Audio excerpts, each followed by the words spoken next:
Okay, we're back with more GemCraft, Gem of Eternity. I'm pretty bad at this game, but I have kind of a cheesy strategy that I'm going to try to exploit today. I reviewed my notes from last episode, so I think I'm caught up on what I'm doing here. Let me do some older levels just to get myself back on the train. Fewer gems, the better. Wizard 32 for Swarm. Okay. I think I'm close to that. Do I have levels that I haven't done the 4th stage for? There's a couple of them here. Any of the ones that have lots of gems are going to be really hard to pull off with that.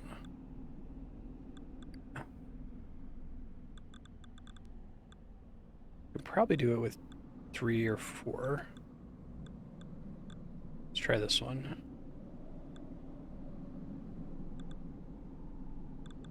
Let's do endurance first, because then I just get points whether I succeed or not.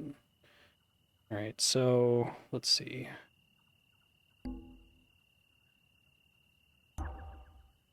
We specifically want dual gems here. Remember, this was a pretty tricky stage before.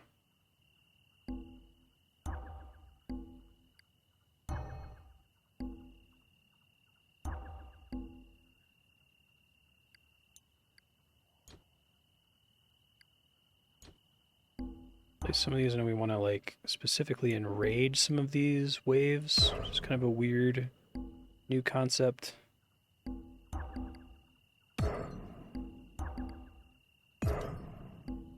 See if that helps me out at all here.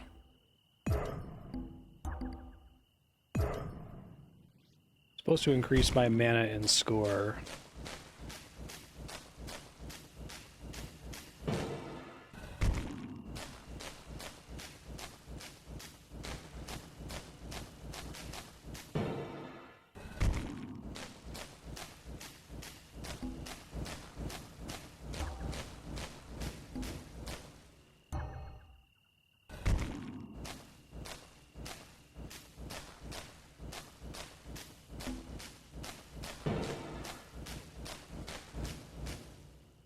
More mana earlier is good.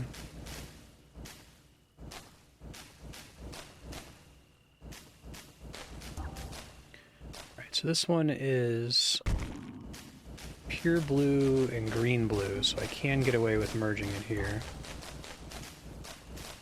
That cooldown's gonna give me problems here.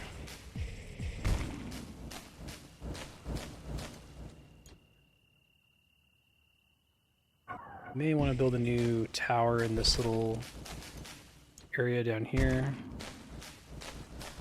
that has more overall coverage.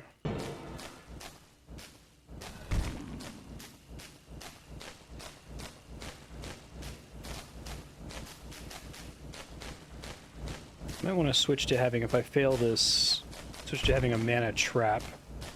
But I like getting a pretty large dual gem so early.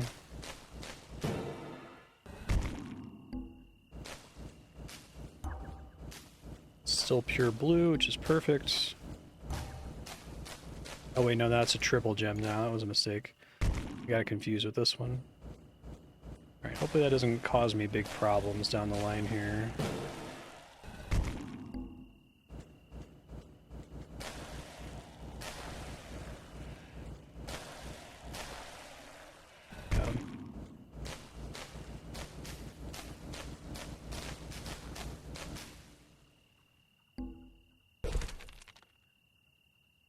Move this here. Can do green blue. I can mix these two guys.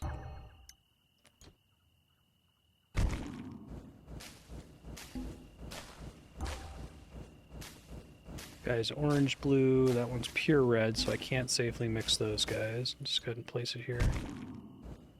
I guess at this point, since I've already screwed up this gem, I may as well just make it another one. Doesn't really hurt me too much.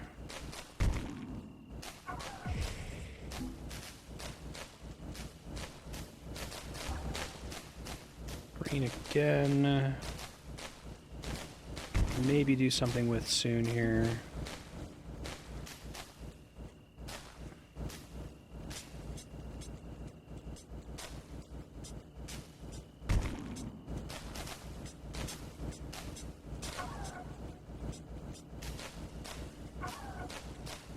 Ouch.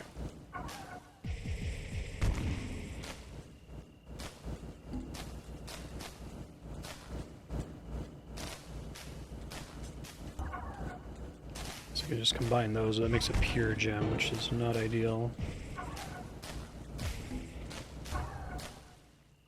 Pure green I could mix with this.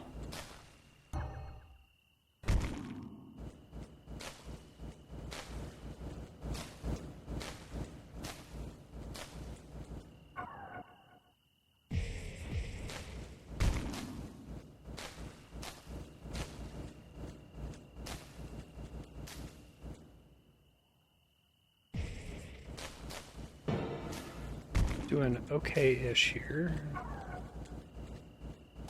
I'm probably gonna die to these bosses here.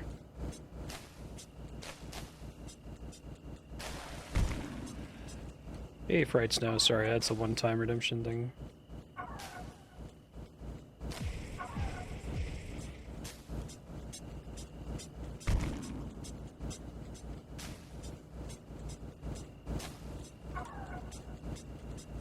I'm very dead. Let myself die here. Okay.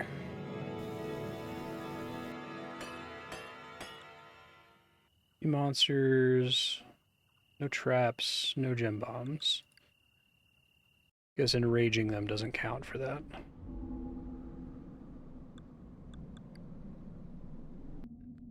Have no skill points yet, right? Yeah, okay. I was gonna work on resonance and then switch to recharge, which sounds insane once I unlock it.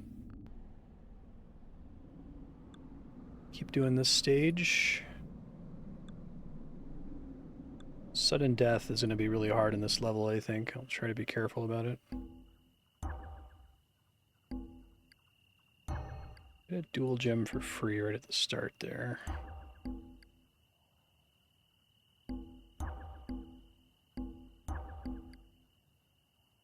Okay, I eventually want to build a trap here.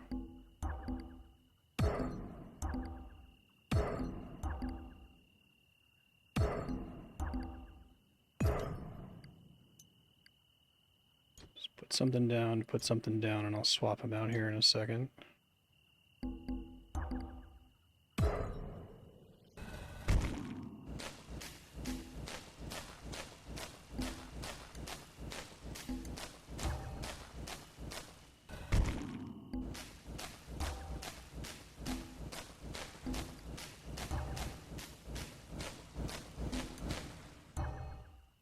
Still a dual gem.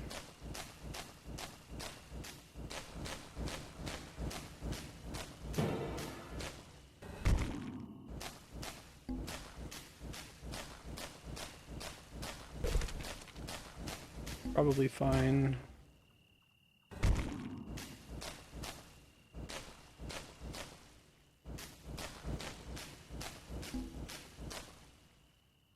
Can't put traps there in the first place. Okay, that's fine.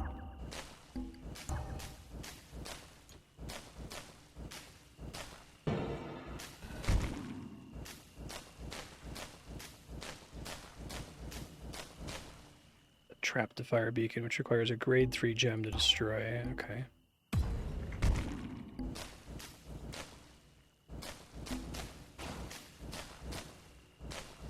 Probably still want to mix this with at least one other thing and make it more powerful. I think that does dilute the effect of the... So, like, is a pure tier 2 orange gem better mana restorer than a dual tier 3 orange gem plus something else?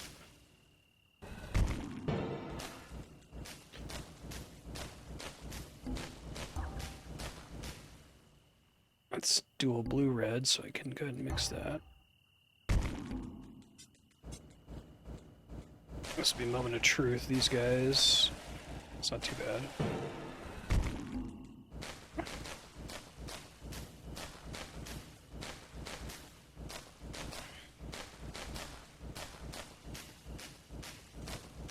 One of these waves is like surprisingly, suddenly way harder than all the other ones. It might be this one.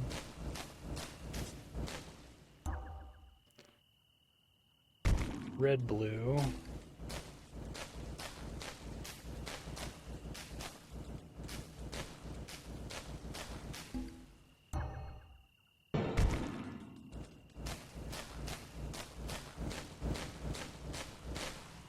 Alright, that went okay.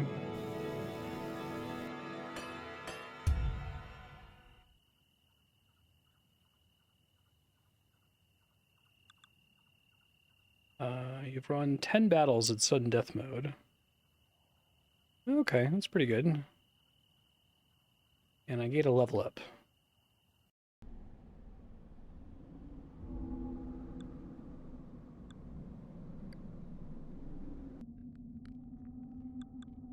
Right, this is the extra point of resonance. Basically done putting stuff here. No reason to save points, but we'll clear some of these points out once I unlock recharge.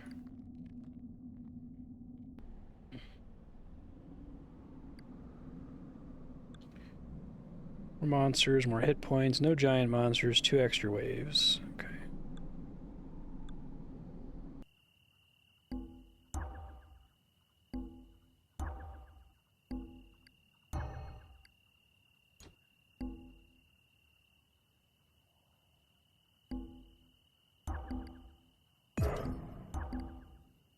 Oops. Can I, like, target the same wave multiple times, or is it just a wasted gem if I accidentally misclick it like that?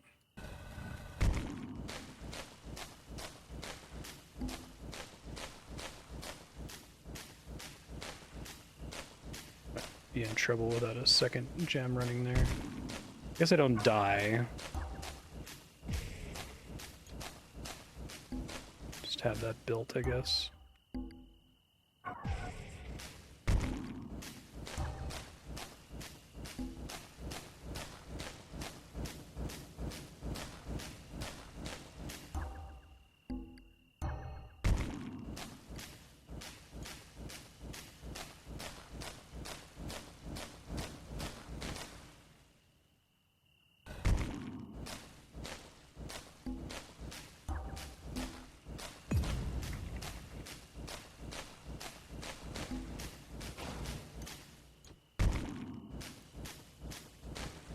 Whether that ends up making a difference or not.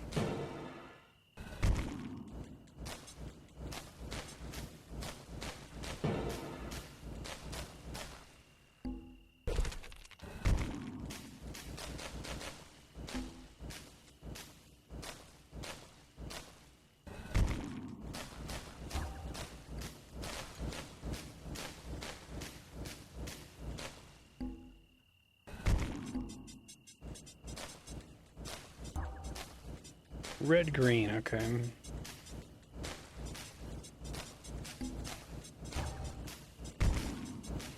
It's orange-red, and that one's also red-green.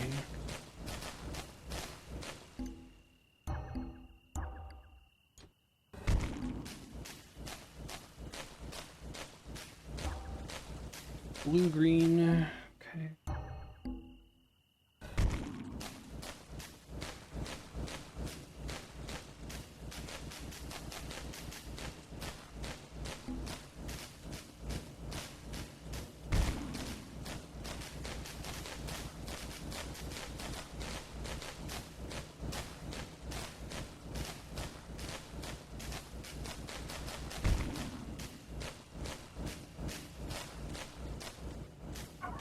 Heroic one's giving me problems there, yikes.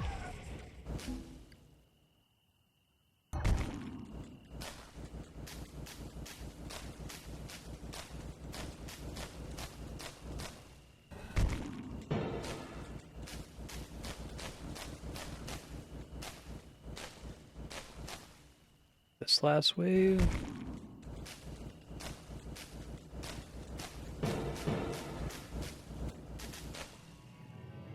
Not bad. Cheese is still working out for me.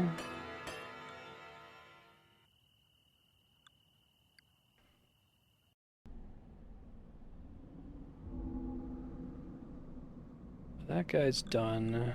Try this one. Really hard to maintain double gems. That many of them.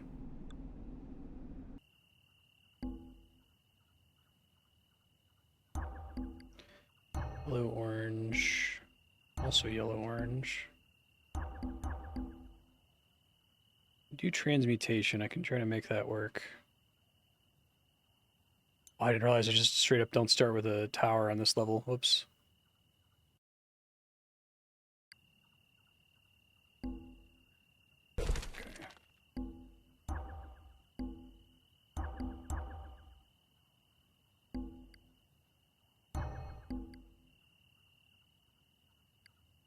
Here.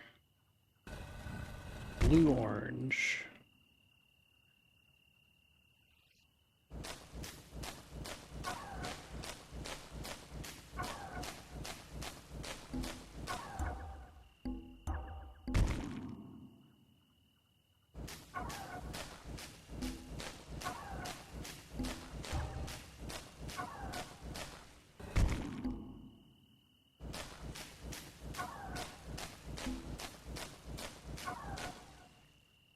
I think when I'm fishing for a specific color tier, I have a safer chance of getting it by building the previous tier and then seeking to combine them.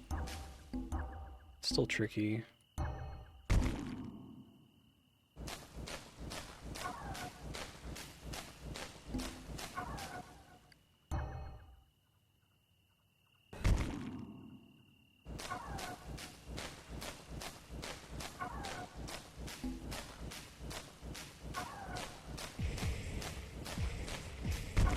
It's bad.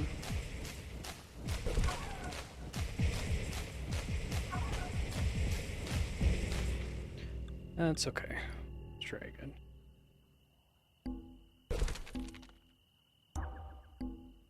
Pure lime and orange. Oh, that's kind of lucky. If I can pull that off again.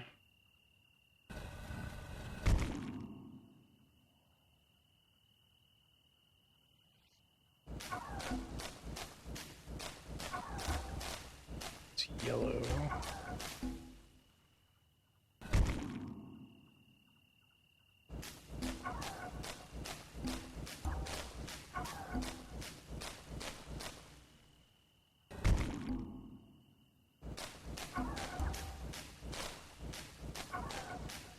It's lime orange, right? Okay.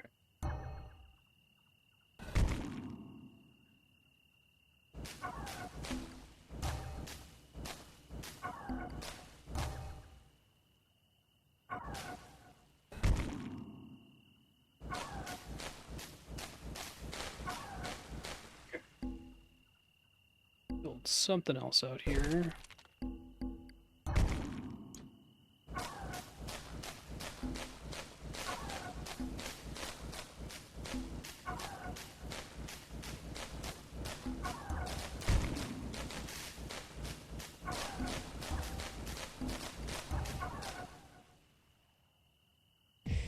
Ooh, that was kind of close.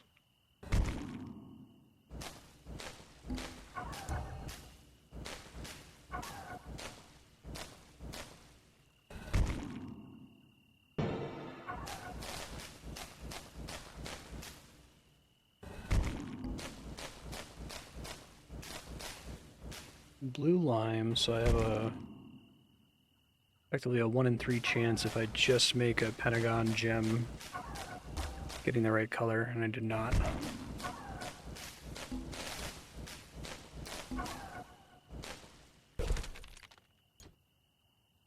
Probably wanted to put that somewhere more in like a corner. It's okay.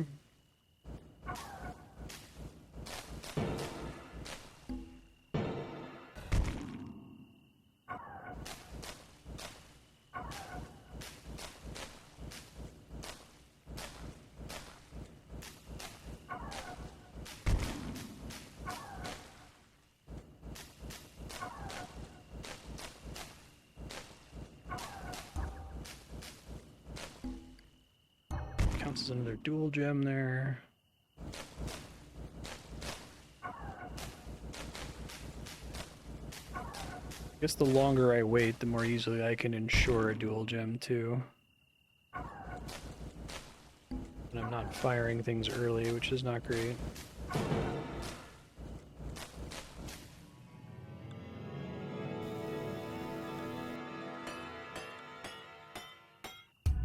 No traps, monsters in a row, 60% of the waves early, 10 battles in heroic. Higher level. I think this is an important level threshold too. Okay. Now I can do recharge. I can only put 1 point in at this level, sadly. Which is fine.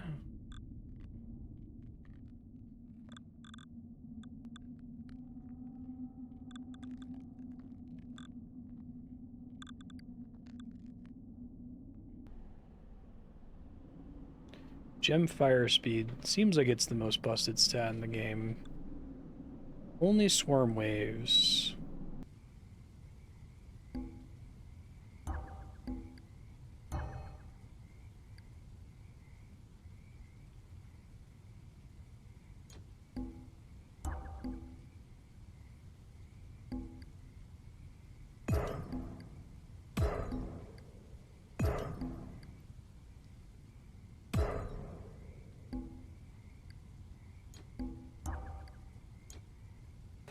Something in there.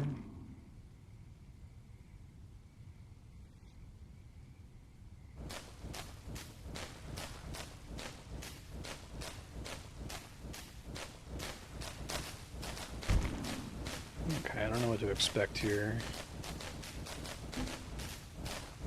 Swarms are definitely pretty rough.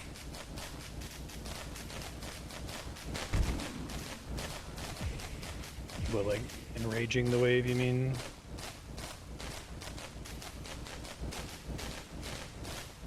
Okay.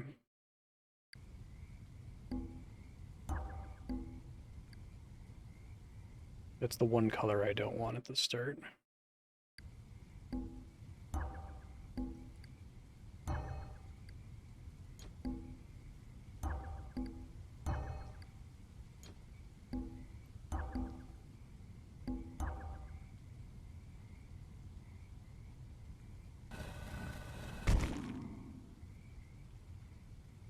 That's infuriating. Good to know.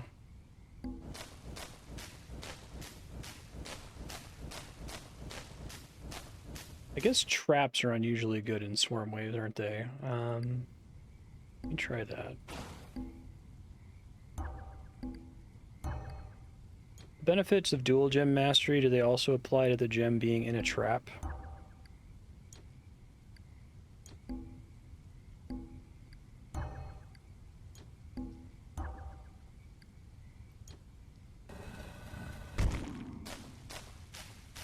Yeah, that's great. It still has a fire rate restriction.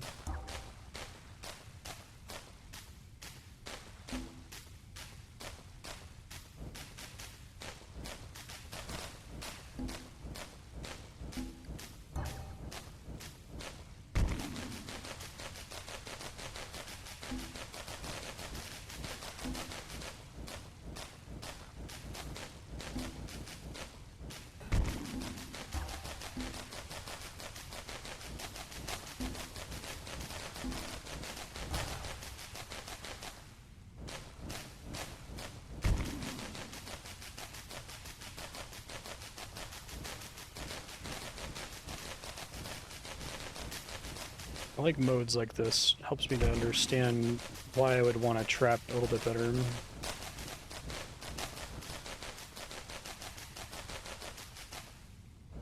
Sure.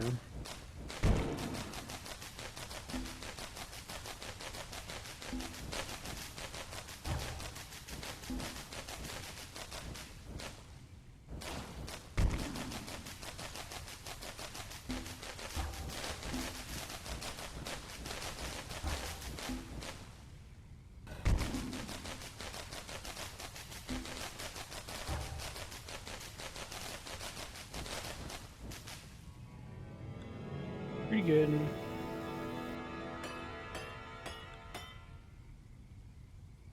Without building a tower.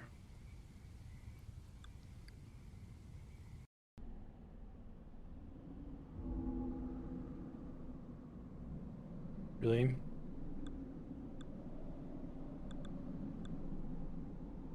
Try it.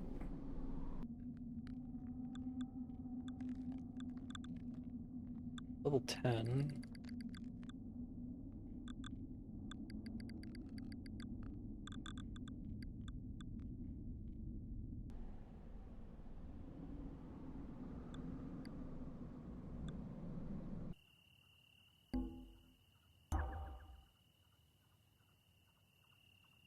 I want to have enough to build a trap right at the beginning, so start with that.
Oh, see how bad that puts me back here.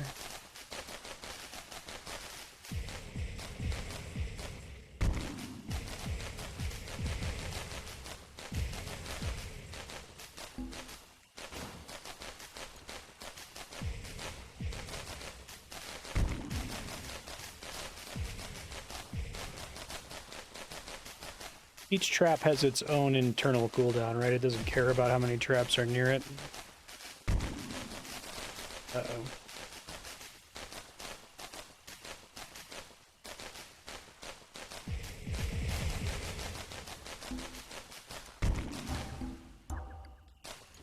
That's gonna kill me.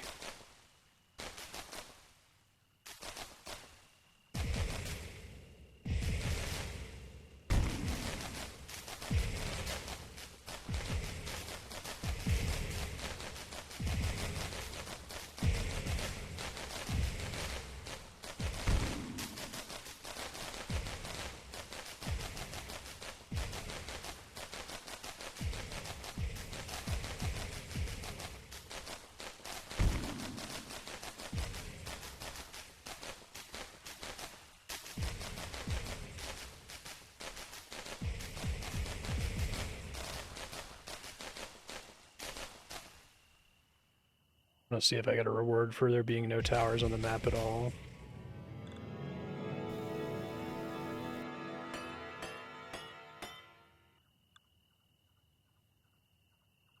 Without building a tower, but not without there being no towers. Okay. Bit of a bummer. Problem with pure gem mastery is it seems a lot harder to maintain. A lot less flexibility.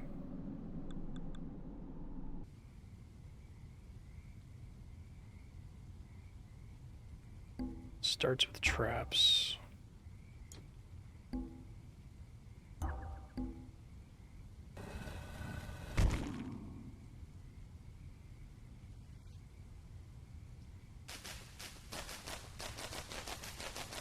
We have hit rate problems. Okay, hold on.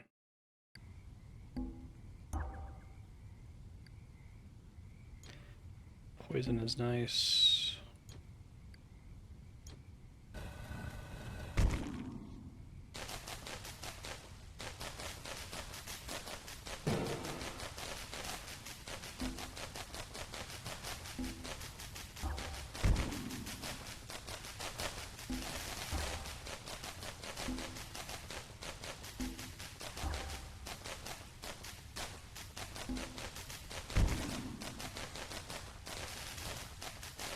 Since I don't get any prizes for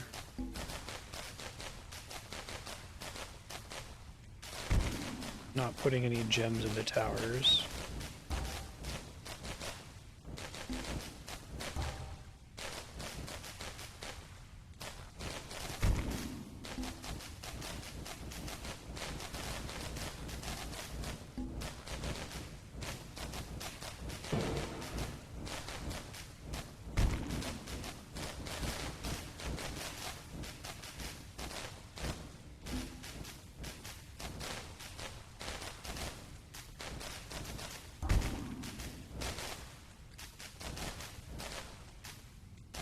Such a big part of this game seems to be building an intuition for which of the actions, which all compete for the same resource, is going to be the most, like, mana efficient at any given moment.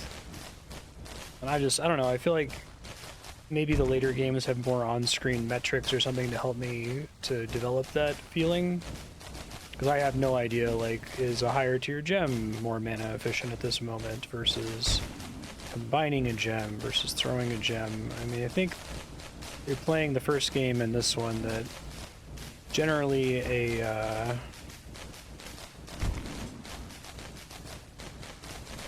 generally throwing gems is one of the least efficient things you can do. You only do it in like an emergency at the end of the level, but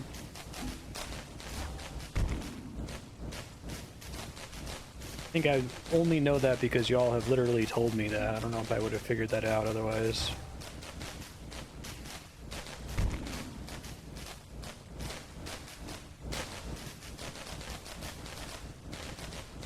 The tooltips don't do a lot to tell you, right? I mean, it says mana cost 160, build tower. Mana cost 360, increase speed multiplier by 5%. But how do I know when it's better to press mana pool than it is to build another gem, right? That's hundreds of hours of game feel type of a thing. Not something that can be conveyed by a tooltip. Like, I can abstractly understand what that button does without knowing when it's better to push it than any of these other buttons. You know what I'm saying?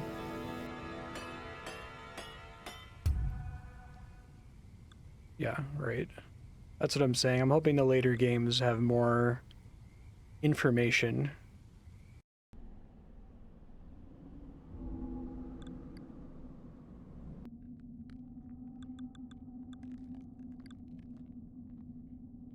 One point left. Fine.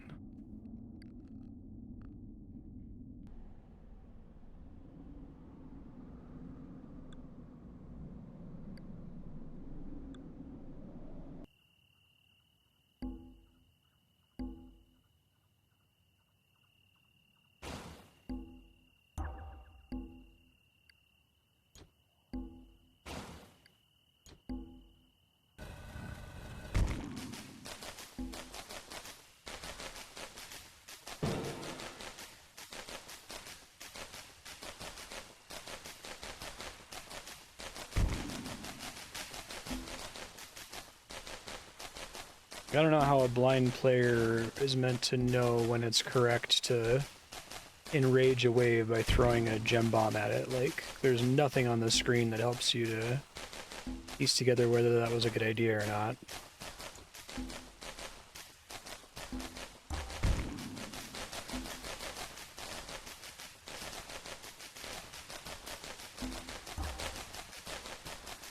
I guess you can try to watch the score versus the mana.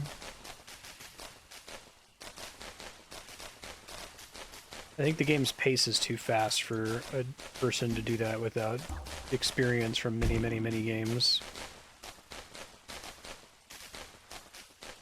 No.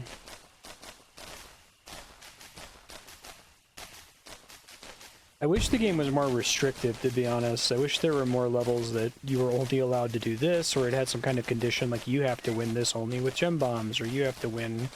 Because I feel like that's how I would convey it to the player. Instead of having a bunch of like on-screen metrics, which is kind of a messy way to solve the problem, have a whole bunch of levels. Like the first 20 levels are, we want to teach you when it's appropriate to, I don't know, enrage a wave, or when it's appropriate to use your mana pool or whatever. And I think you do that by having levels that are physically impossible to solve without understanding those rules, right? But all the levels starting from the beginning are so open-ended that you can kind of limp to the finish line in every single stage in the game. And again, maybe the later games like have early levels like that that are focused on trying to teach a new player like the game feel.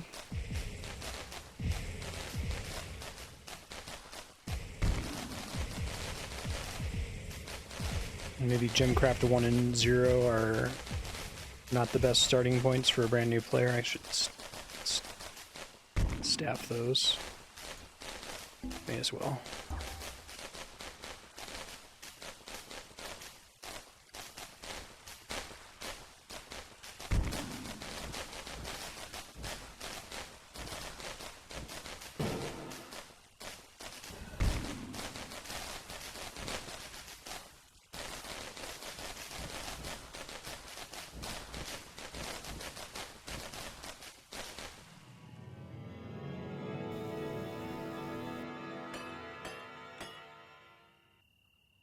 It does already feel like GemCraft Zero has maps that are intentionally more interesting and kind of encourage more specific strategies, both through these optional modes to repeat stages for extra XP, and through the actual like stage layouts themselves. Like the fact that they can block you from placing towers or traps in specific areas is a cool teaching tool, because you'd be like, oh, I'm not allowed to put a tower here. That must mean that it is pretty advantageous to put a tower here.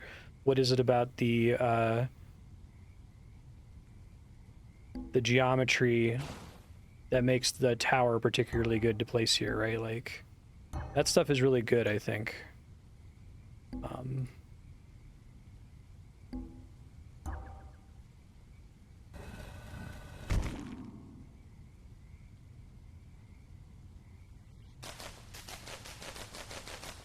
I had this issue with Tony Hawk, where like Tony Hawk 1 is the absolute worst game to play, to learn how to play Tony Hawk. Virtually any of the sequels kind of introduce the core game loop much better than the first one.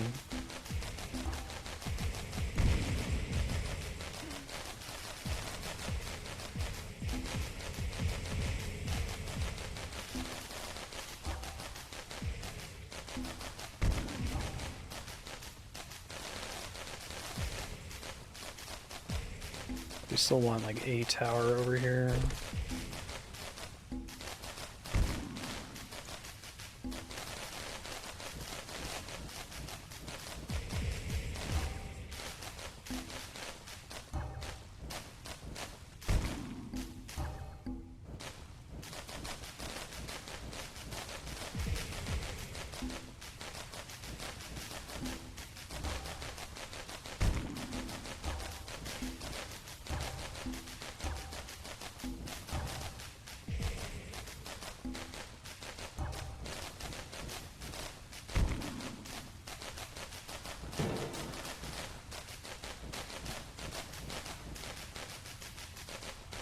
I don't know if that's actually true. Like, do the later GemCraft games see significant progress from 1 to 0, so I assume that eventually he gets concerned with making more restricted stages where you're forced to understand the mechanics better sooner.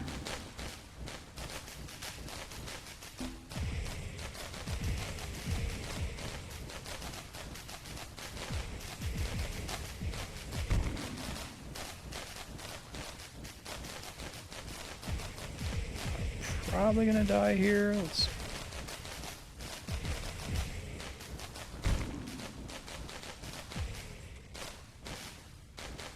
The boss wave specifically that gives me trouble. Is there any way I could like look at a monster? Okay, there we go. Swarm monster level 12. I don't know what makes these guys particularly nasty. Is it that they have armor? Maybe.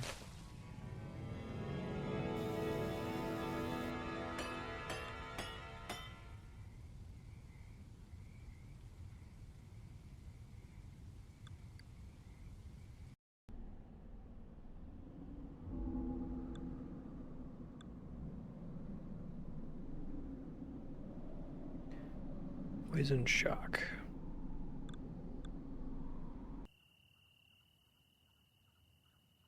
Oh, this level's really hard. Trouble with it in the past. I think I really badly want a poison one. I think they should have a thing where you get to choose your starting gems. Because it's so trivial to like re-roll until you get the color you want.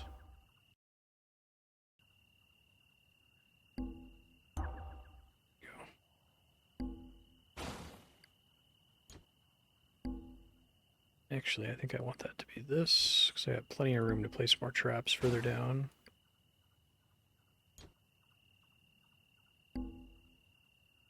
Need more over in this area.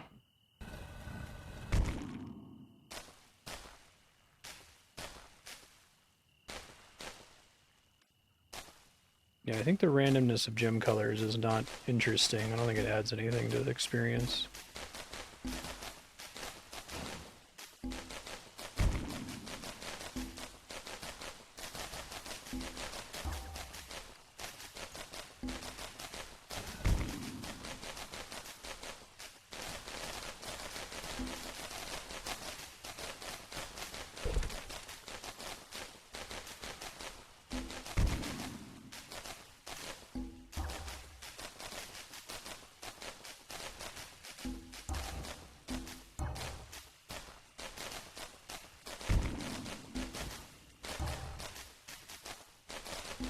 Grade 2.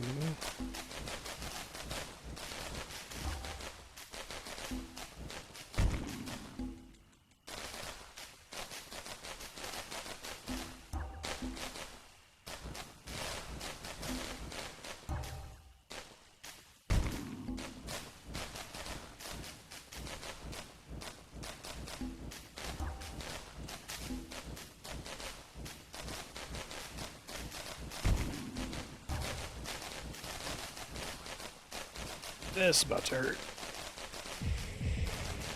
It's less bad than I thought it was going to be. Oh shit, I didn't mean to do that. I think I'm okay.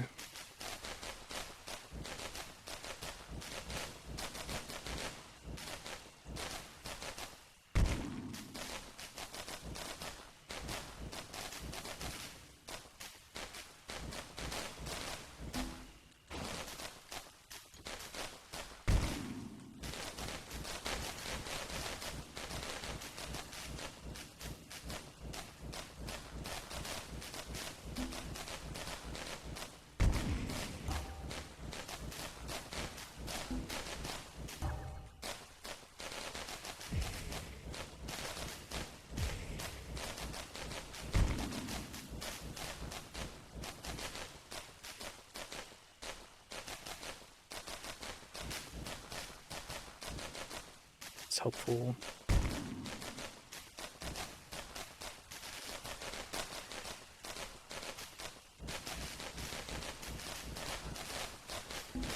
I'm trying to like envision what could be on the screen to help me to understand this other than just level design. I think maybe having some kind of like auditable log of things that have happened, right? Damage taken, the last 10 times you took damage, the last 10 times you blew somebody up, how much damage you did when you blew it up, what the cooldown is on a bunch of things. Like, obviously you don't want to clutter the screen with stats and stuff like that, but it would be nice if there was like a drop down I could pull up for learning purposes. Because without that, I think it's all like pure vibes.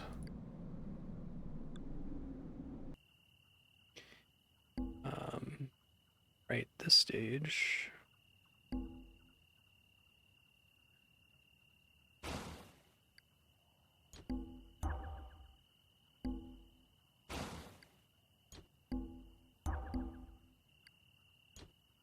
Put something in there.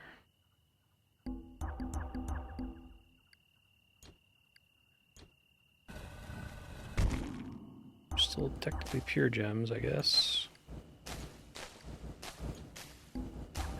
I don't know why I have the... Okay, went away. I had the little Microsoft loading icon on my cursor for some reason.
The slow first, right?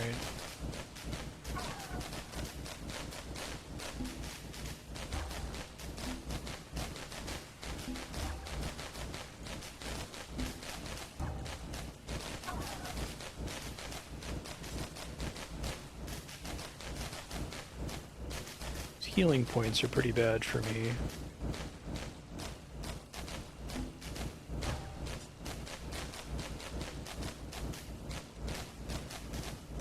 Does red actually proc in a trap? Like, when they walk over it, does it suddenly hit 3 enemies, or does it only apply if it's in a tower?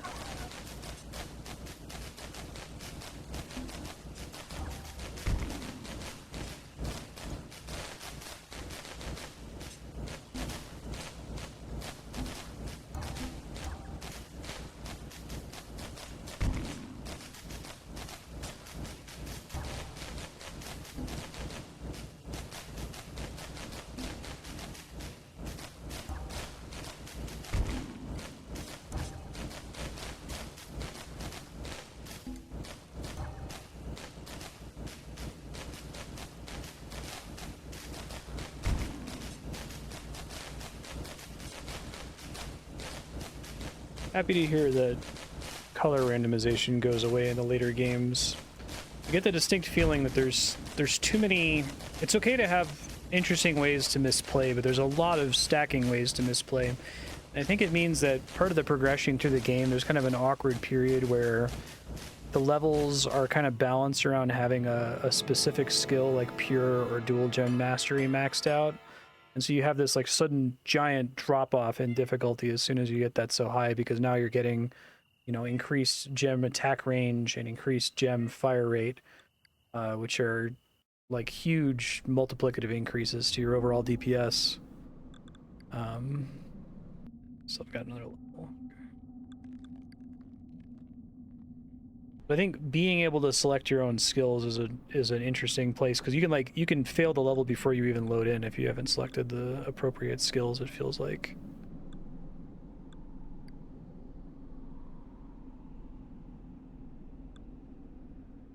Specifically good in traps because of AoE around.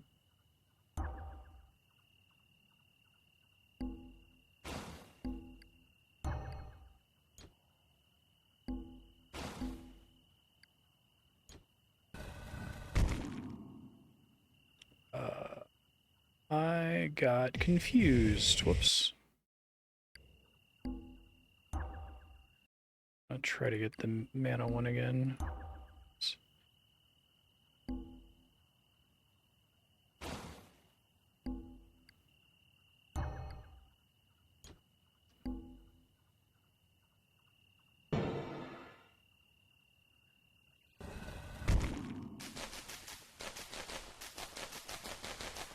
Here you even have issues, I guess.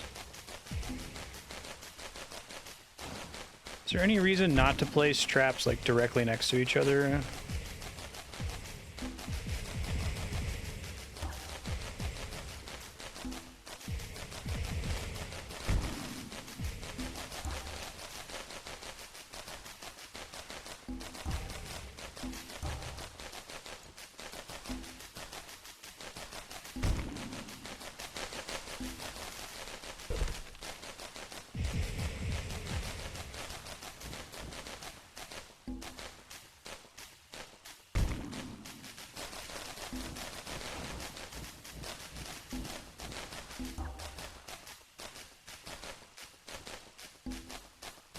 Really glad I can combine in place.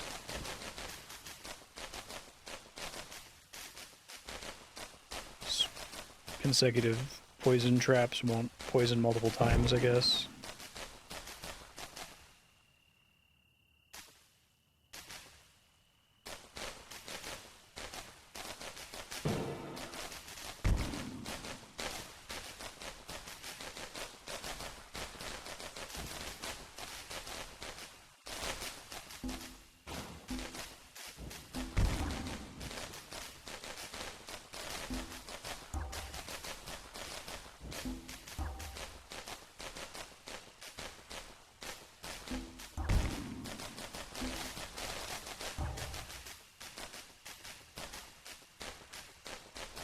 If I had poison, the second poison's not going to do anything.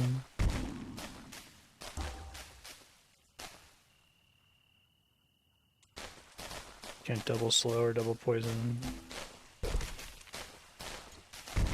Does that mean in general it's bad to have towers near each other that are both green?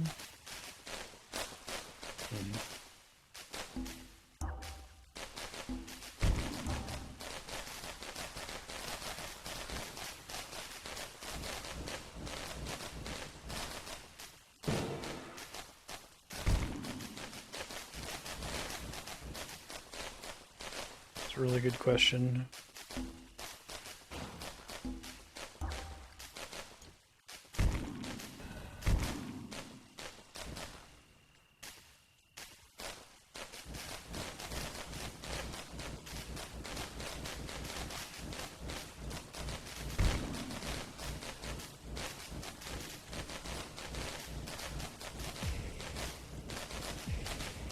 Huge QOL improvement for me would be putting a little red bar on the mana meter that shows the the pending cost to banish of all the monsters that are currently on the screen and not dead.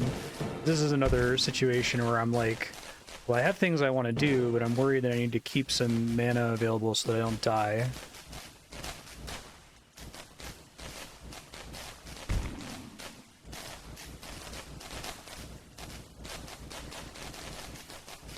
Okay, interesting.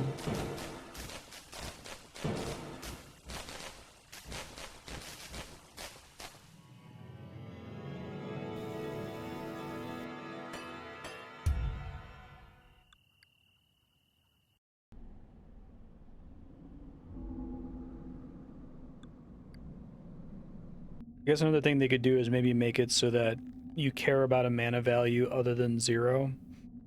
Because, like, there's no gradient to having low mana versus medium mana versus high mana at any time. Like, ideally, if you were playing perfectly, you would play in such a way that you're as close to 1 mana as possible every time you build something, right? And you are never stocking above the mana that you need to do something like increase your mana regen rate. Practically, I find that that's pretty hard to stay on top of. One of these I can probably drop.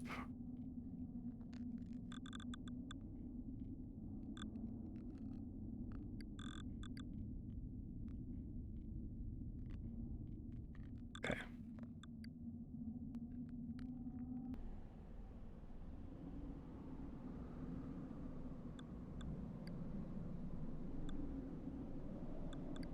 Can I get amulets?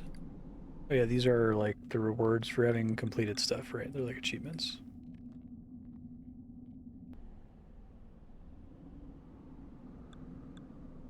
Save really quick.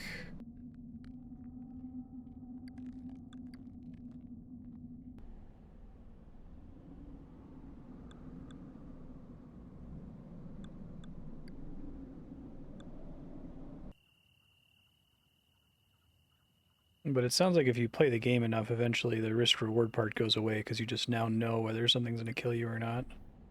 You have the game vibes down better, right? Oh, I guess I got confused because I had done a different version of this level a second ago.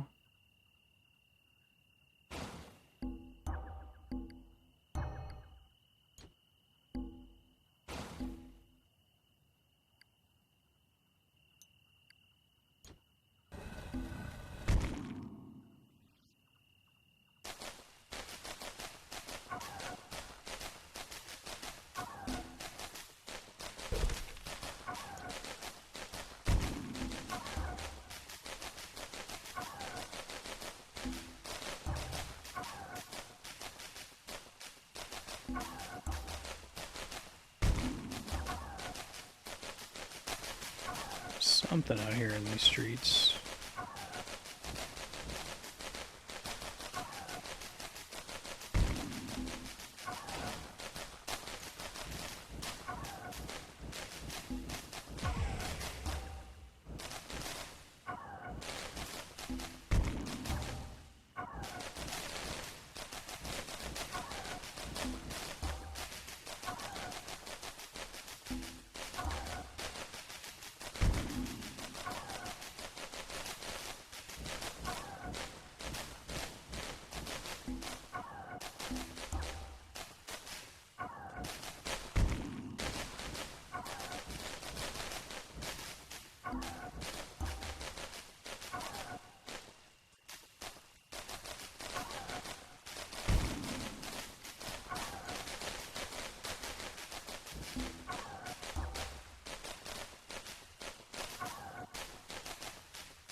I should have put it there instead, whoops.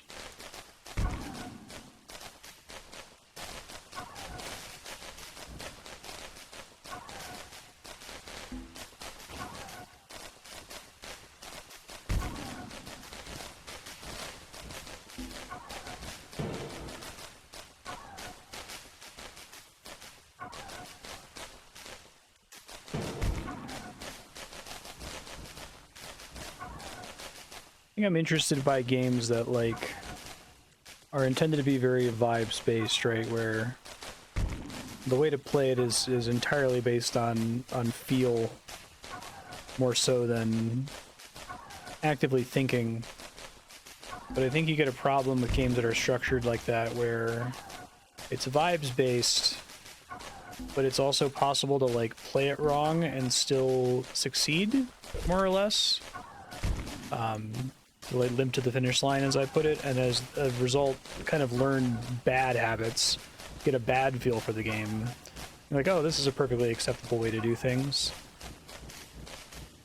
I guess it has mechanisms in place to try to give you more feedback when you win more, when you know, are rushing the waves really quickly, or spamming the mana pool to get extra score or whatever.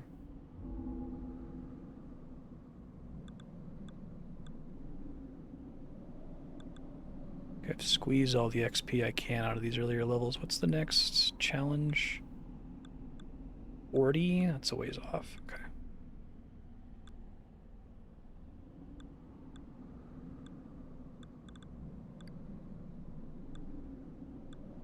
Stay on Swarm for now. I should do the other ones too, but...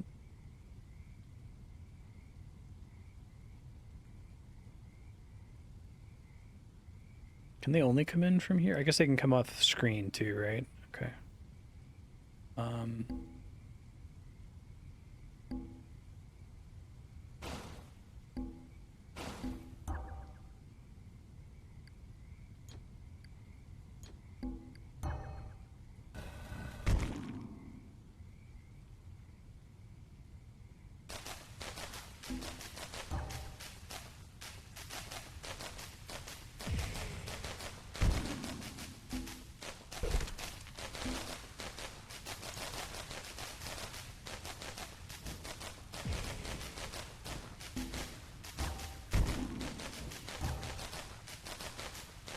Currently grade 4.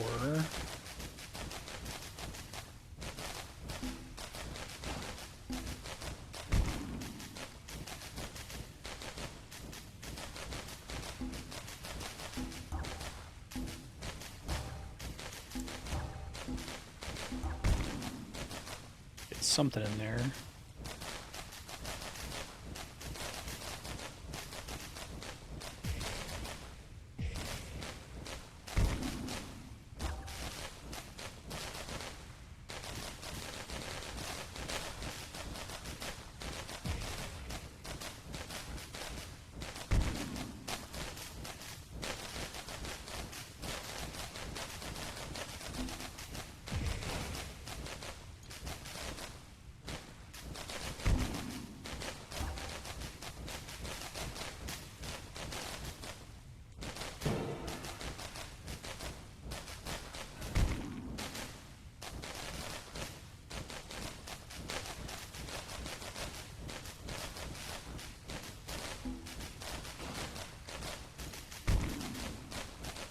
There's a chance of extra hit, okay.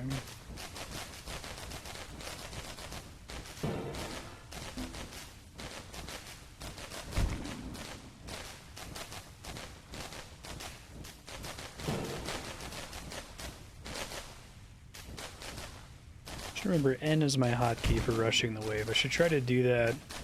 It's like a second away from triggering anyway, because I get the extra metal if I do it a certain number of times.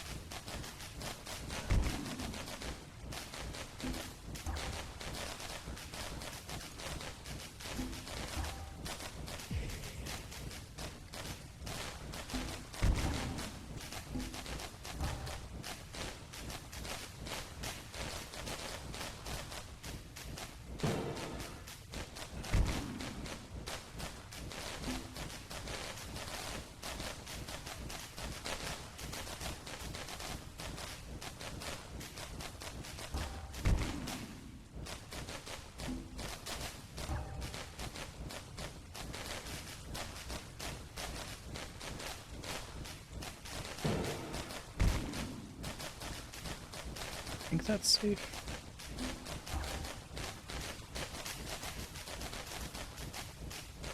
I didn't realize I had a grade 1 in there, whoops.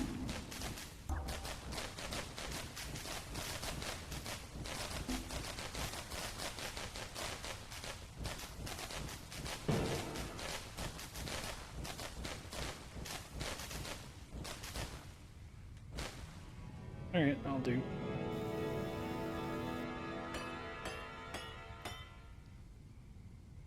Ten battles in sort mode.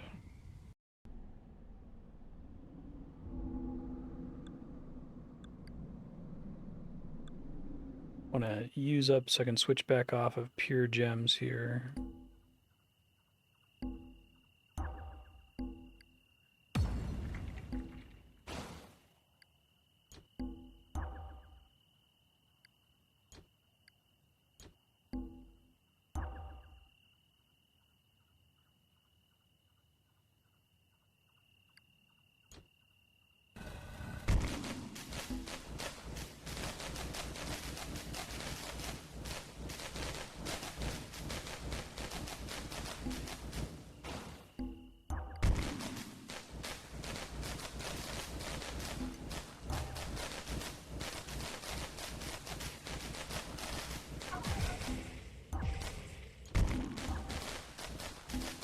I'm gonna get some junk in here so I can do a little bit of extra damage.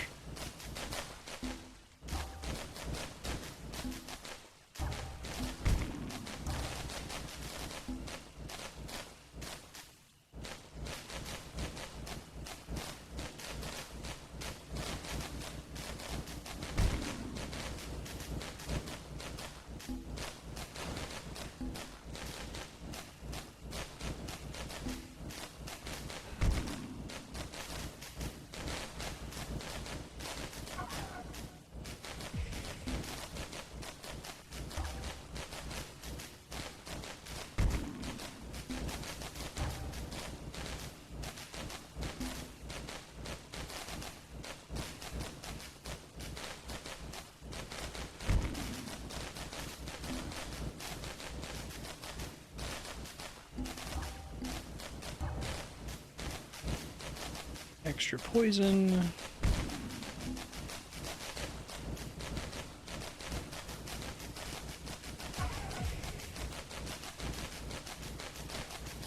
Ooh-wee, they're trying.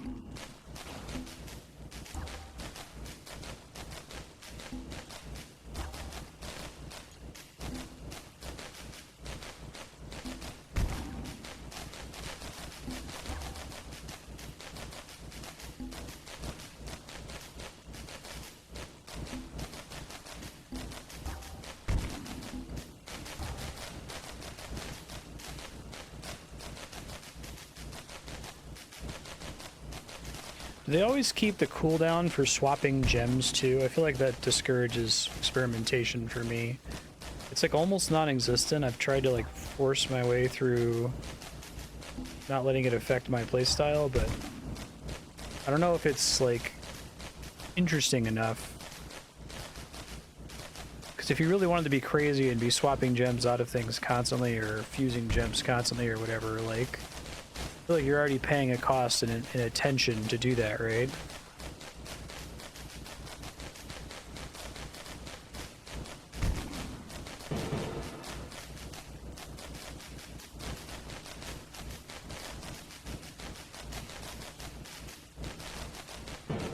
It's cool to see traps annihilate them like that, though.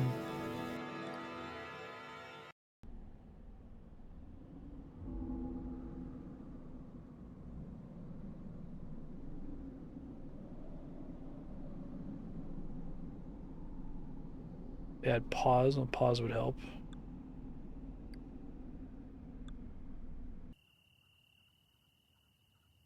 Infested.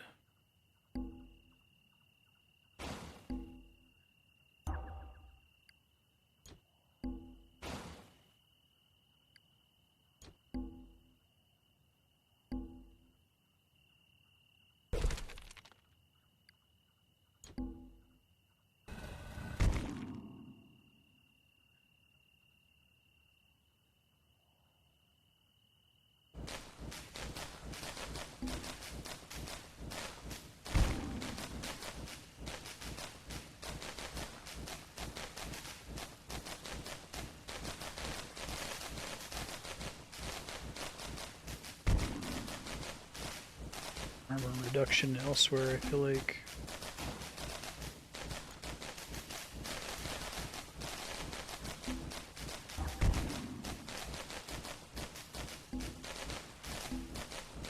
chance to land too. I gotta be careful.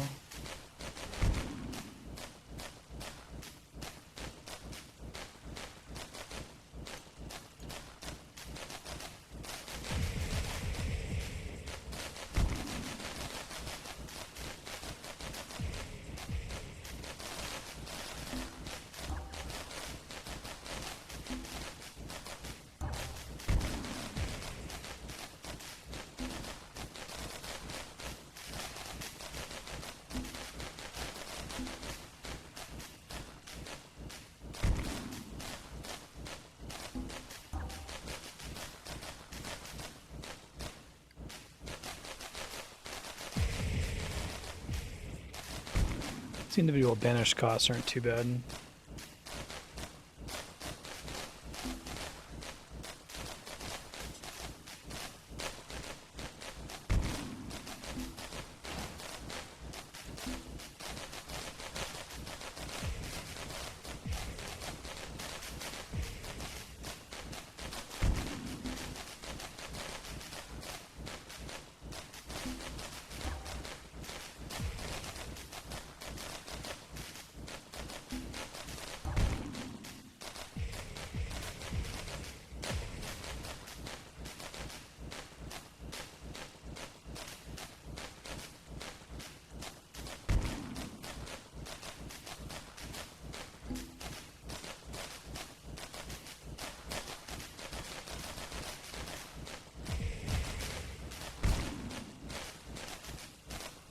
Makes sense. Here's a situation where, like, this is just chaos to me, where I could probably build something actively to increase my chances of survival and having to pay fewer banish costs, but I'm, like, paralyzed that if I don't leave my mana where it is, I'm gonna die. So I can't really eyeball, like, what the incoming damage is. I have a lot of like things I'd like to have change about GemCraft, but I think just projecting each time a new creature shows up, adding a little red bar to show, because if the red bar like went here, I could be like, oh, I've got plenty of mana, I can just start, you know, building shit, no problems. I don't even know what the issue is, right?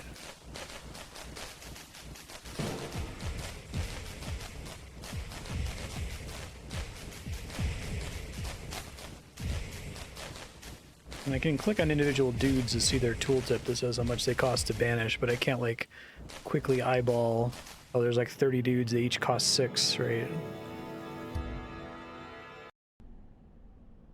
There's a level up.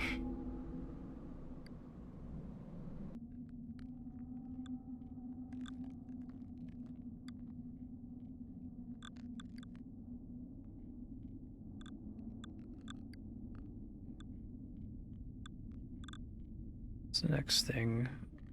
Range seems pretty powerful too.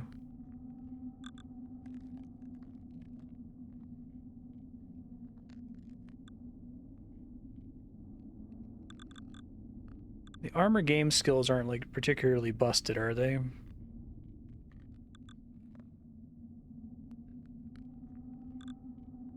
wonder if the guaranteed armor piercing gem breaks any levels.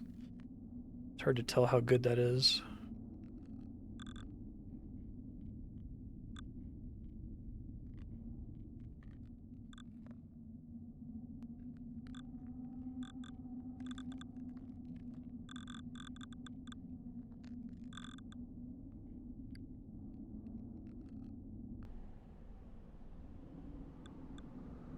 Gem bombs only. Okay, it's not that terrifyingly powerful. I keep going, trying to use up all my pure gem mastery bonuses here.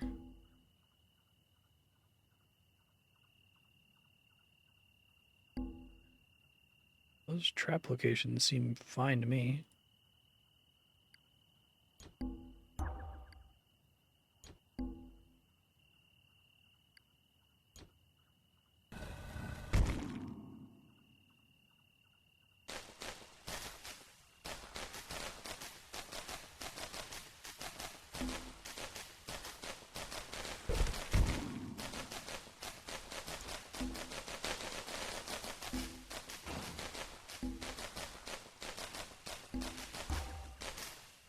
pure lime.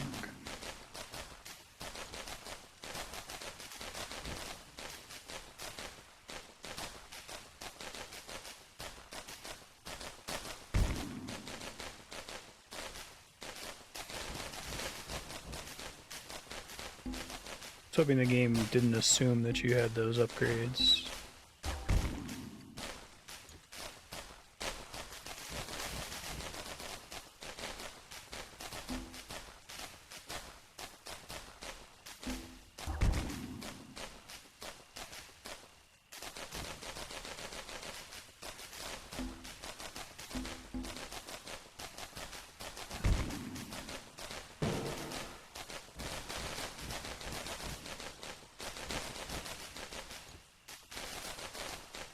Something running over there.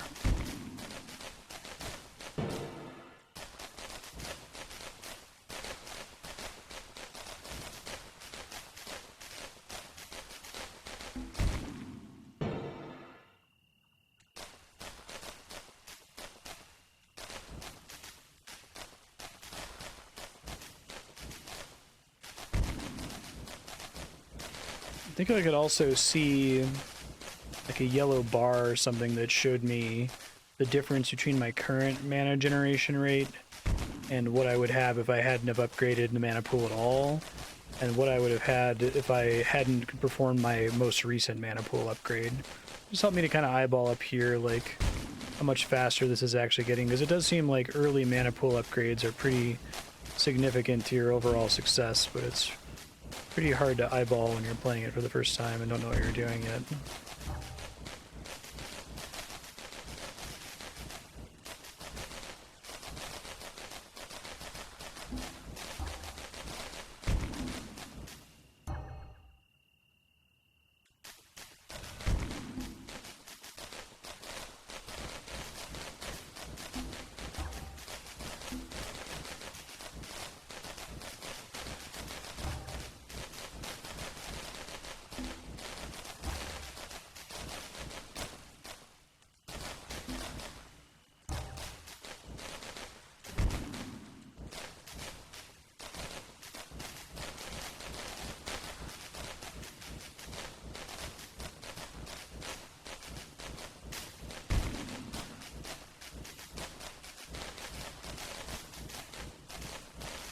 Oh, this is a scary wave. It's just the beginning of it, I guess.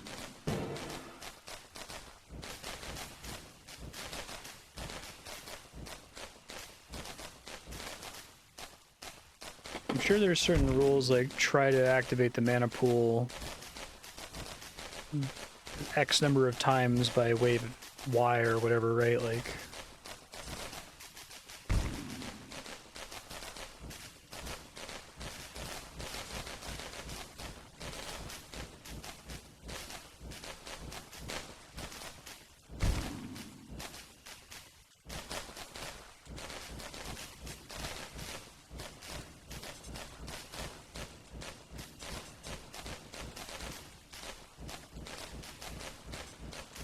probably fine to just spam this.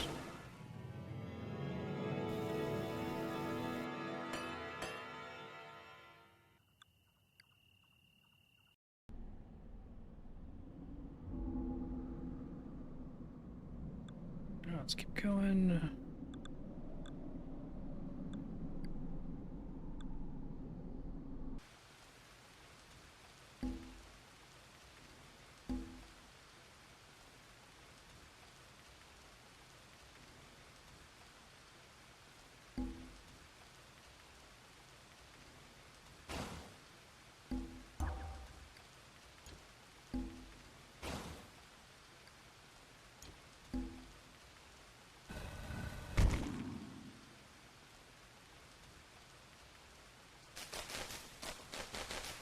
Eight waves later, it will have paid for itself.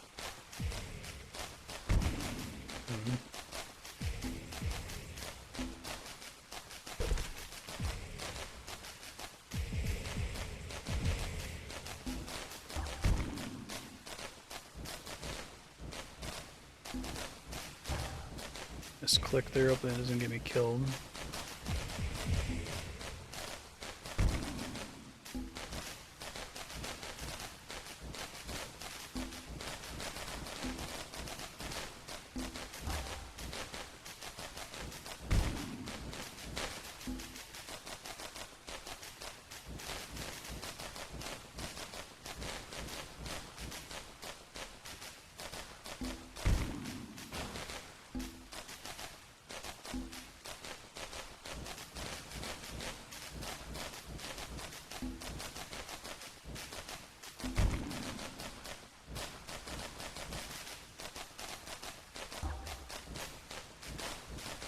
super yellow.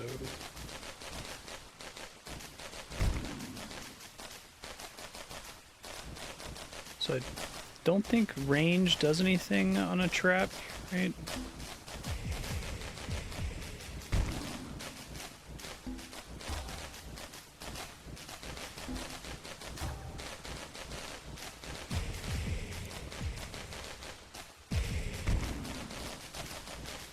Oh, it's just triple damage, okay.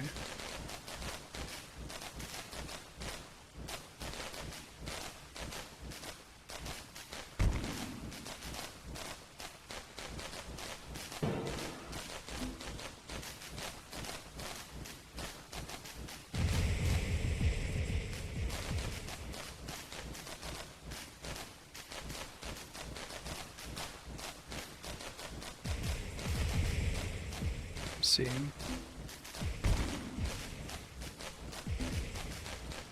I'm in one of those. I feel like I need to save my mana death spirals here.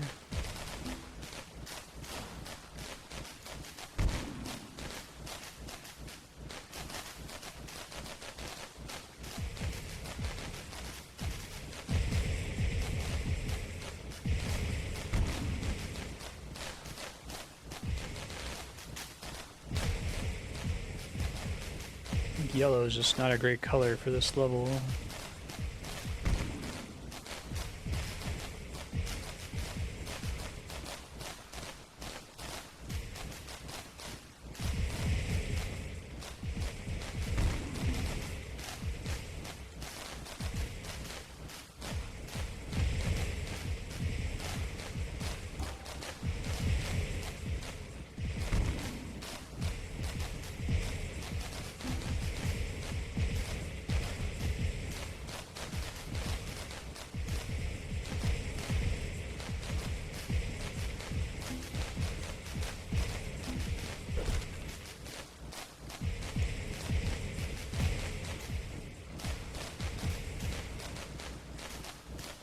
That felt like a limp to the finish line. At least it felt bad, so that's good.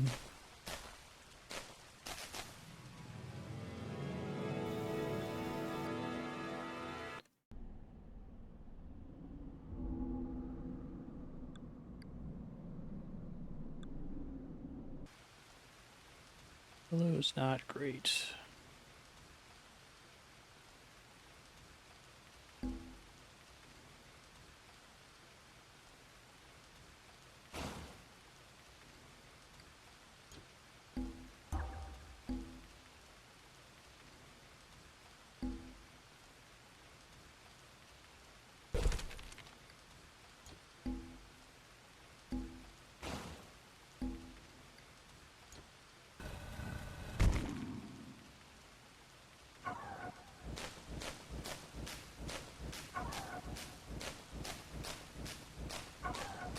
I can technically gem bomb to just destroy that building, right?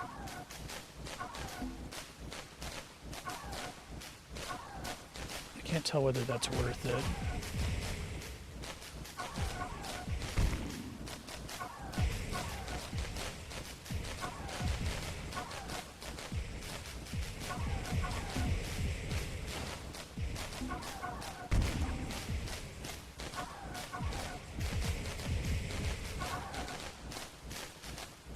Icky yellow gems again.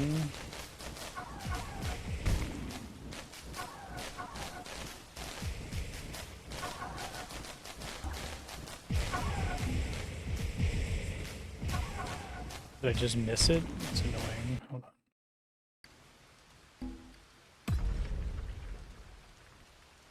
Okay.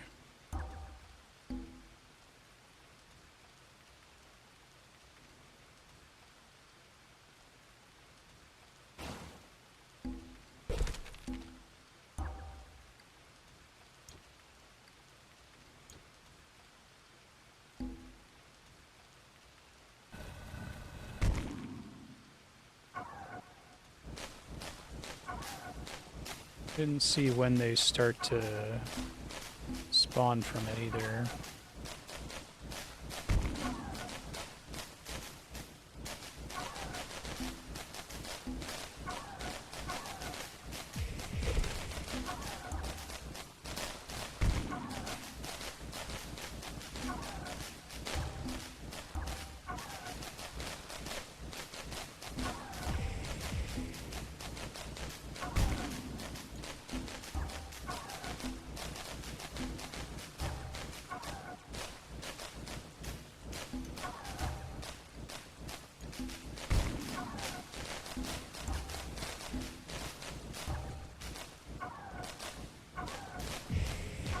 think once they're on a target, they continue to attack them even as they loop around. Yeah. Causes me a lot of problems. It definitely means that they can waste their shots.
This one's too crazy to feel like I was able to get away with ever using the mana pool.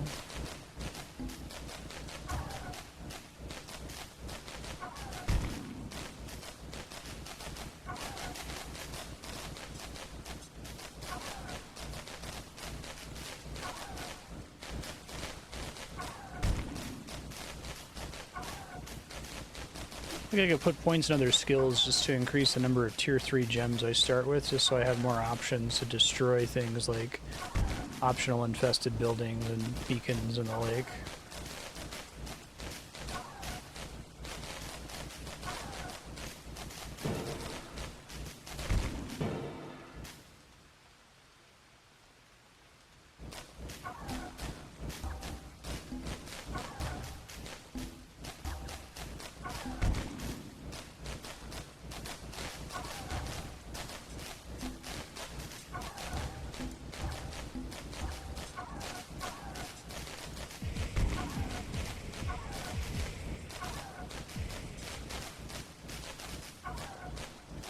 Seems like really big gems are better in like high-level gems are better in towers than in traps. I don't know why that would be true, but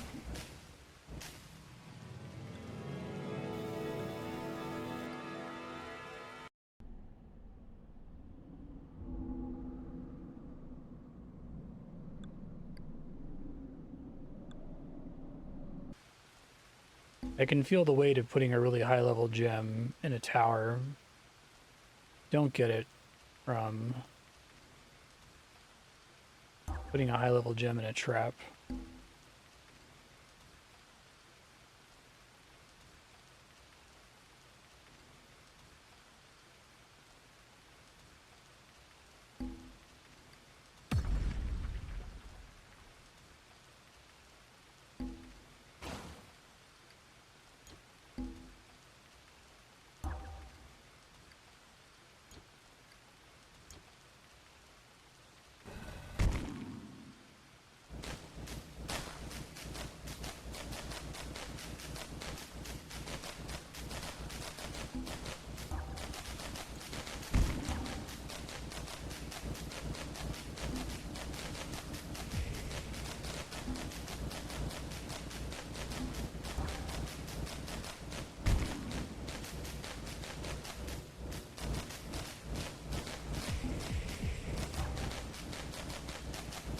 Does the experience shrine boost your score gain like it's just a flat score increase, or is it something I need to do earlier because it affects the multiplier or something?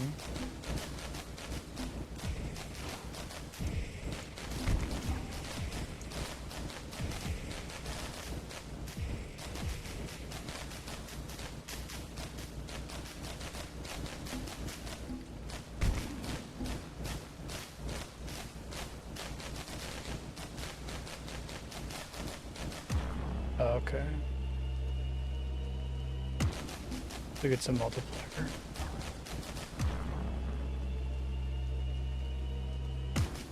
It's bigger for a bigger gem. Okay. 5% times the gem level you sacrificed on it, okay.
Worried about those pink guys. They didn't end up being that big of a deal, it seems like.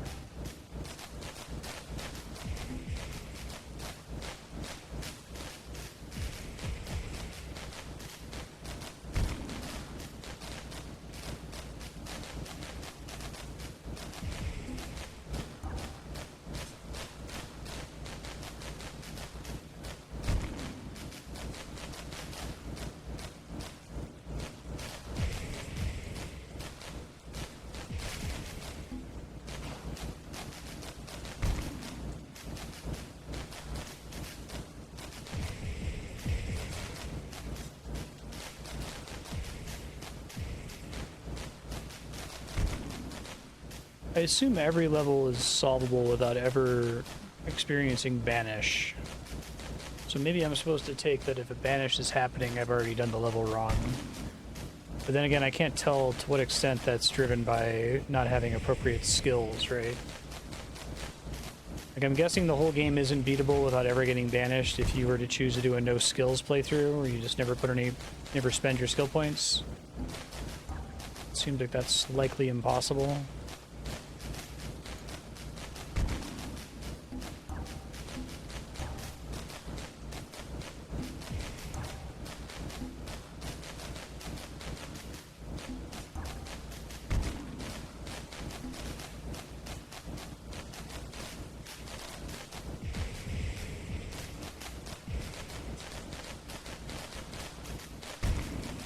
Slow trap's doing work there.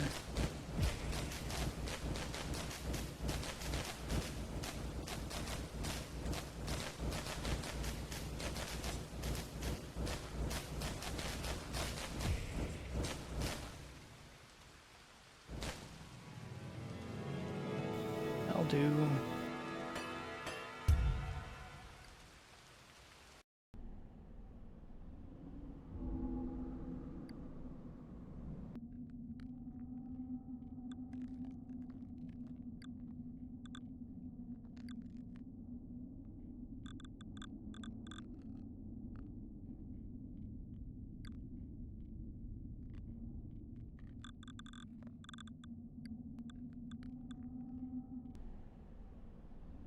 Doing these for easy XP.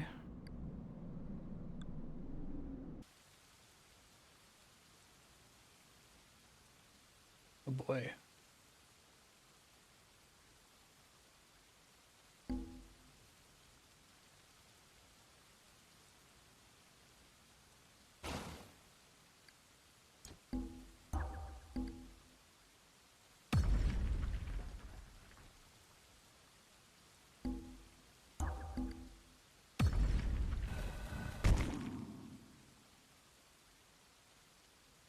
might actually not be possible. Let's see. Yeah, okay.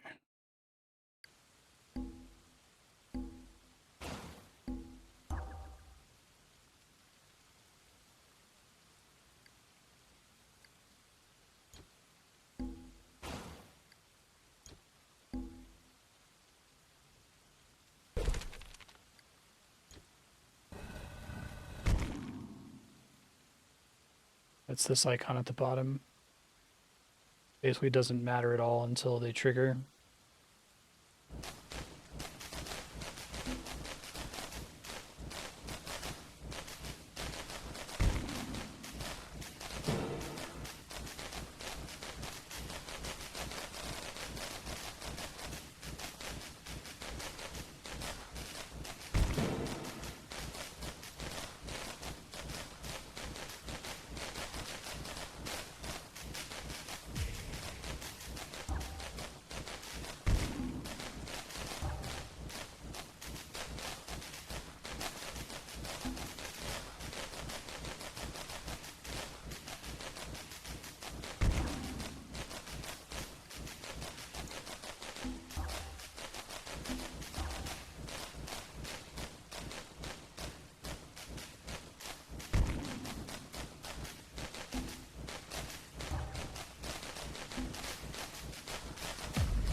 Not really that many of them.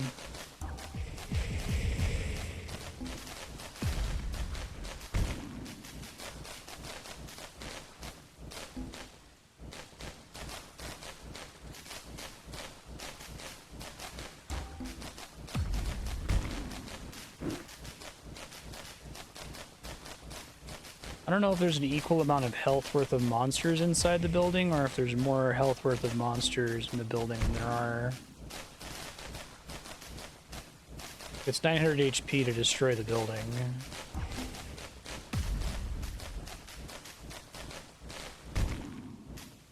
No idea if that was worth it. Zero clue.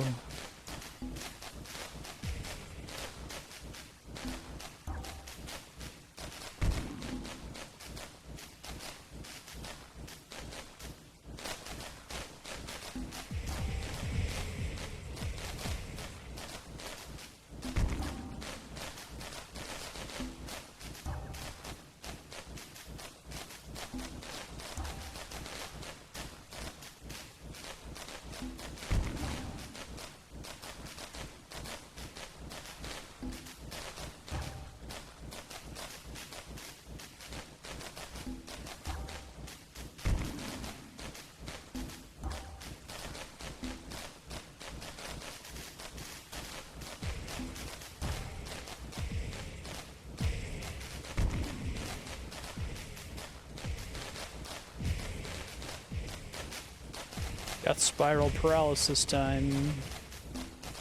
Woo.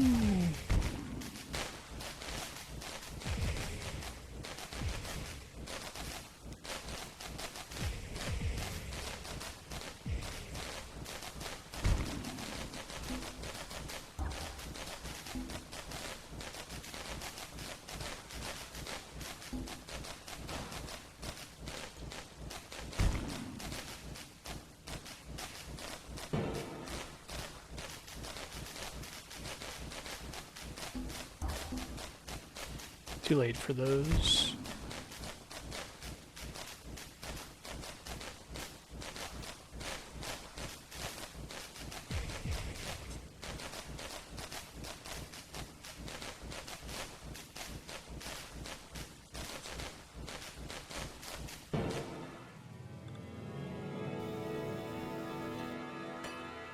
So the act of doing a mana pool doesn't give me any immediate score by itself, right? It just increases the multiplier. So like mana pool does nothing in the last wave. It might marginally affect the score of the enemies in that wave, but there's no point in like spam clicking at the end of the wave to try to squeeze out some extra points.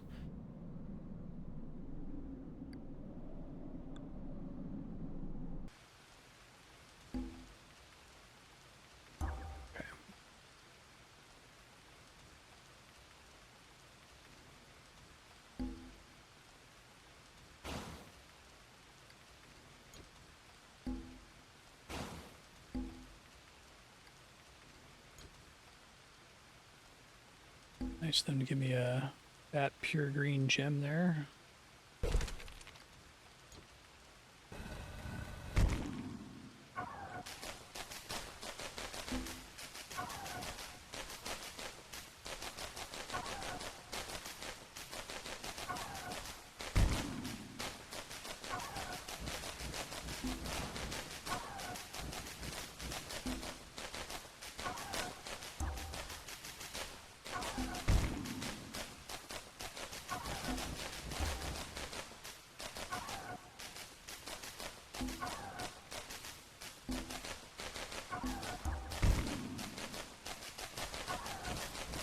Duck.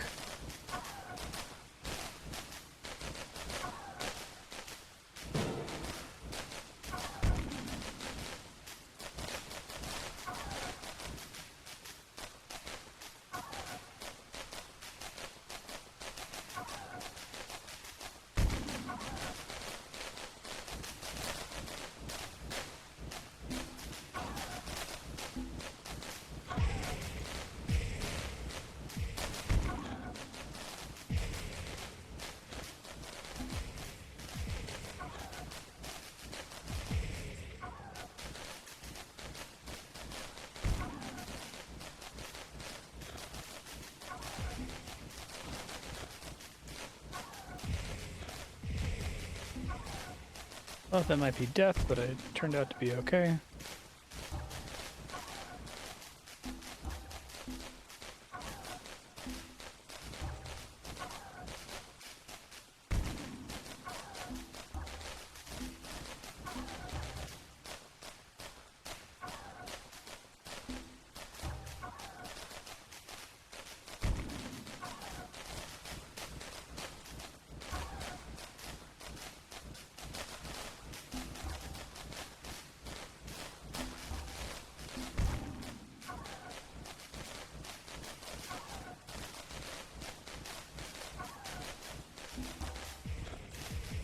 Rather have that anyway.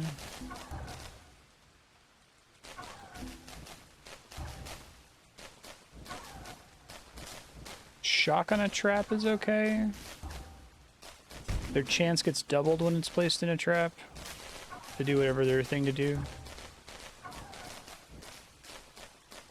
I wish a lot of those were, instead of being chance to do a thing, it was how many seconds it lasted for, right? Probably mathematically the same. 50% chance to shock for 2 seconds. I'd rather it just be shock for 1 second, right?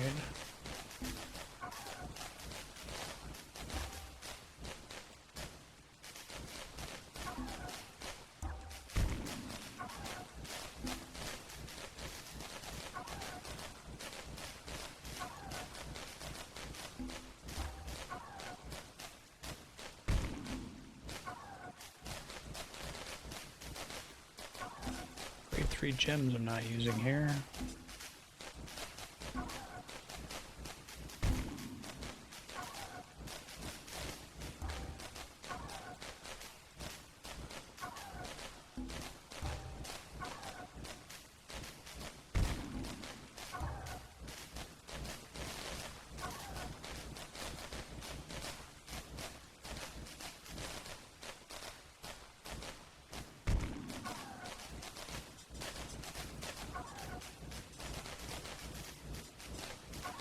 Oh, okay.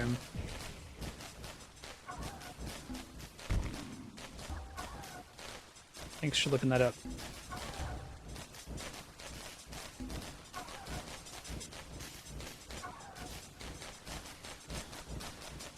So poison's by far the most powerful thing to put in a trap.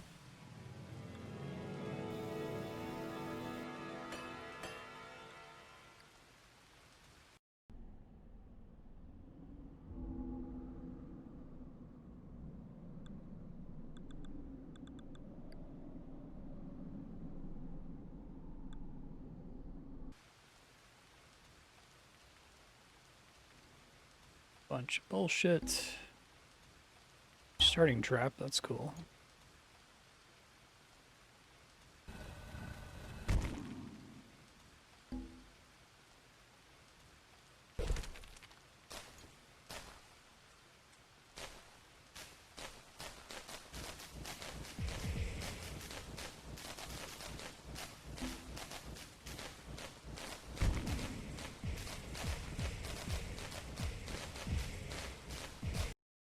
start, actually. What are my colors for this one?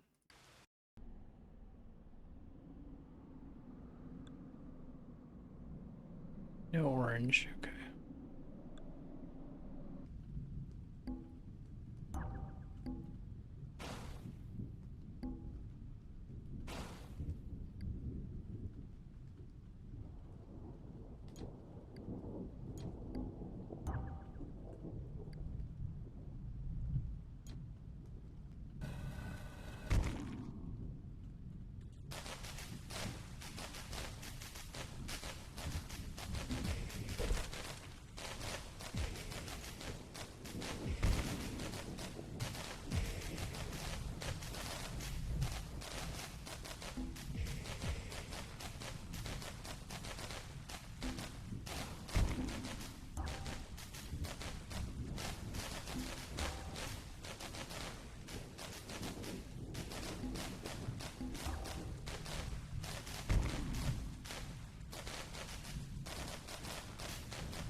I assume there's some... So there's a feeling you get when you play an idle game for long enough where it's like, oh, okay.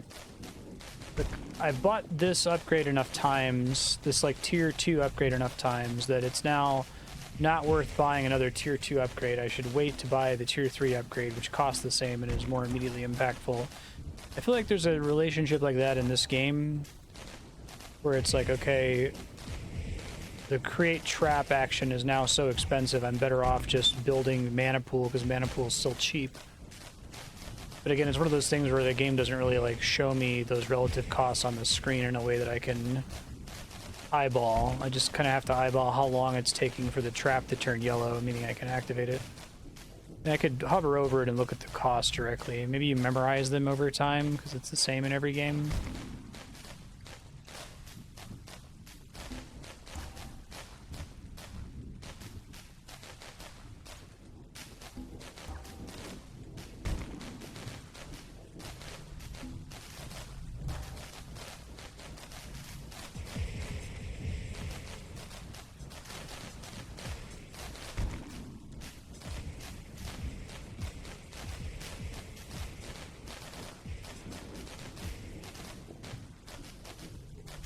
Really? Mana boost seemed like it was relatively strong in traps.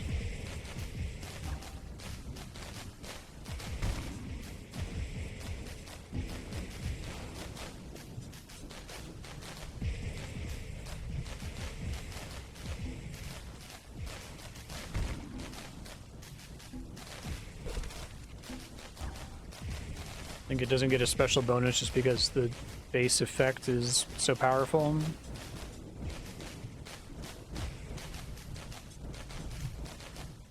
And Ravanon's saying that doesn't count for mana.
feel so much more trapped with pure gems. I kind of just have to stare at the screen and hope things turn out okay. I'm excited to get these swarm levels done so I can switch back to duel.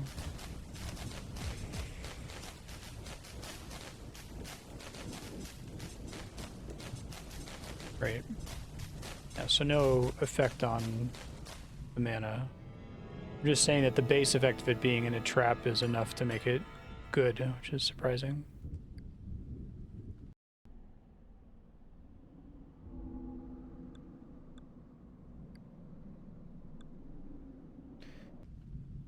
Let's see.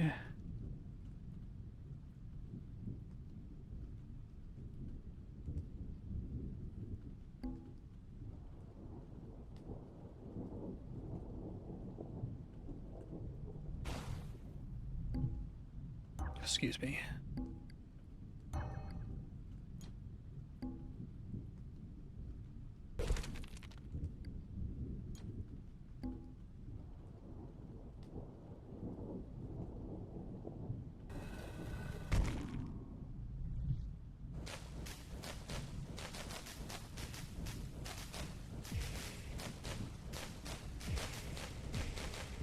I think the only thing that would improve my ability to play GemCraft would be to play whatever the most recent GemCraft game is. Like, I think if I had done a single sub-block of Tony Hawk 4 and then immediately went into Tony Hawk 1, I would have had a much easier time.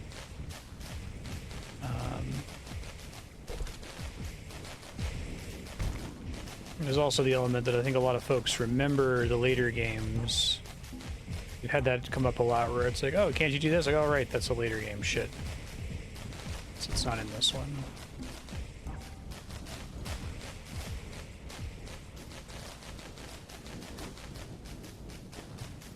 That's assuming that the later GemCrafts, like, keep iterating in that direction.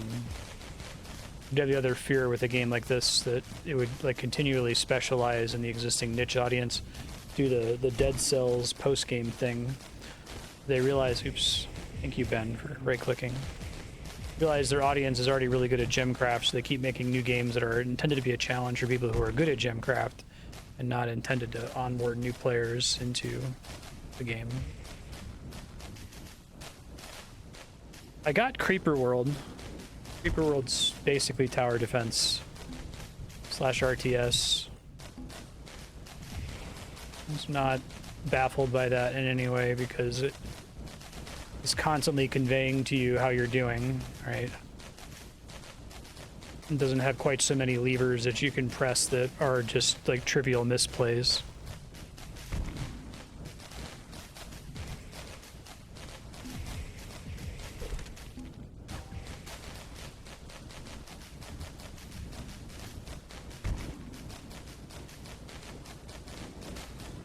I don't have a hot health, it's my mana.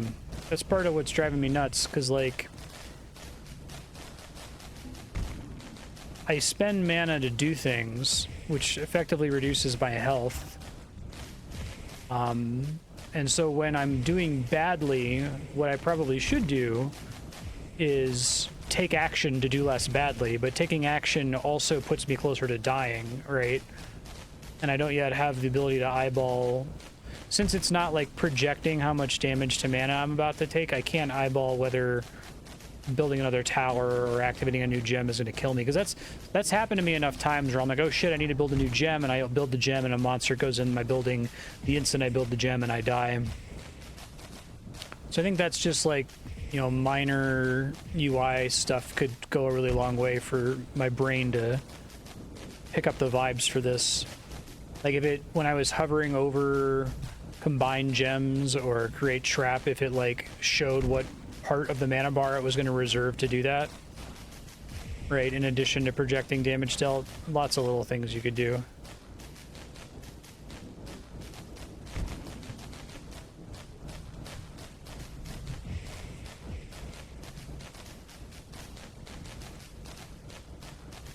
I'm a big fan of passively learning how to play games through just on-screen feedback, right?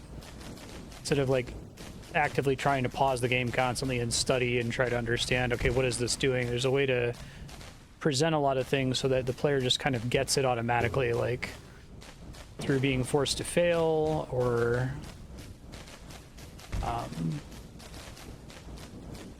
seeing the difference between a rousing success versus a massive failure. You can kind of learn passively in that way. That might kill me, actually. Hopefully it doesn't.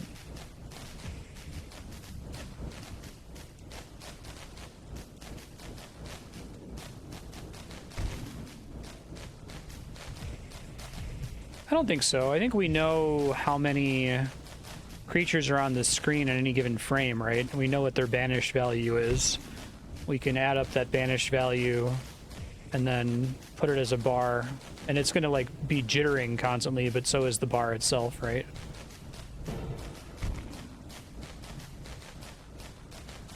Seems like that would be a pretty trivial calculation to do.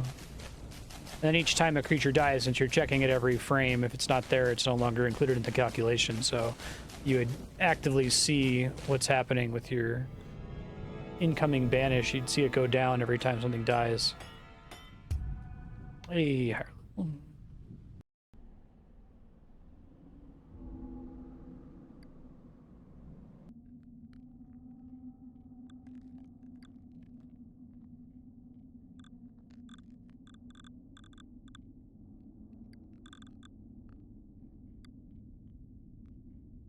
it's almost capped.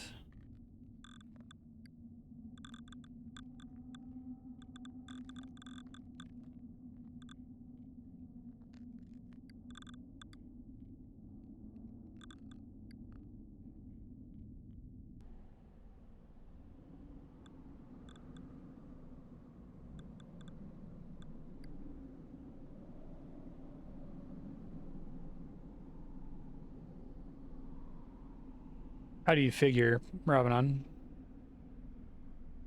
This is the maximum amount of damage you could possibly take if every creature on the screen made it to your house, right?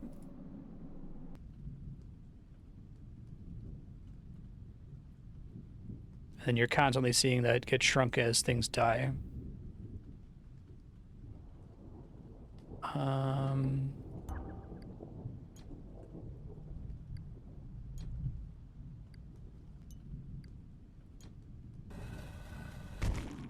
Like, obviously that would be modified as things die sooner or later. But it would still give something on the screen that's letting you know. Like, if the entire bar was red, you're like, oh shit, I'm gonna fucking die if I don't deal with this entire wave. But if the entire bar is not red, you're like, oh, actually, this is fine. Like, I can afford to start spending things here. Possibly 0, right? That's why it's helpful.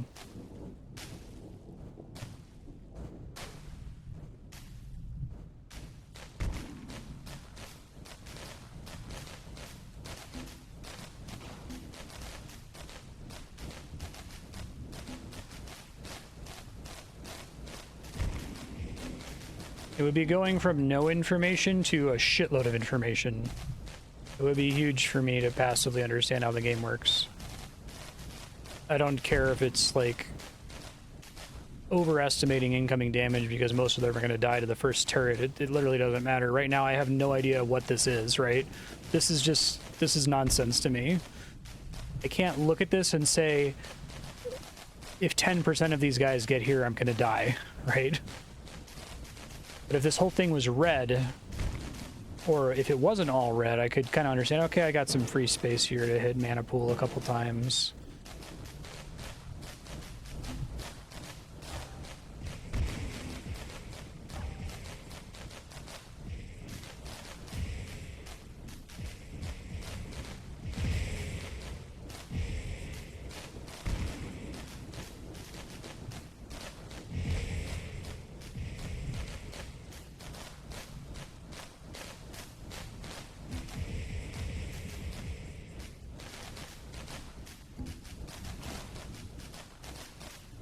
Very, very possible to be in a situation where your turrets aren't killing anything, especially when there's like boss enemies out. Wouldn't be as noticeable in Swarm, but I get situations like this where I'm losing mana at about the rate I generate it, so If I had somebody to eyeball that that was happening, then I would know, don't do anything right now, because if you do, you'll die instantly.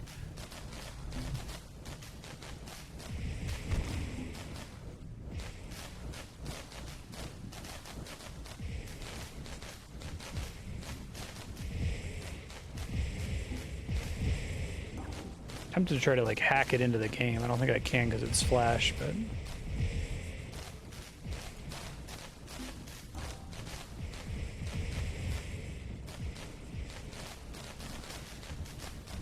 Oh, if I can get pure green on this map, I probably want that. They want that much sooner.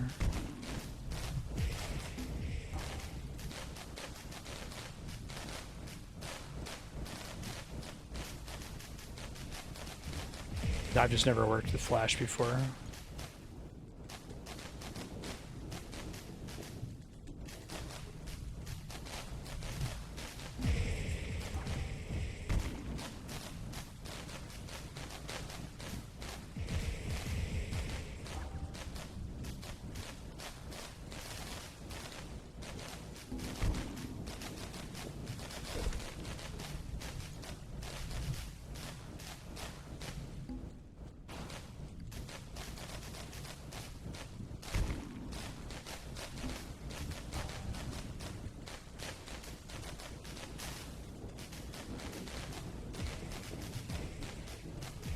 I feel like if you're going from a normal wave to a boss wave, or even a normal wave to a slightly tankier wave,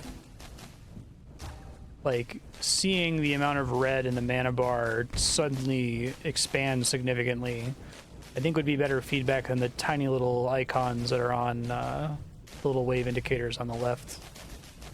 I guess eventually you get good at being able to notice those in their peripheral vision and react to them, but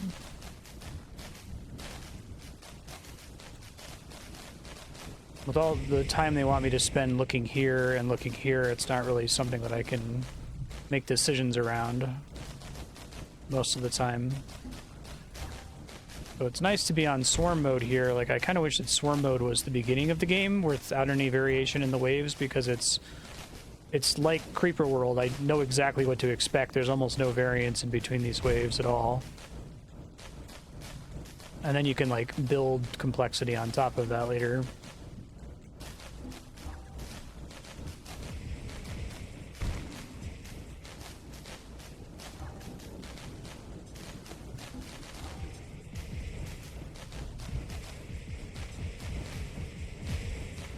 Son of a fucking bitch. God damn it. I feel like I need to fish for a poison.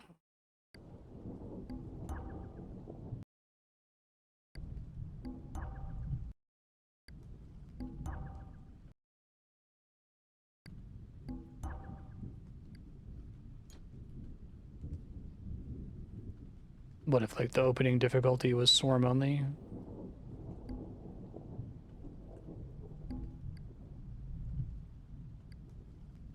I don't understand what you mean. Okay.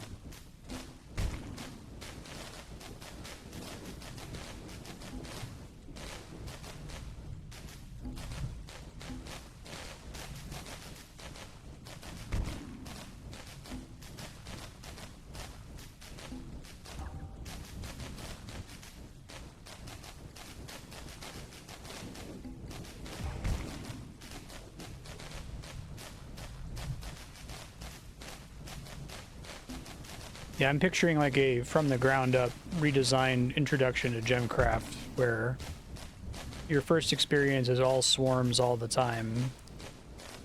And then maybe I don't think you need a visual distinction to just say, okay, now we're not doing swarms anymore, now we're doing a mix of swarms and regular waves and boss waves, right? You would just see that, oh, there's like 10 times fewer creatures now, moving slower. Needn't work the same way that it currently works. to the T, right?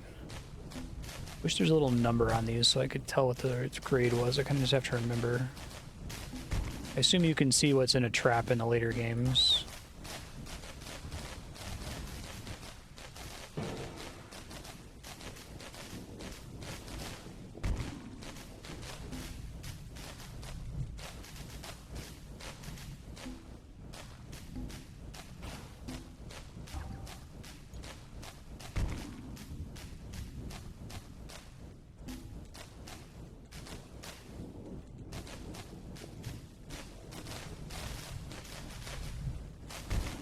I think it's definitely true that this is significantly simpler, what I'm doing right now, than any of the other optional modes.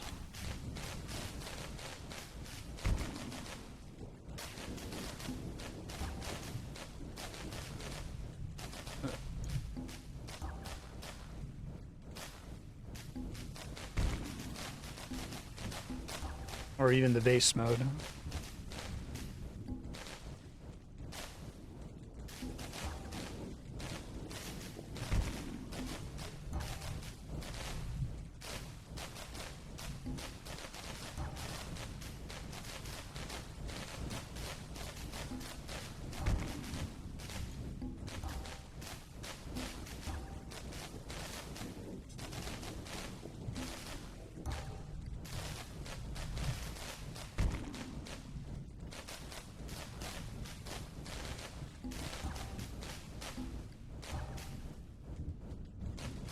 It is grade 3, excellent.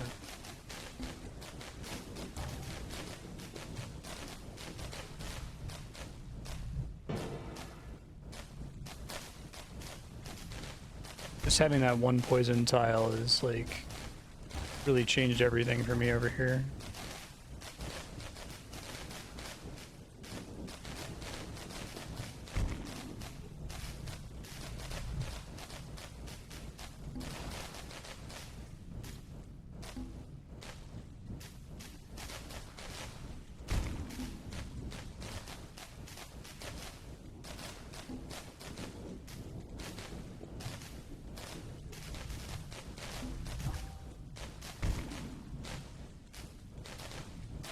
I just got really lucky in not seeing a yellow at all.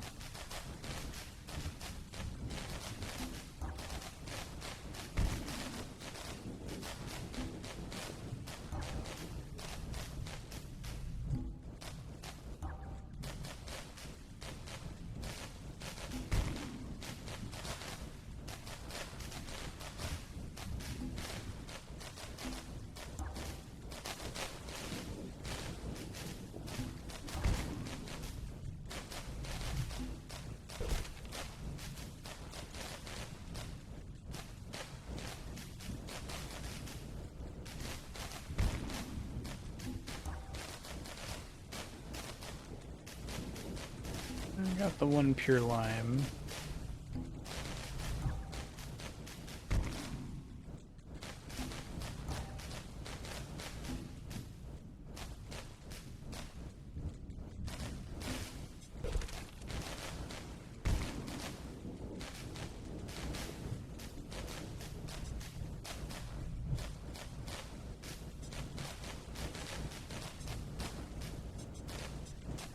I think as you put this on sub-block before you add it to the sheet.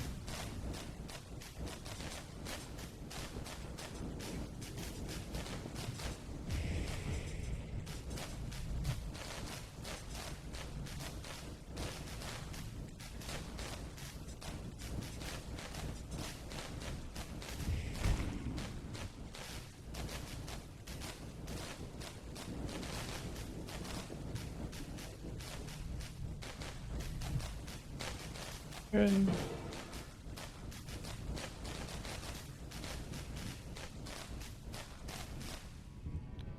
There we go.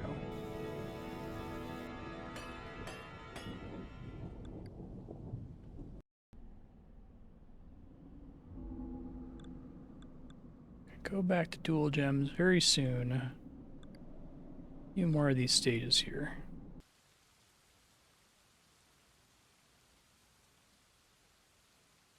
Okay.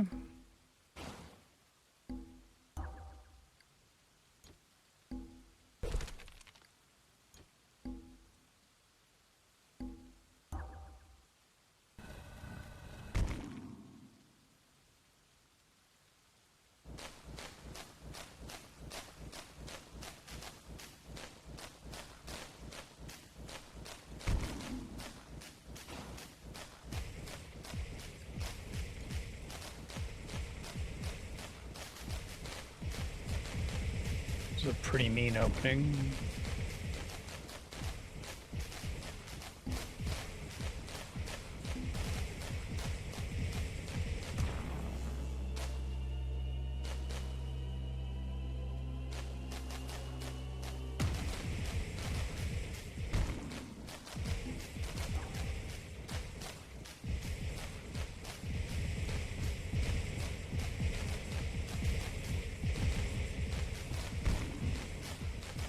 Here I'm like roughly breaking even, which is not good.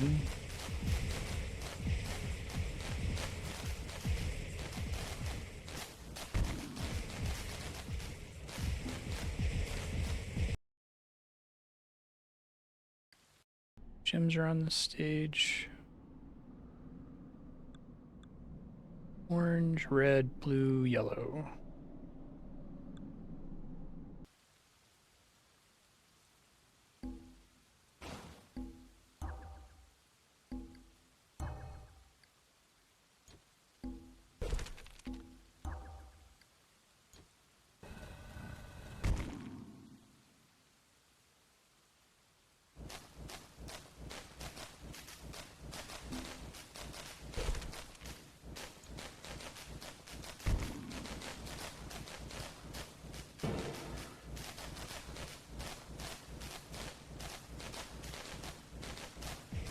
Does mana pool also affect mana gain from mana gems, or is it only natural mana from defeating monsters?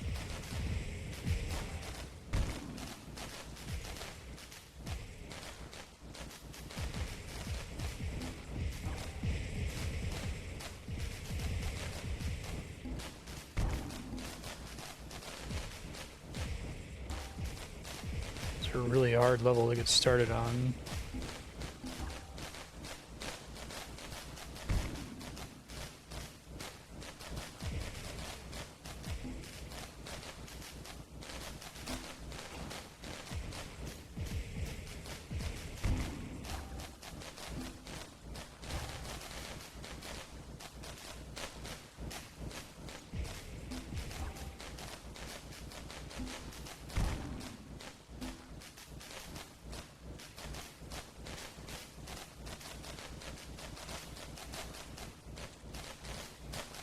I asked if mana pool upgrades affect the amount of mana you get from mana gems, or if it only applies to natural mana gain.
Two right now? Okay.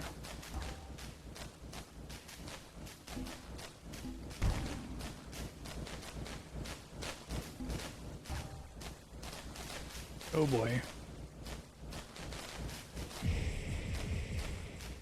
Too many guys there.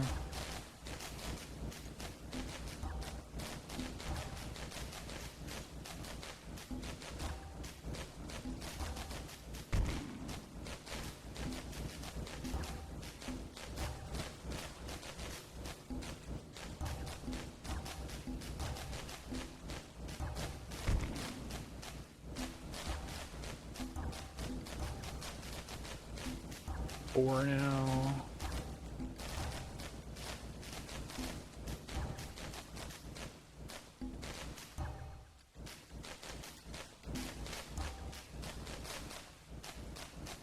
also for...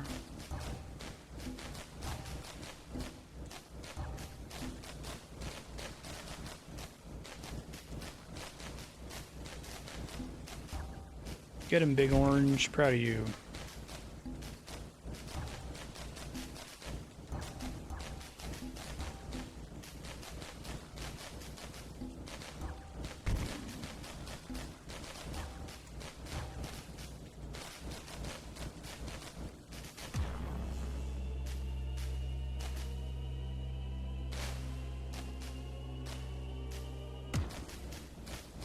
May as well use it a few times, why not?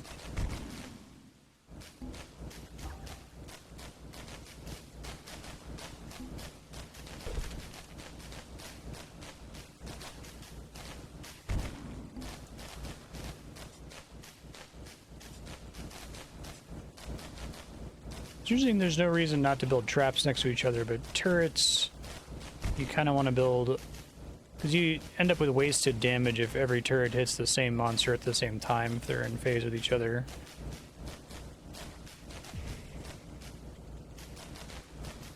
Wasted damage is an interesting problem to try to solve.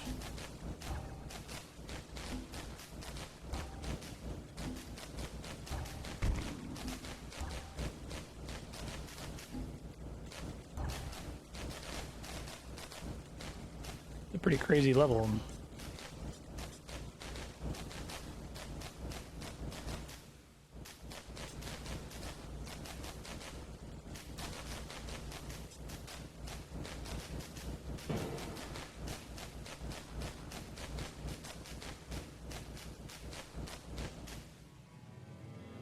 Very good.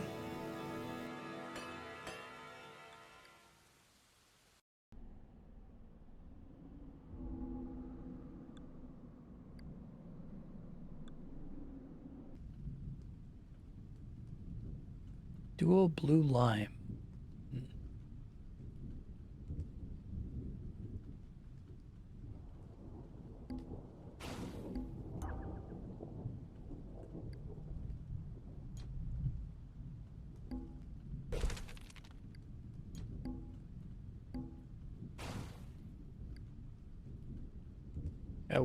I guess I can just throw this at something later.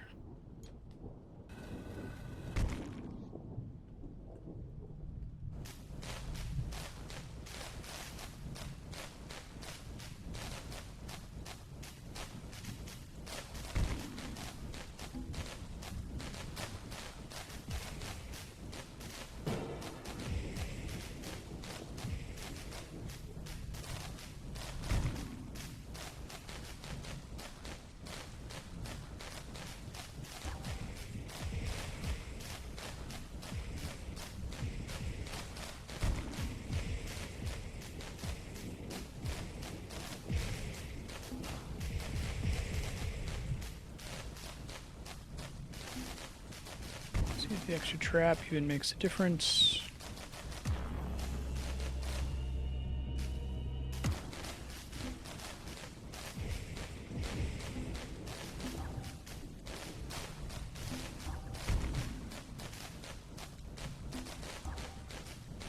Purple.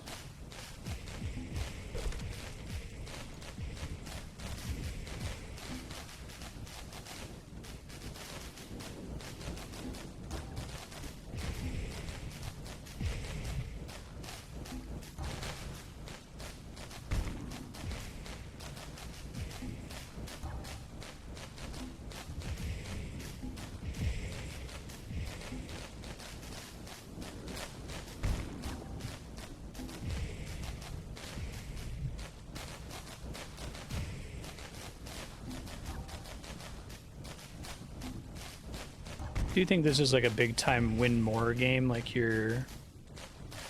once you're struggling, it's so hard to get back on track, right? Because struggling also affects the rate at which you're getting more mana above treading water.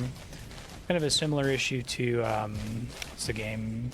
Devil May Cry and other spectacle brawlers where like, if you're getting early really good combos, you get more XP, which gives you more abilities, which makes it easier to continue to get really good combos, right?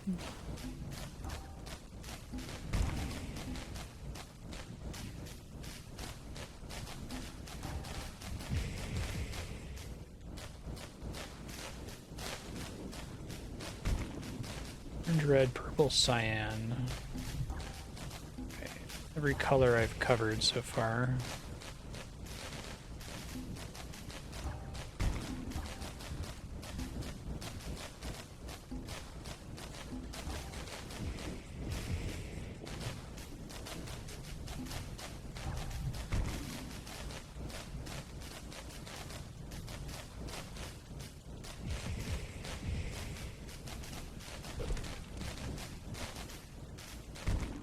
It might be true that the instant that it seems like you're treading water, you've already lost the game, at least in terms of like style points are concerned. As soon as it seems like you're losing as much mana as you're gaining, you should probably restart if you're trying to actually play the level well.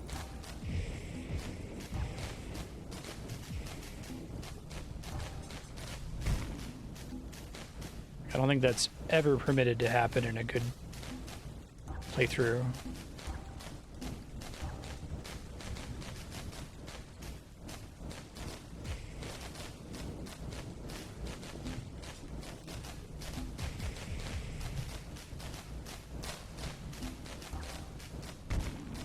My objective here is to just limp to victory, so I don't mind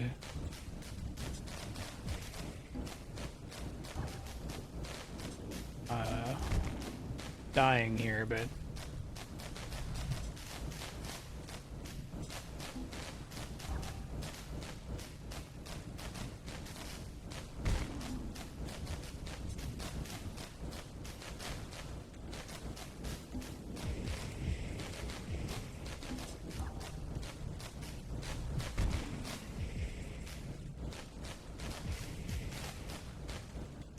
get these on the board somehow.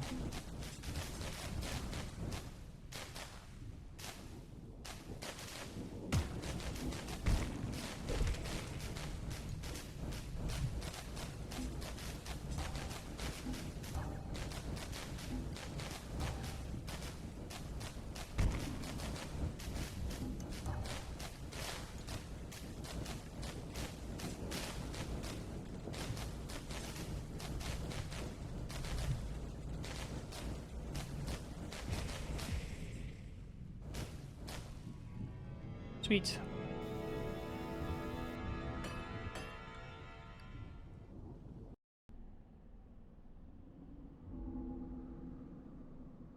Alright, 2 more of these and then we're doing the modern levels. Hopefully I get at least one more level up before then. It's a tower, building, wizard tower. Wave 7 is when this one starts doing shit. Okay. And then also they come in from the corners. Yes, please. I'll take that happily. Actually, let's do the mana first.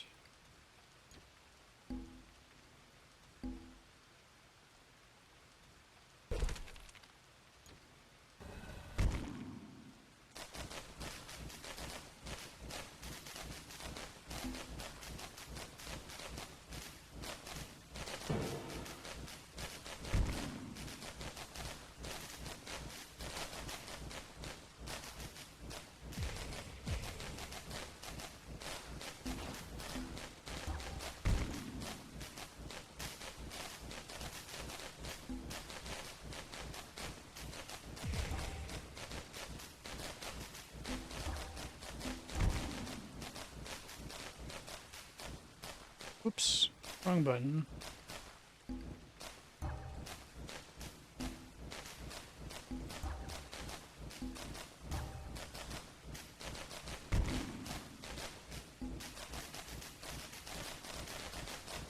It's about to hurt. Ow.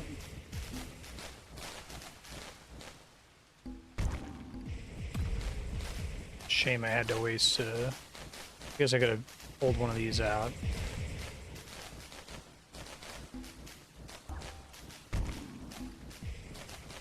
It's already grade 3.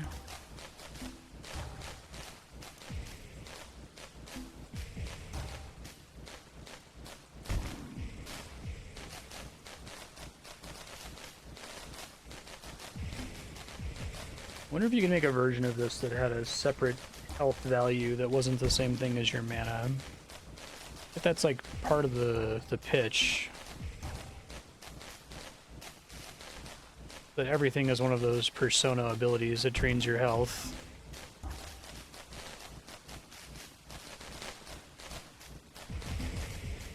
But it makes it significantly harder for me as a new player to understand, like, what the consequences of my actions are going to be. I'm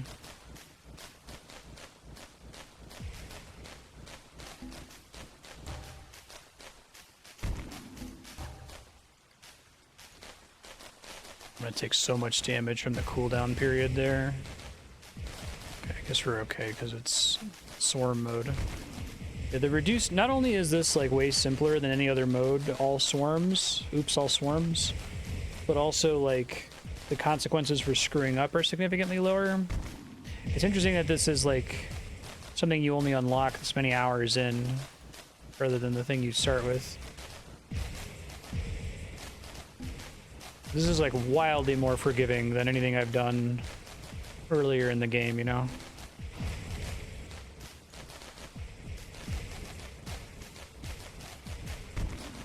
Be good to know how poison restacking works, if it even does that at all.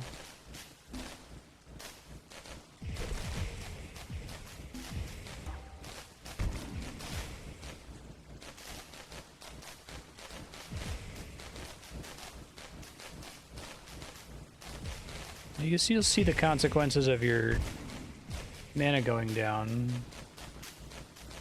My argument is that the beginning of the game should be really, really, really restricted. You should have entire levels where you can only build towers, you can only build traps, you can only build 2 towers. You have to use these colors of gems, you have to win with these specific restrictions, you have to have this much score, your mana pool has to be this big. That would be ideal, I think.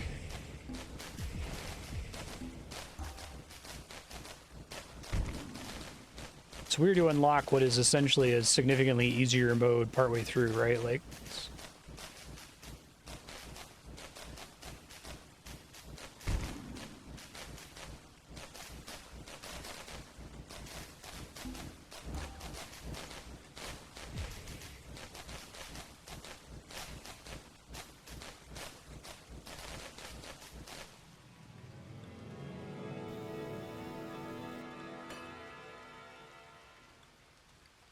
not quite a level up.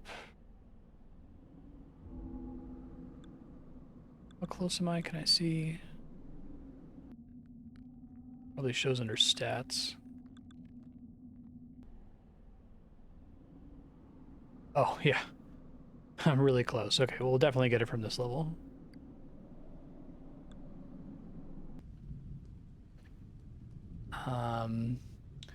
Well, this is a level.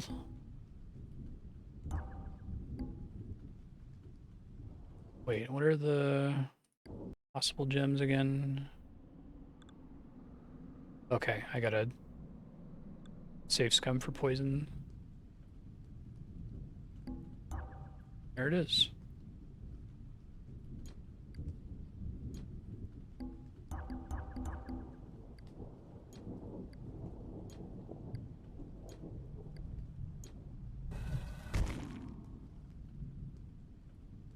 Oh, I got my order screwed up. I'll flip it here in a second.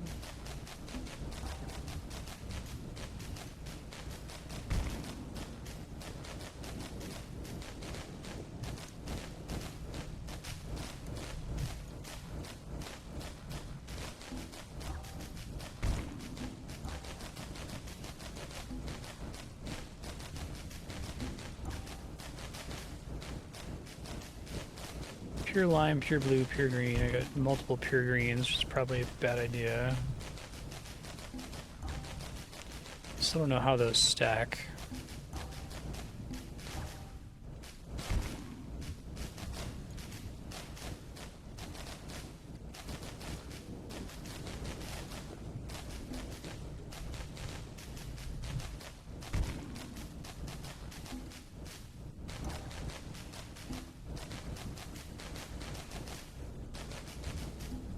I just gotta remember what's in each of those slots.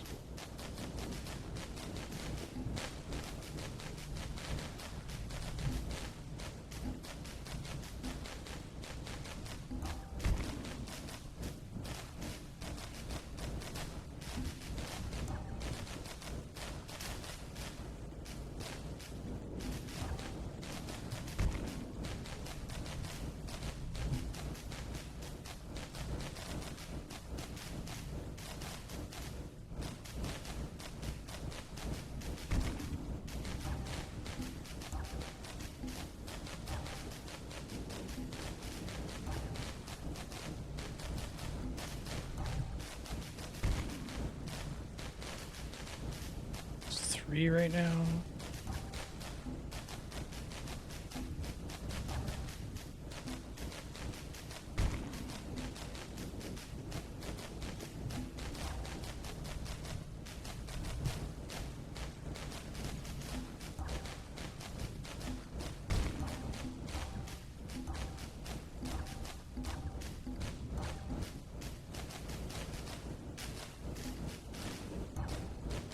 Multiple opportunities for a slow there is pretty good.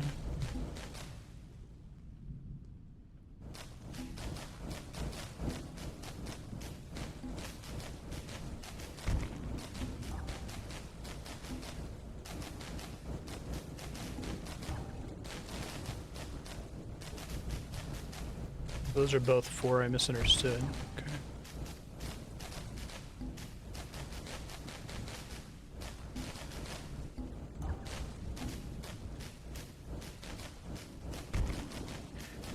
Try to get some mana, I guess.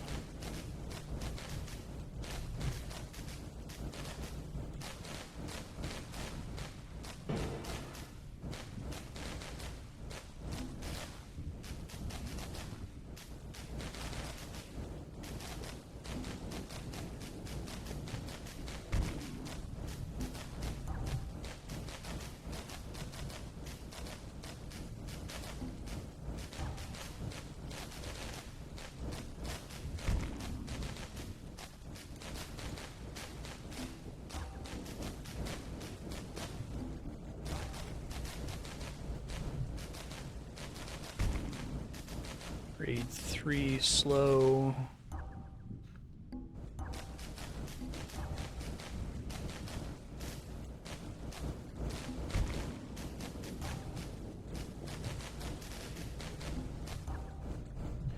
think I do really better in these levels that just give me a ton of tower and trap spots at the beginning, because it removes the cognitive load of having to figure out whether those are worth the investment. When I first started doing this, I was just going crazy, just making towers, towers, towers, and then it turned out actually having a higher level gem was significantly more powerful than having multiple towers in most scenarios, which was surprising to me.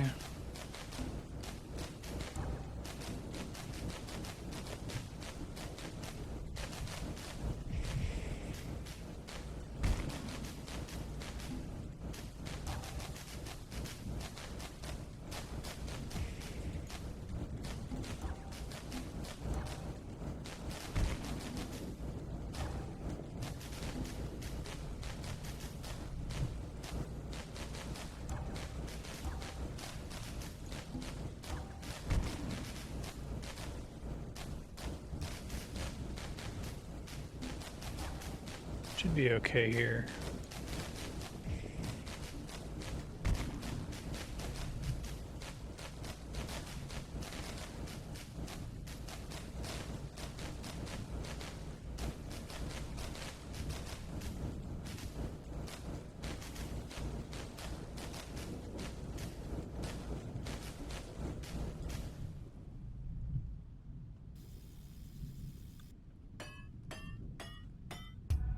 Hooray!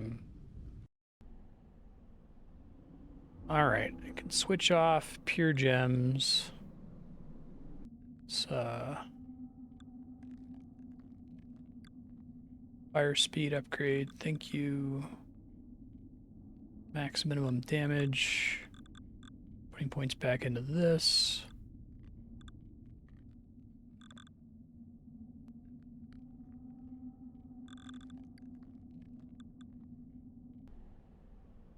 What level does that put me at? 38. I need 40 for the next thing. Kill all monsters before time runs out. That's interesting. Wonder if the timer speeds up when you turn on fast forward or rush the waves. Arcane Guardian level. This level is going to suck. Or I need to respec into dual gems. Well, I guess if there's a million gems, maybe let me try doing it with single pure gems.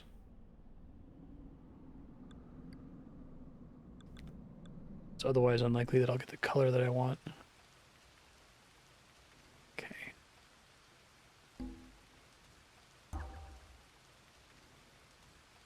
I'm still gonna want some towers. Oops. Okay.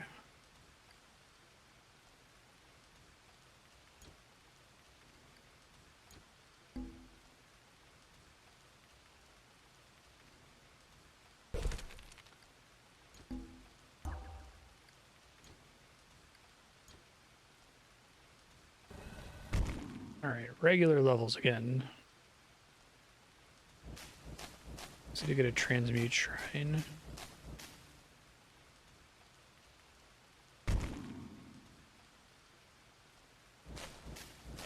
Is that not care? Can I use a tier 1 gem to get a bunch of higher level gems of the same color?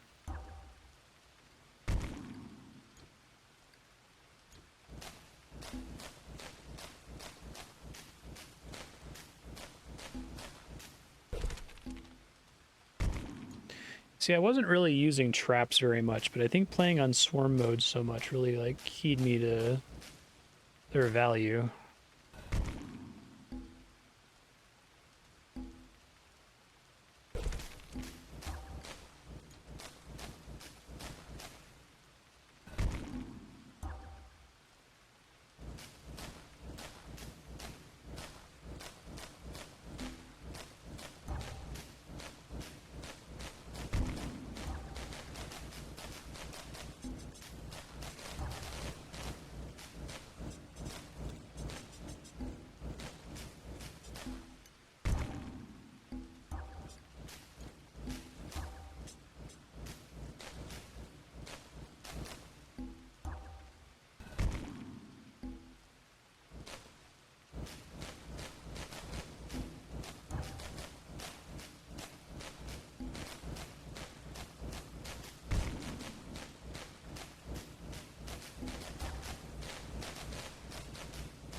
Grade 3, I don't have a slow yet, okay.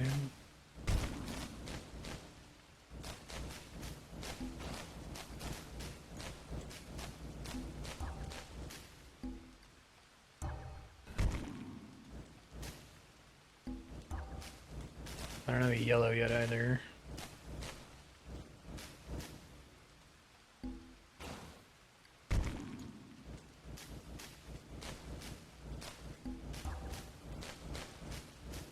Or a lime green, geez, so many colors.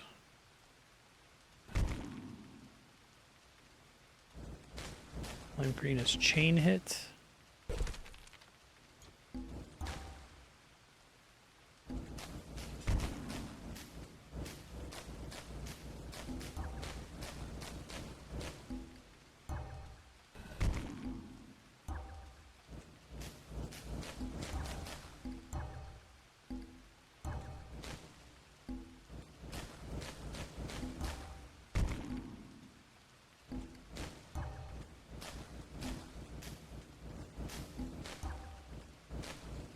It's 4 already.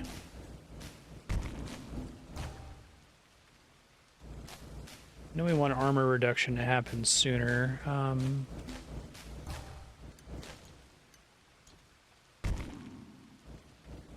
It's probably fine.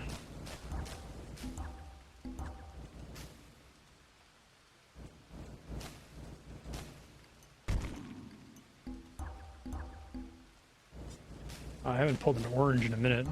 Really excited to be able to pick my own colors in the future. Seems really helpful.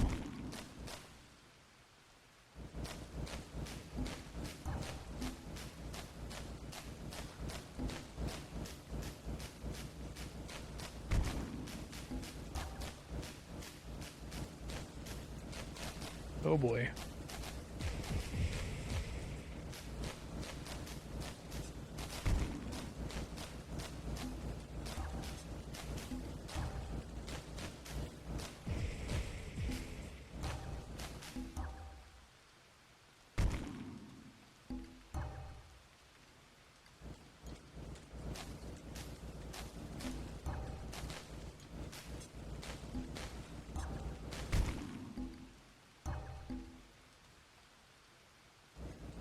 Hopefully we're okay here.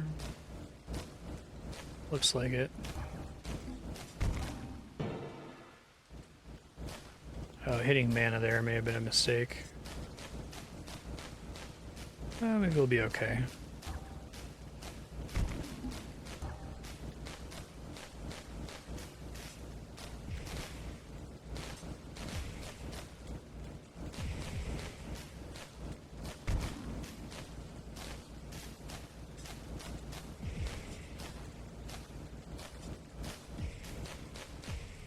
Death Spiral.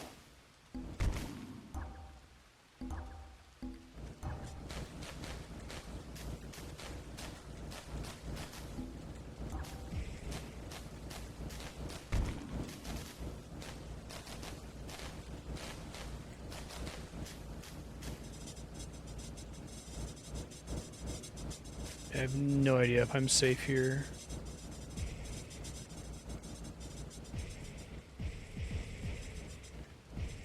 And that's where the projection would be super helpful, because these guys are hitting ridiculously hard.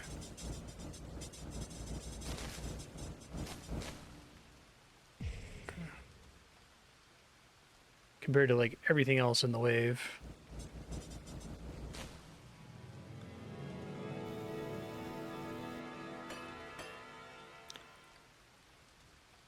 Okie doke.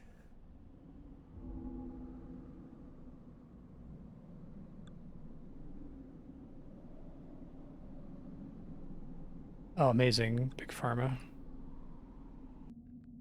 Yeah, I never encountered it when I was younger.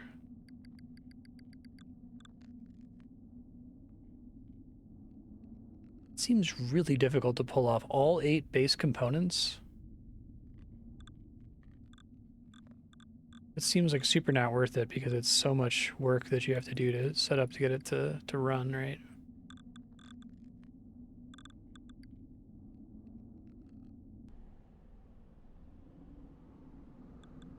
Like, I can imagine you have access to 1 if you get all the bonuses from these guys that let you start with a gem, but then you have 1 gem that has the same benefits as these 2. Like, I feel like this needs to be double or quadruple the benefit. Yeah. So you have 1 gem that's good for the rest of the mission, but then every other gem sucks after that.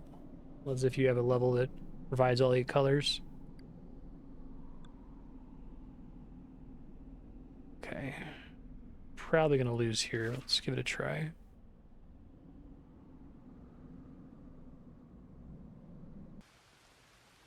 Just the 1 gem, right, is the issue.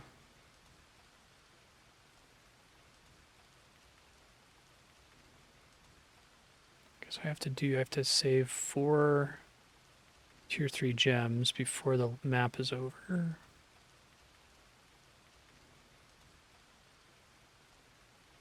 Um,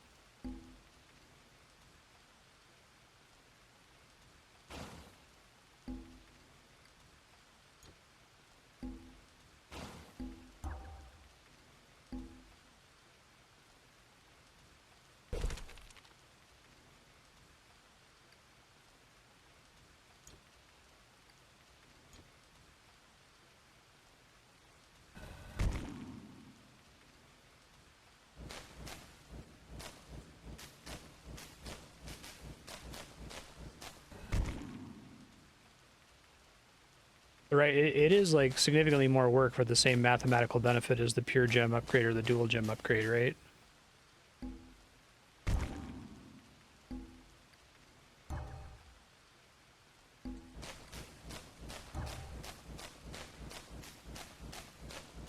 Oh shit, that's triple now? I didn't realize it was already dual.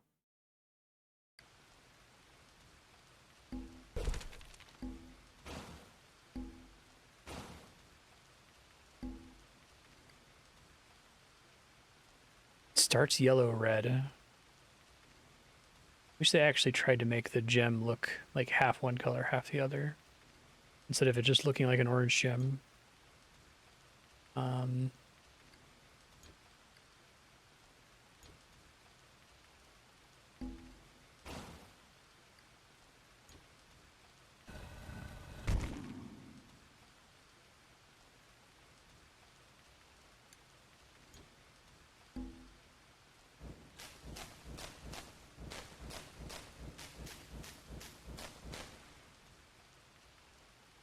It said it was the same math, 6% increase.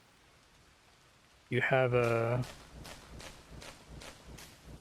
I'll look at the skill after this. It looked like it was the same bonus for, like, significantly more work.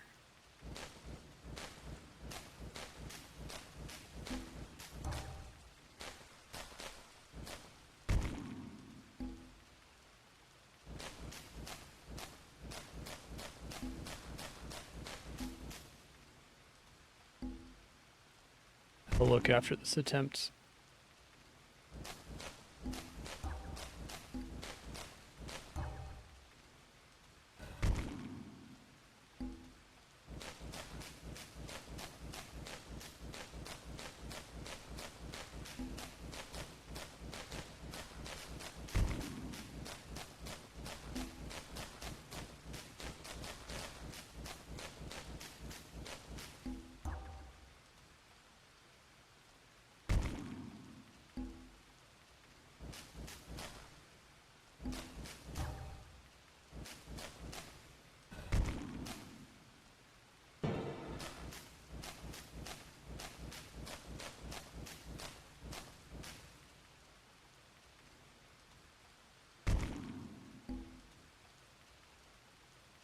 Oh boy, big boys.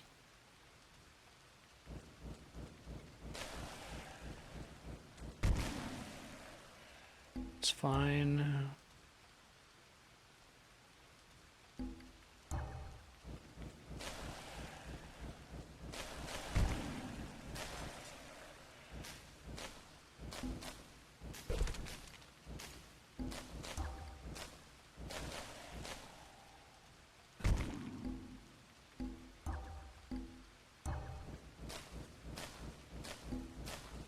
Orange lime, you say? I don't think I have anything that's blue at the moment.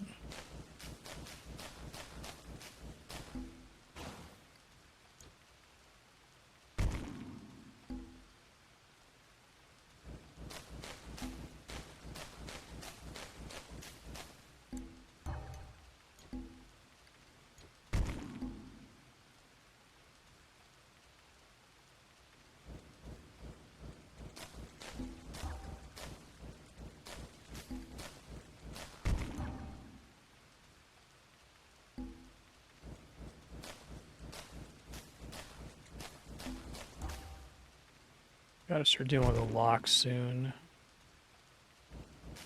Gonna have a bad time.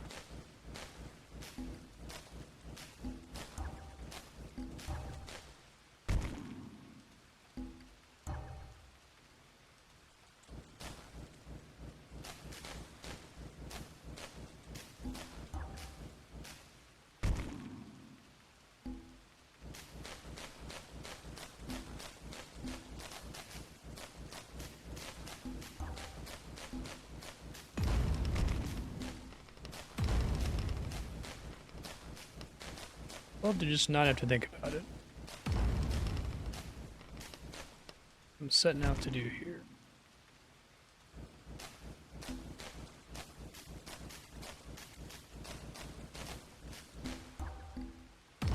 Beautiful, okay.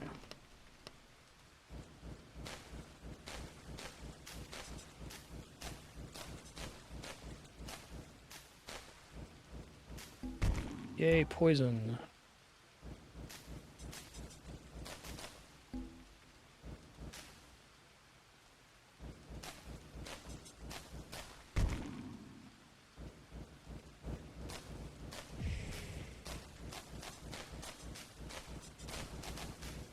Uh-oh. Doesn't seem good.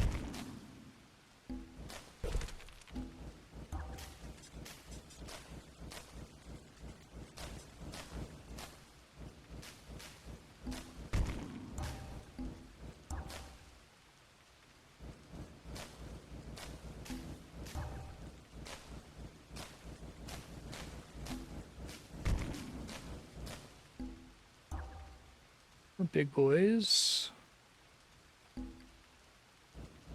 That's orange lime, okay.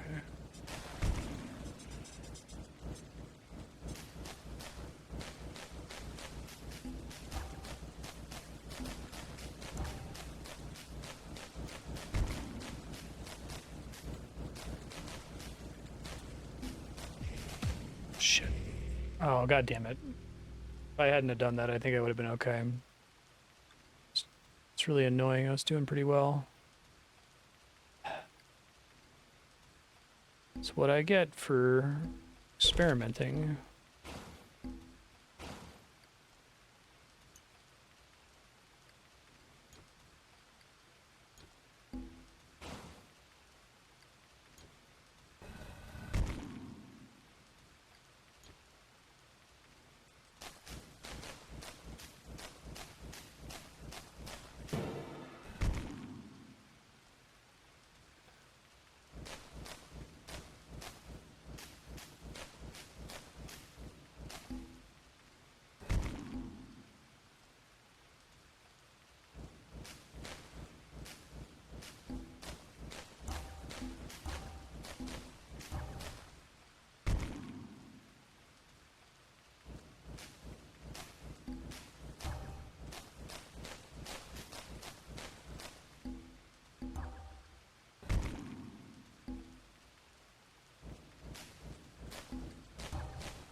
Little backup tower at the end.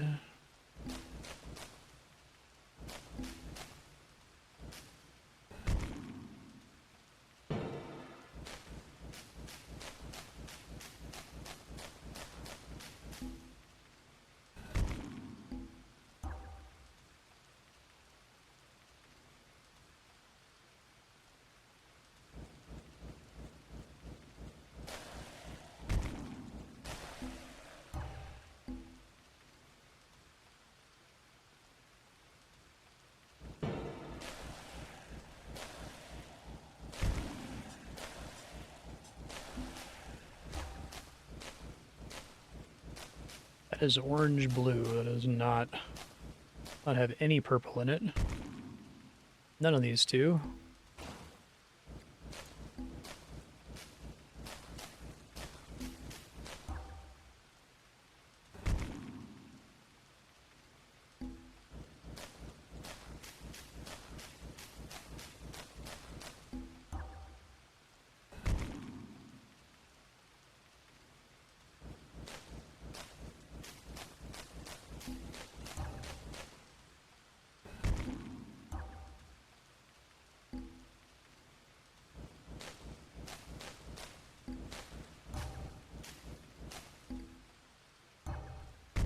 Still purple green.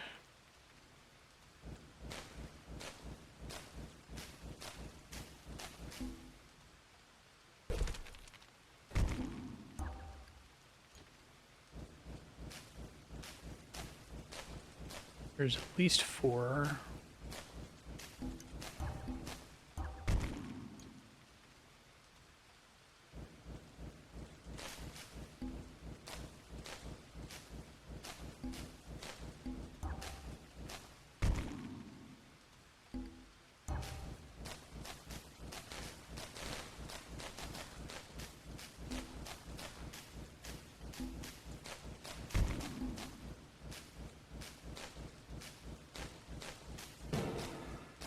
Try to squeeze out some more mana now.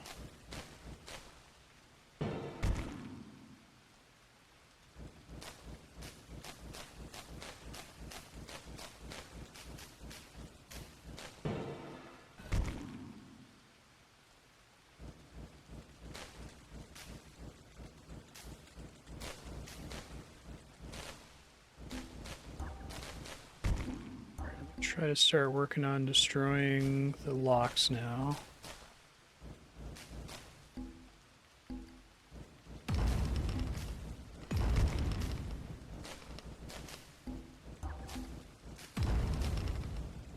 I'm doing it early, but I also just want to remove having to think about it. Okay. got primarily grade 4 gems, so I'm gonna hold out for those now. Green. Don't throw it. That was almost really bad.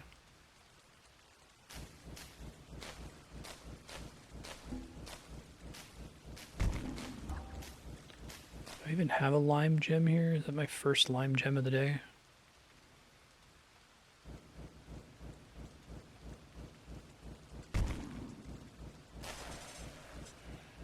Those guys might be a problem.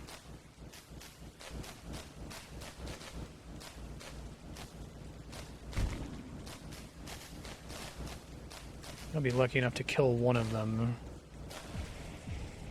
Okay, whew. Death Spiral Paralysis. Engage.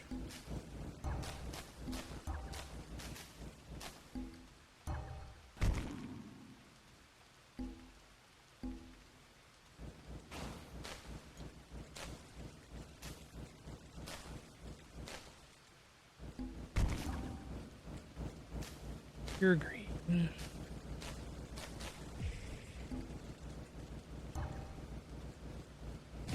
Oh, Jesus. Wow.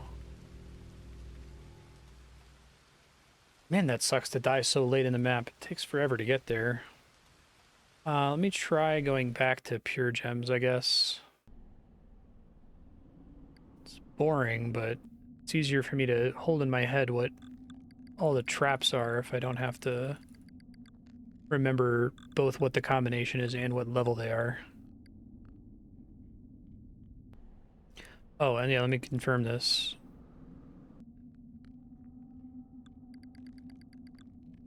Wait. 2 components have 12% extra multiplier to damage, 6% extra multiplier to damage, 6% extra multiplier to damage. So it makes sense that the dual gems are double the bonus because it's twice as hard to set up, right? With the pures, it only goes up to 40%. Why is this one the same as the pure when it's like way harder, right? It actually has the lowest bonus at the end. It only goes up to 30%. That's really weird.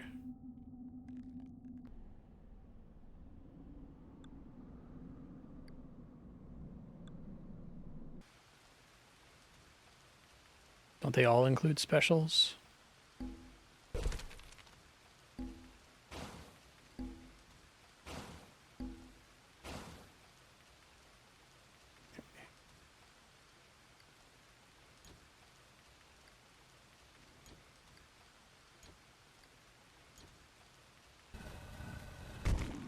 Try to keep them pure here. Whoops.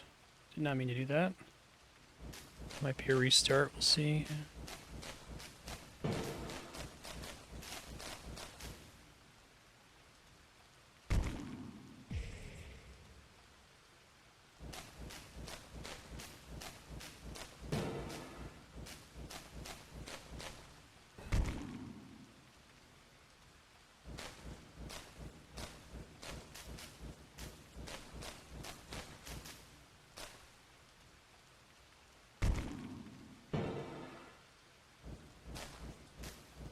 Okay, I'll look at it here in a second.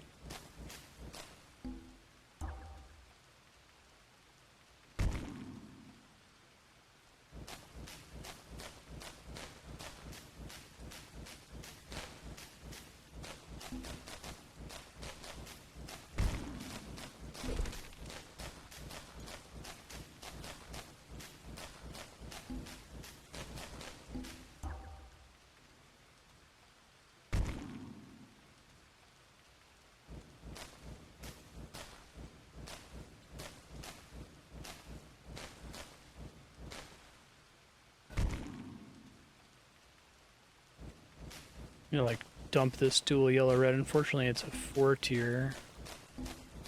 It's quite a bit worse when I'm not running dual gem specialization.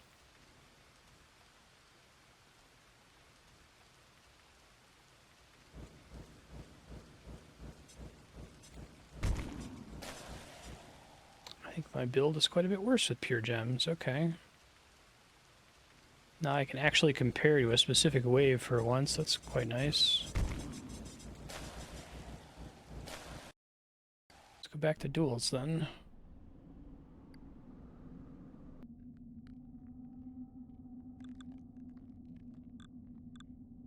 Damage, range, and firing speed.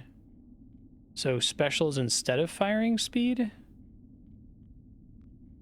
Okay.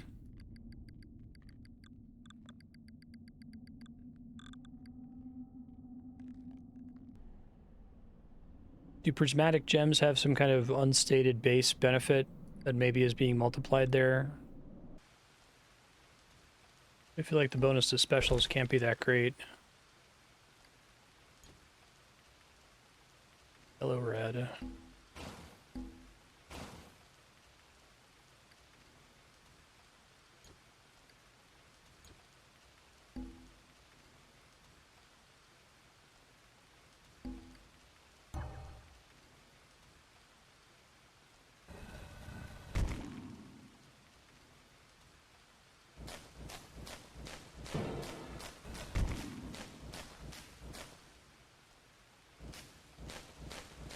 Hey, Kinky, how you doing?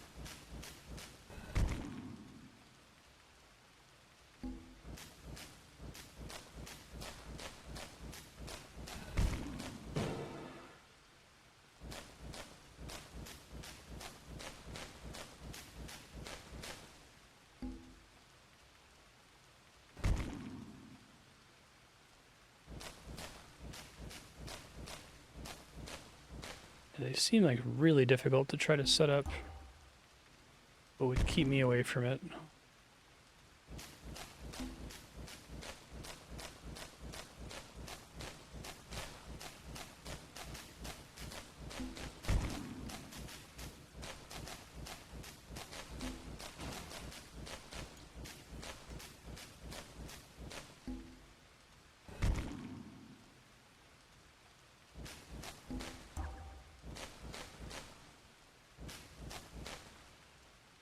Come on, you gotta give me a different color here, game.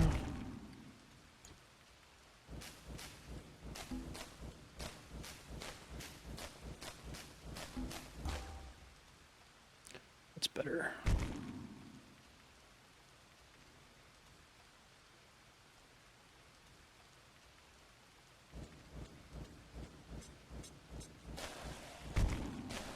Yeah, that's significantly better damage. Okay. They want to move the screen blue down.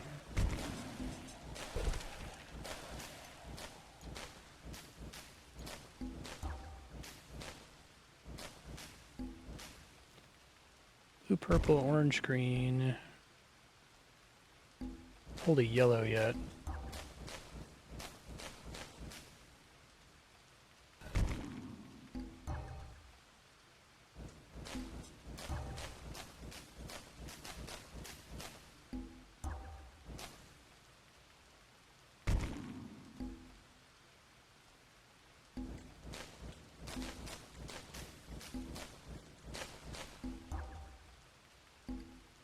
It's a lot of greens.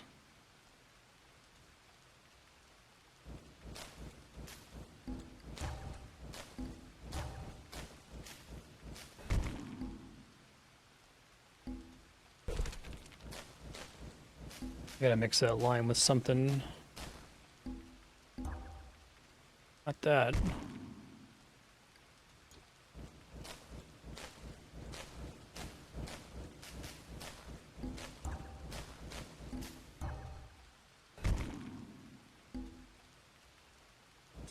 Save up for a grade 4 here. I'm gonna try anyway.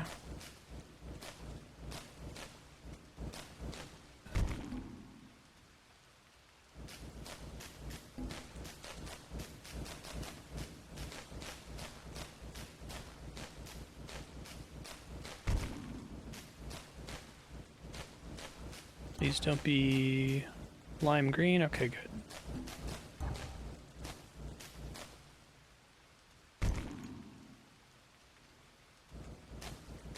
Chances for the armor down.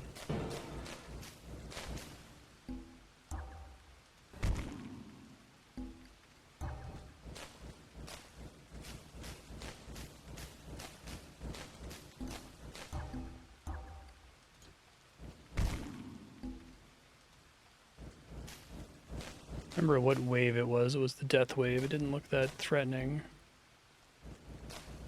this pink wave looks pretty threatening, but it's actually not that big of a deal. No, it was near when I was near the end of the stage. God. Stop giving me that game, come on.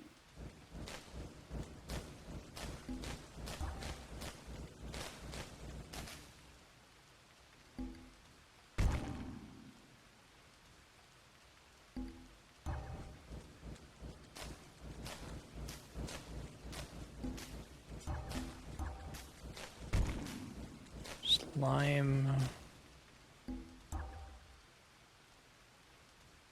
Oh shit, I fucked that one up. Thought I had the colors right. That's really bad. That might be game over. That's a huge mistake.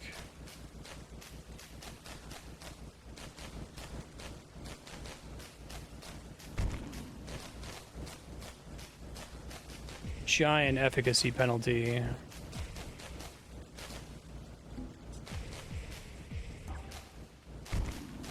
Bummer.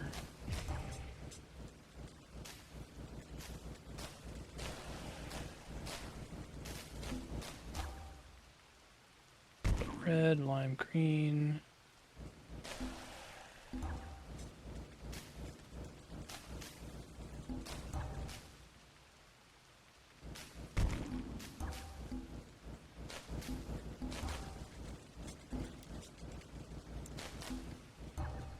This is the wave that I died on before, yeah.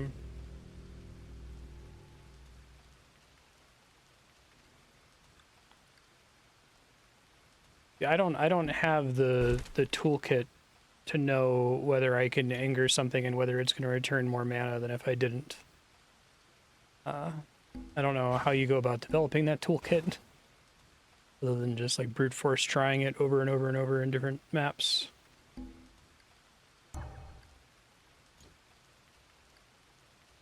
This here for now.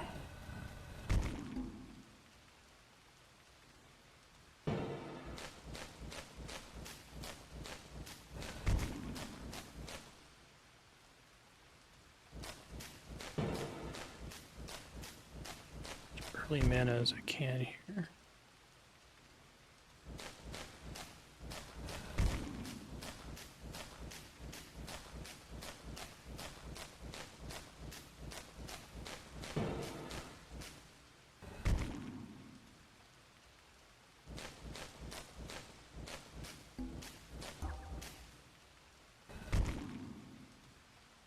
Green, pure green.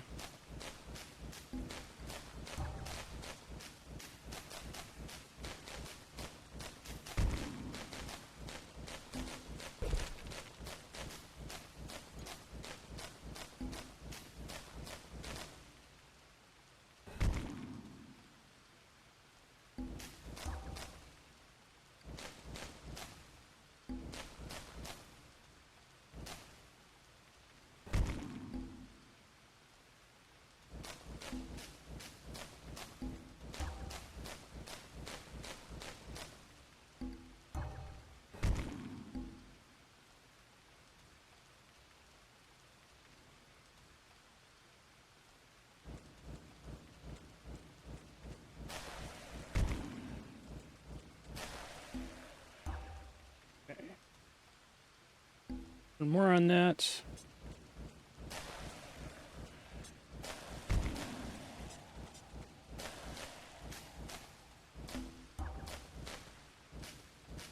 Orange green, this one's green purple.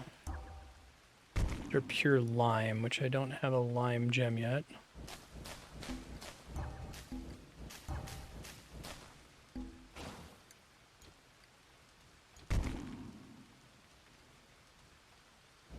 Green purple.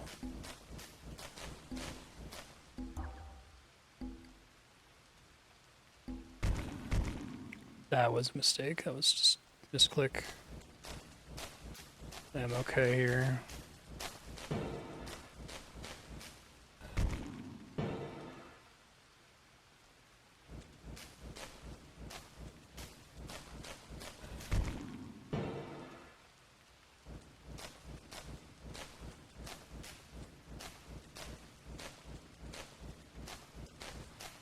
ability to pause sounds like it's going to be pretty helpful in later games. Actually sit and like study, try to make a determination. I did it again.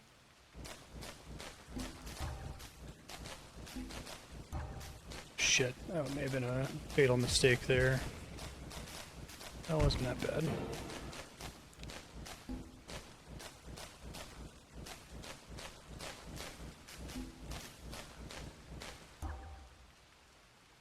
Lime. Blue lime.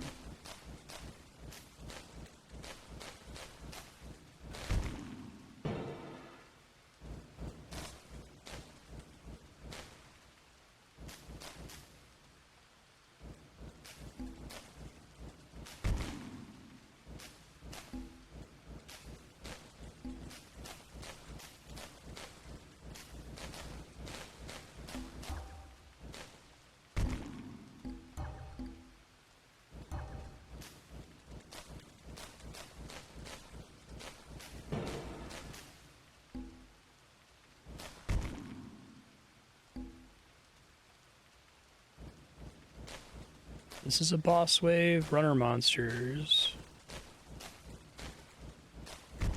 48 times 1.31 times 1.45. So what does throwing a gem bomb do for it?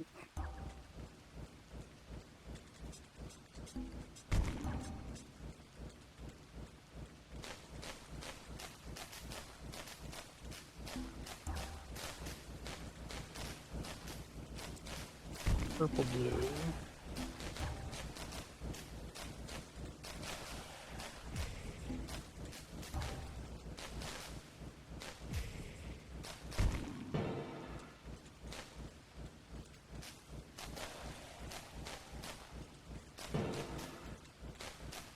This is my death wave, I think. I'm gonna try turning the speed down. Don't think there's anything I can do to like make things faster or easier here. Could maybe try throwing gems the last second.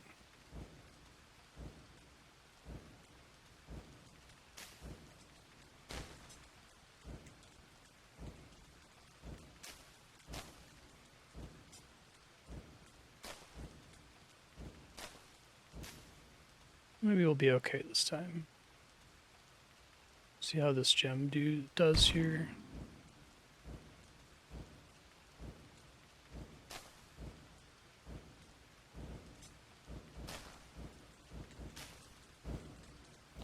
Guys, banish cost is 90.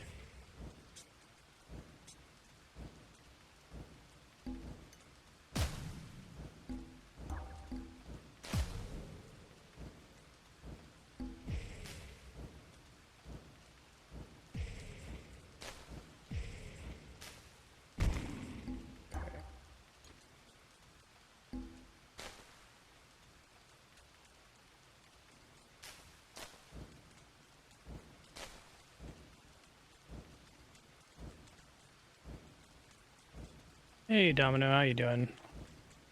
Yeah, it's been a minute. I'm still quite bad at the game. I need to deal with these locks now.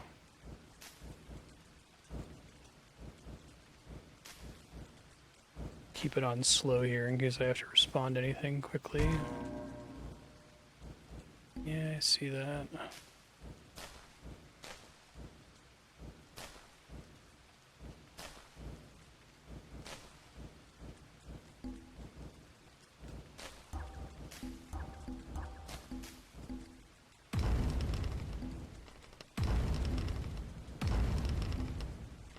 This could be death because I'm just not going to have the mana to defend down in the corner here. These guys are much tankier than they appeared to be from a distance.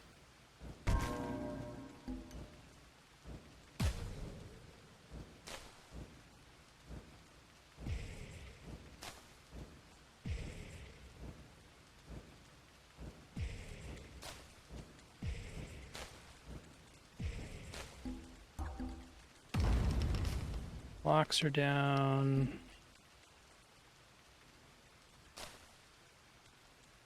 Worried about this giant group of dudes here.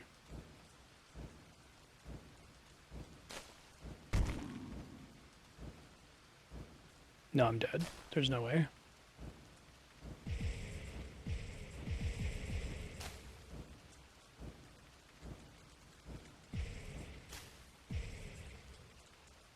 Barely survived that, but...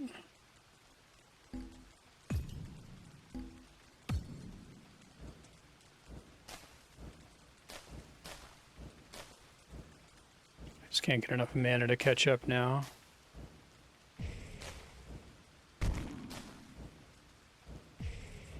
I just need to get like another level up and come back.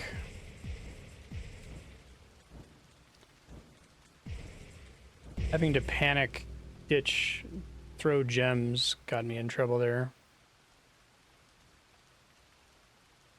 Yeah, Guardian. Yeah, that takes too long to attempt without like crushing it, so let's just do a couple of these other stages.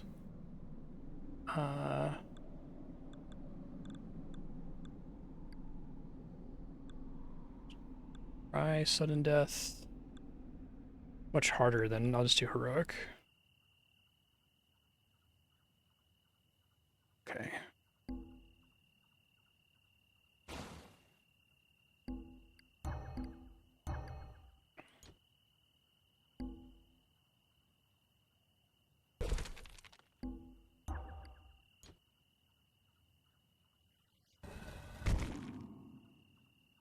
Alright, I'm on dual gems. I gotta switch these. Shit.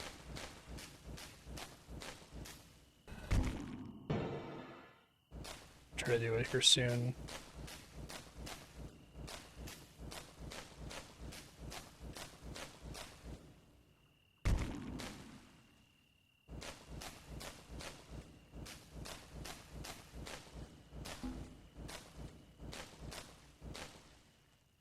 Trap presently is not getting to proc where I placed it.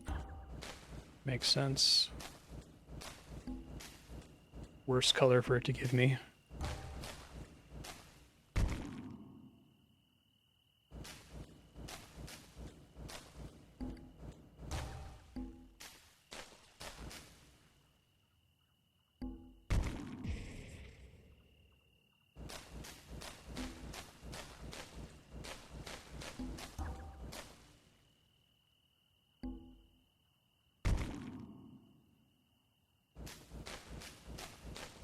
Screw that up with too many colors if I'm not careful here.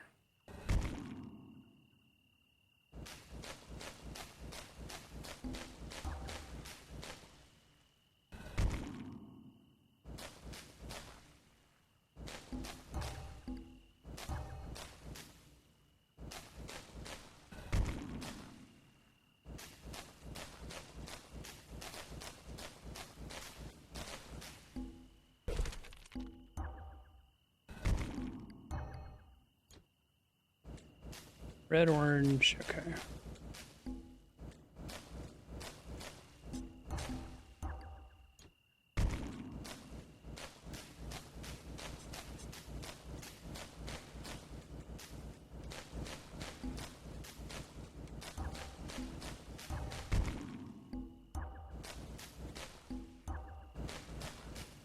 I'm gonna have a red-yellow combo. It's orange-yellow. I realized I could get pure lime here.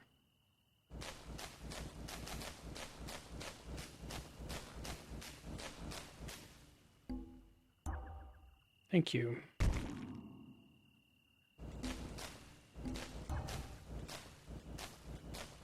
Grade 5.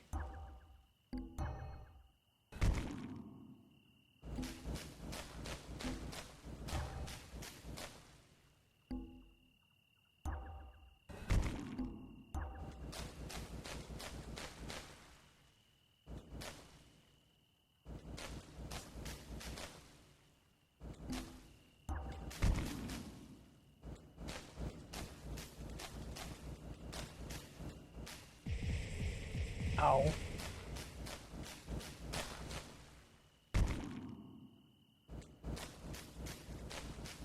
Alright, death spiral time.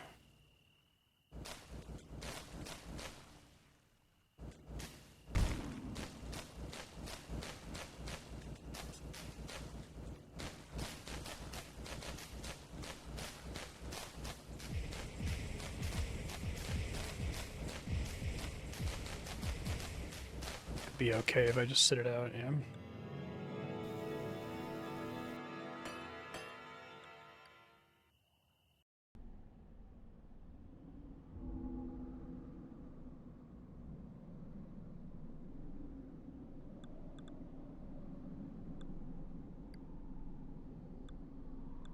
What's the gem situation with this one? 5, 4.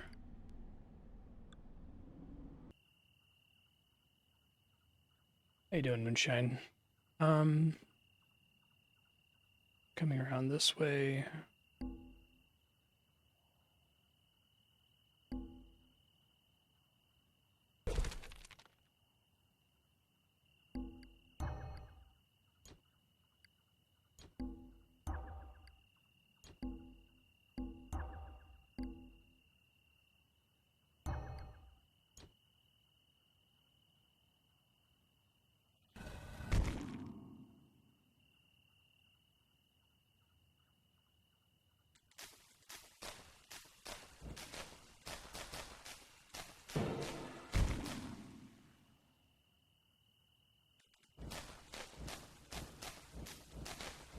Sweet.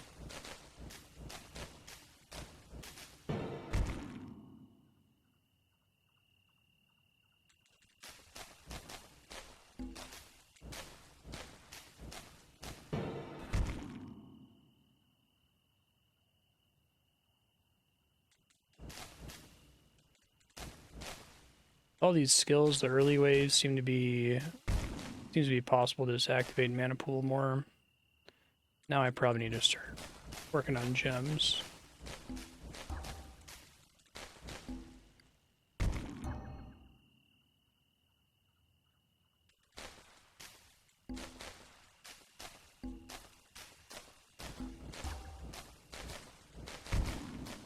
Lime green yet.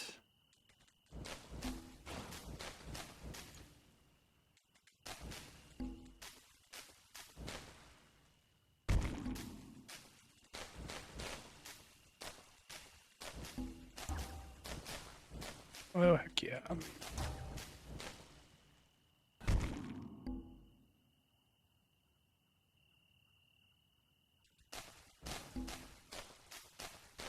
fix the lime one when I can. Oh, I screwed this up somehow. I think I confused blue and cyan. It's really painful whenever that happens. It's so, like, punishing when you do it.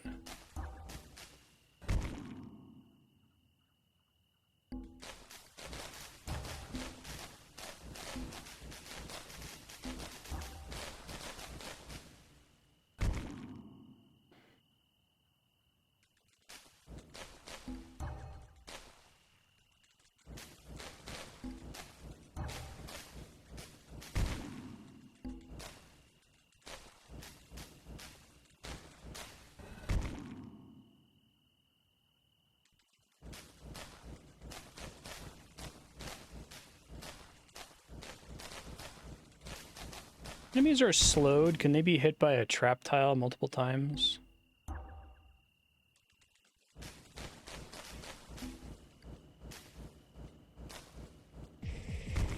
Ow.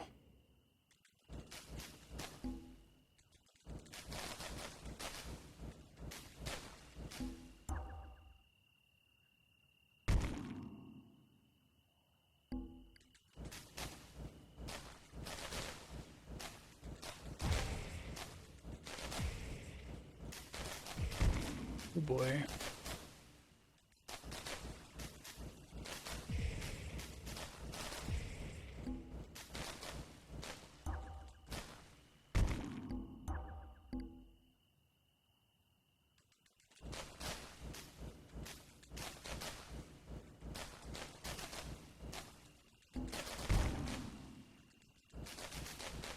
This gem's already fucked, I guess.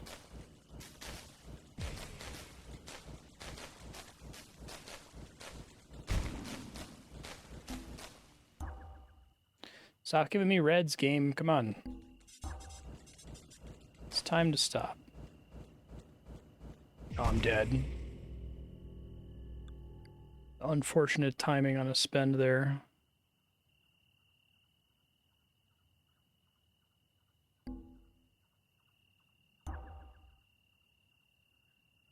I do that, then I have no, well, I can't merge anything. Yeah, I can't open with that.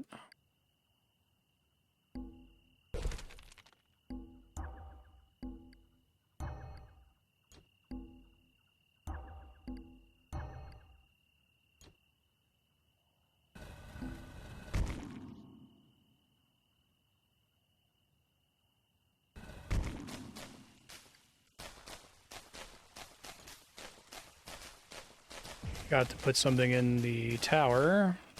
Mistake.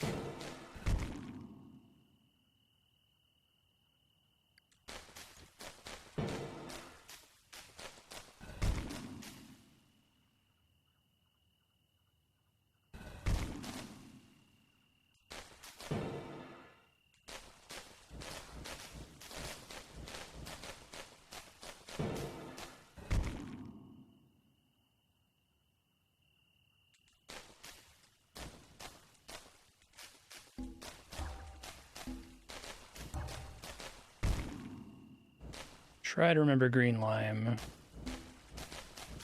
Blue cyan. I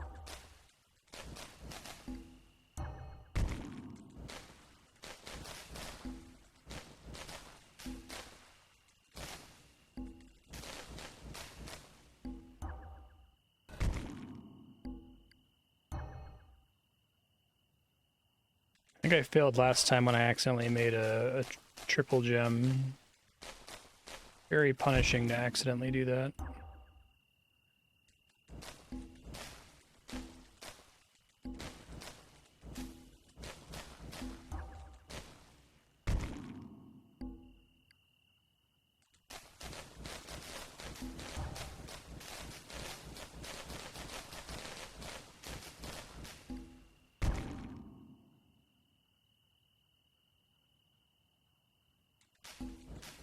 Grade 2 gem?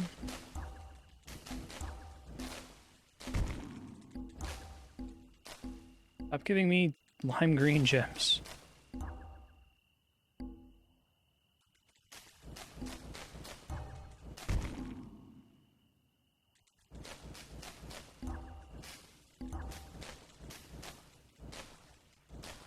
Game is very mean sometimes.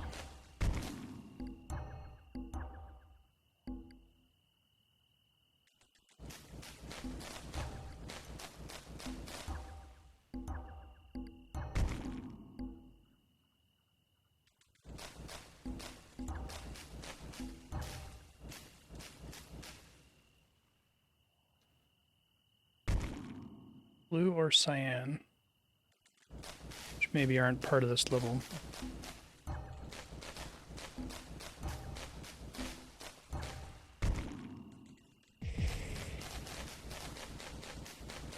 They started me with them.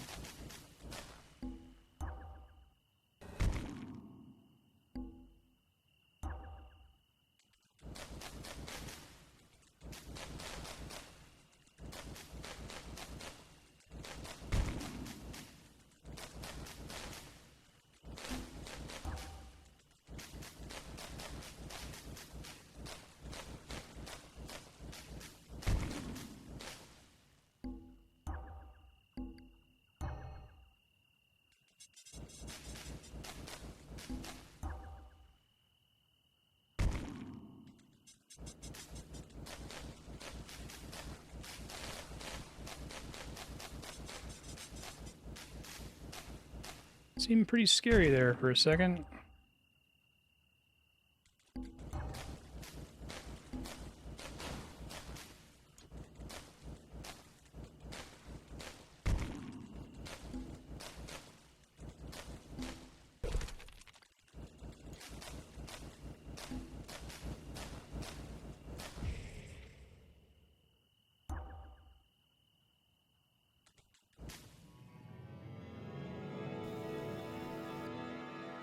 No level up from that. I'm just trying to get one level up before I try the boss again.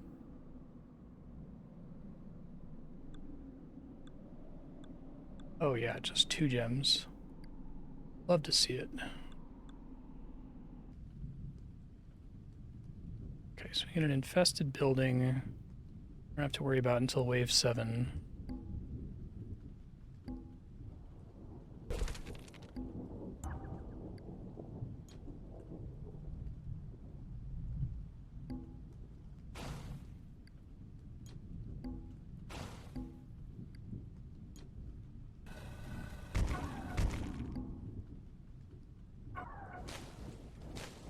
Accidentally fired 2 waves again. That happens to me sometimes.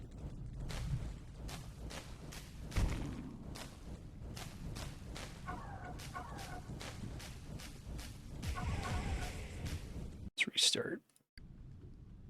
I don't know if I'm double tapping N or I'm pressing it right as the other one is touching or something. But...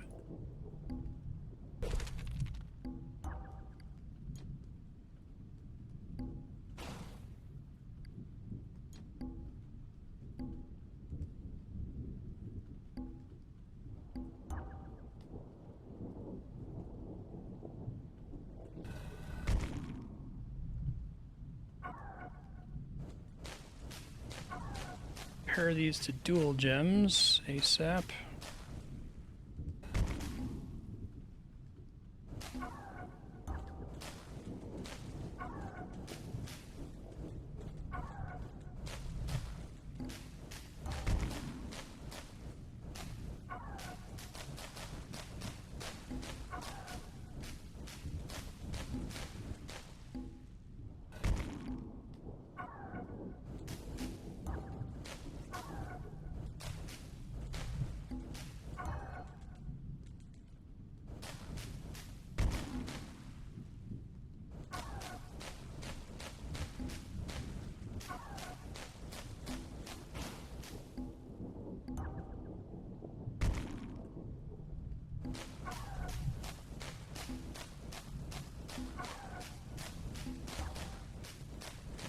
Oops, all orange.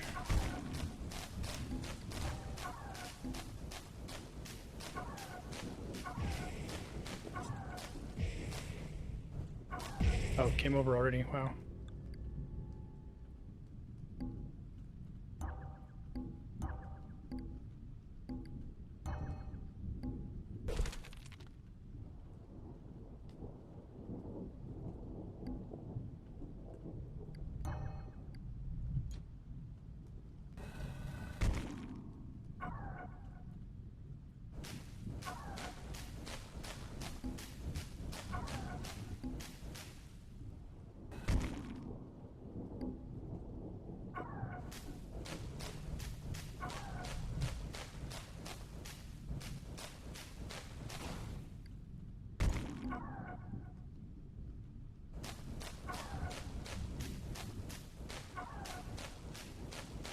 Oh, I didn't remember to destroy it. Okay. Oops.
Definitely gonna fall behind here before I can catch up and fix things.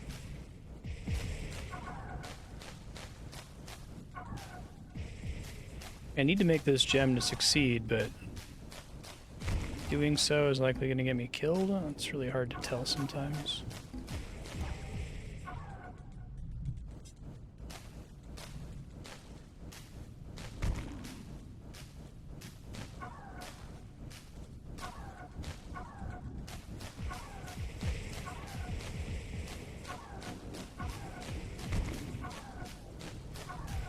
This is an exceedingly rough mission. I think I need more traps, to be honest.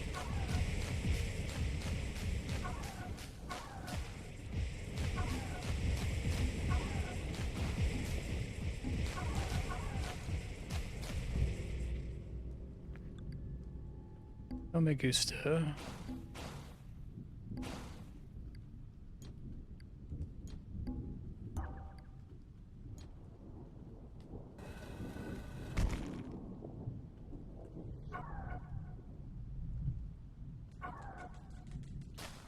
It's not enough to kill any of them. Okay. Good to know.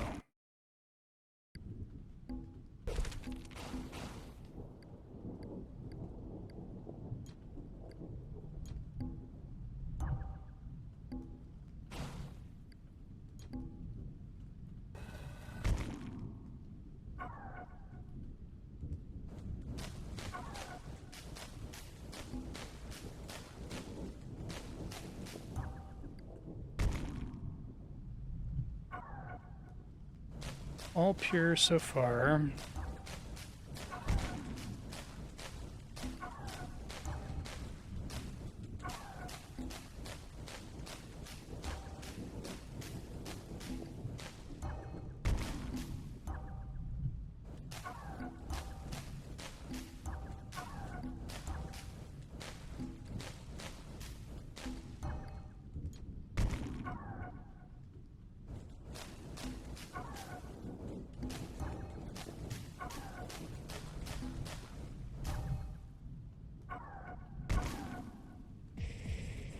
Surprised that didn't kill me, actually.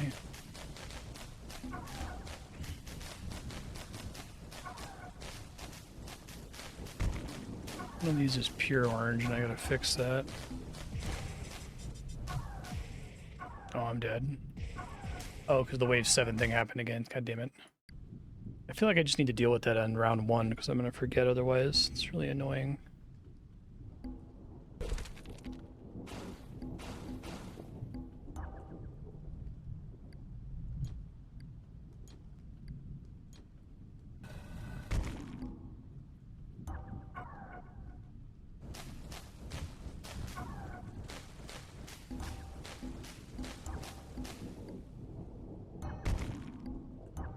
Whoa, I did not mean to do that. Shit, hold on. Oh, that's super annoying. I have to get the window size just right. Hold on 1 second. Okay, I think I fixed it.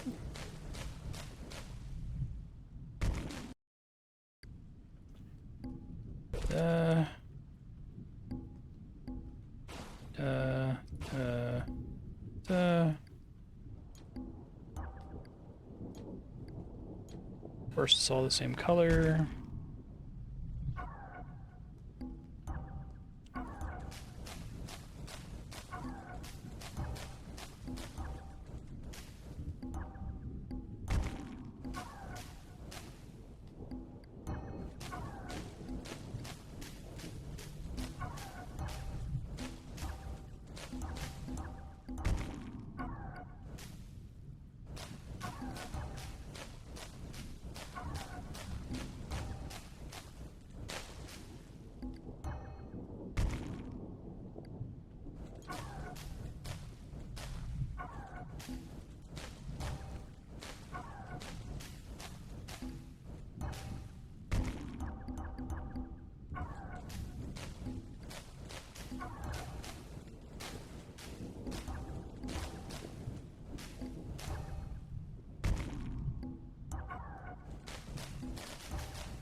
Got to destroy it again.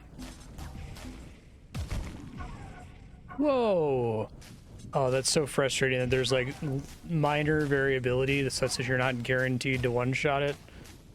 Jeez. Alright, this one's too annoying. Let's see if there's another one I can make happen here, maybe further down. No, not really.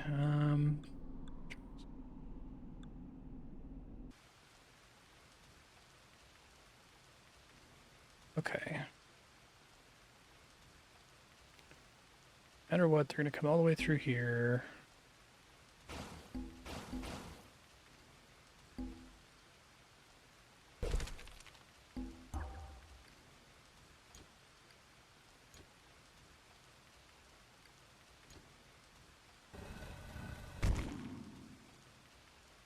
Might need the strong gem in the tower. I guess we'll see here in a second. That's almost certainly correct.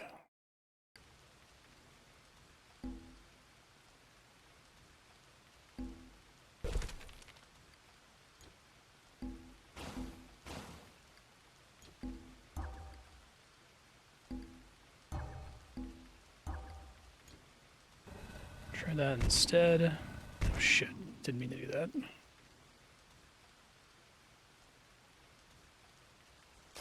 See if it kills me here.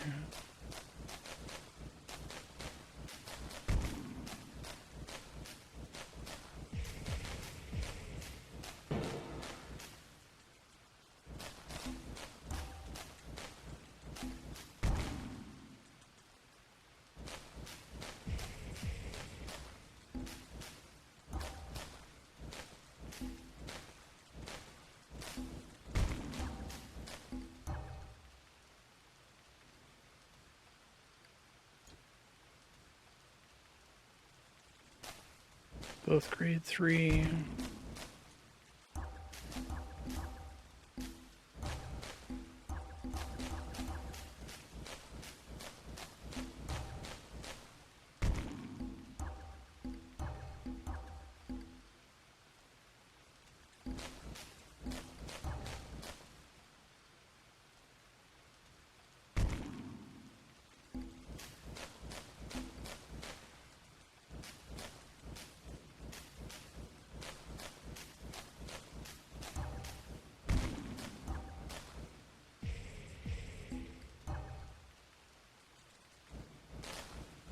Yellow, that one's orange yellow. Okay.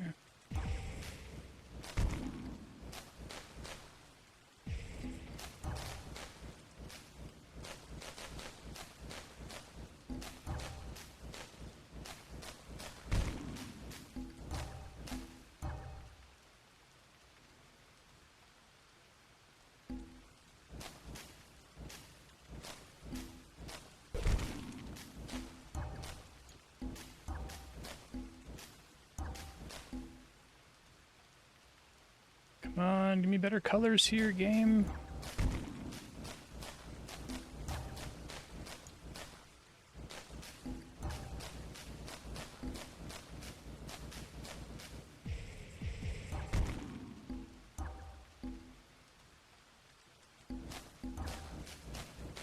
Wish you got some kind of consolation prize for failing a level, because sometimes you can go really deep into a stage and fail at the last second. It feels like a huge time loss.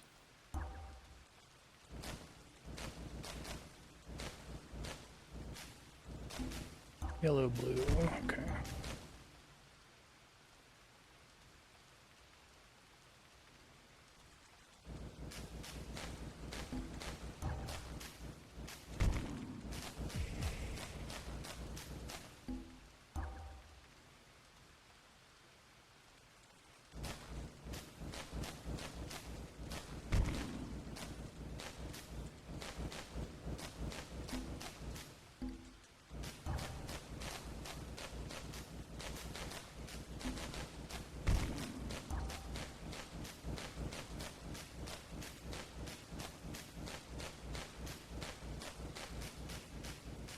We're okay-ish. Just conserve the mana as extra health for banishing here.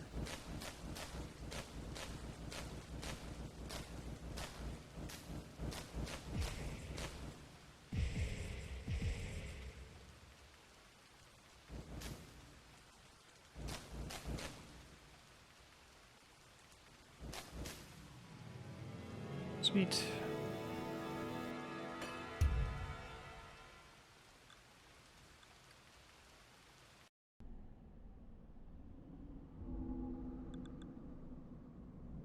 Oh my god, I'm so close to a level up. One level might be enough to make... But I was sitting on a level up? Oh my god. I had no idea. Shoot. Okay. Most of these I don't think are going to make a huge difference. Oh, I didn't see that. I unlocked the range for gems thing. Hmm.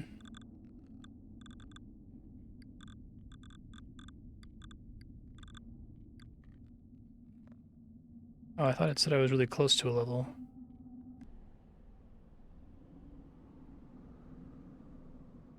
Oh, I misread it. Okay.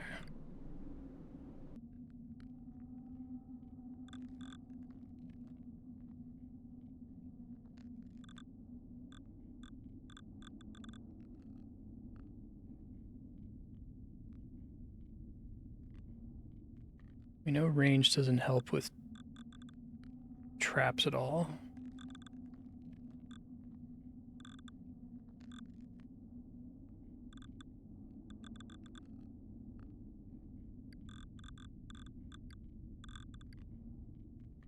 Let's try this.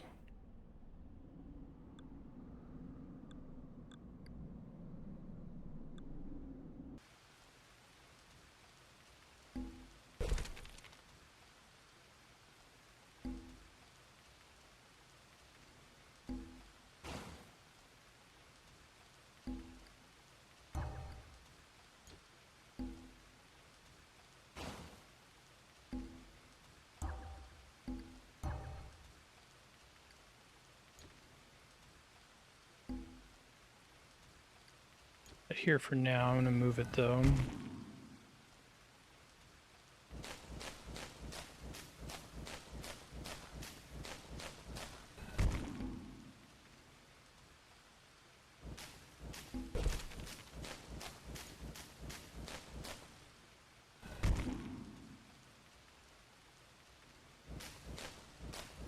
This should be mana first. Shouldn't do that. Only able to kind of get the free rounds here.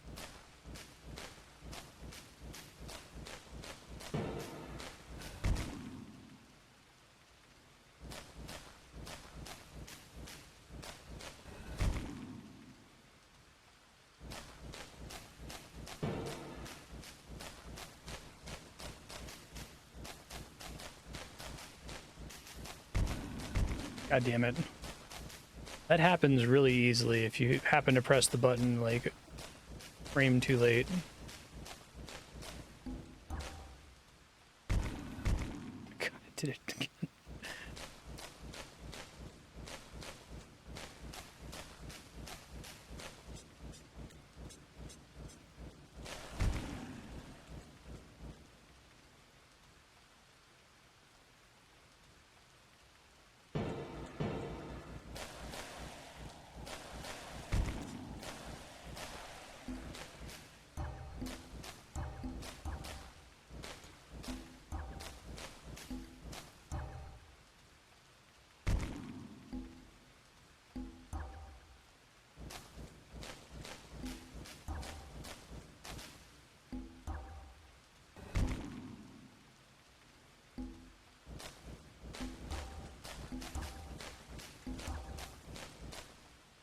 I got green, orange, blue, orange, yellow, red, green, purple.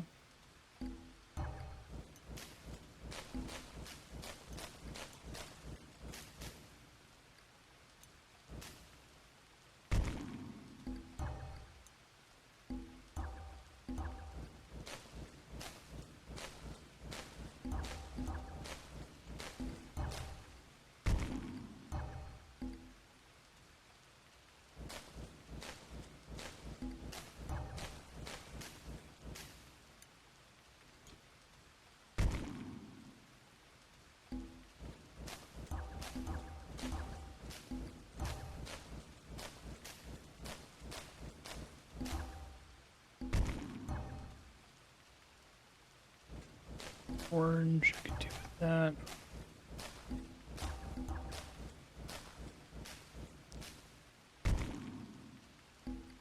Try to do a green, purple.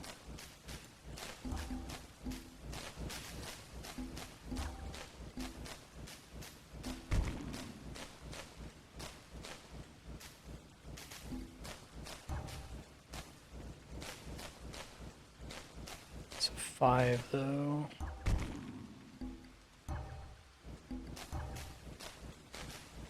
Do I have any lime on the board right now? No.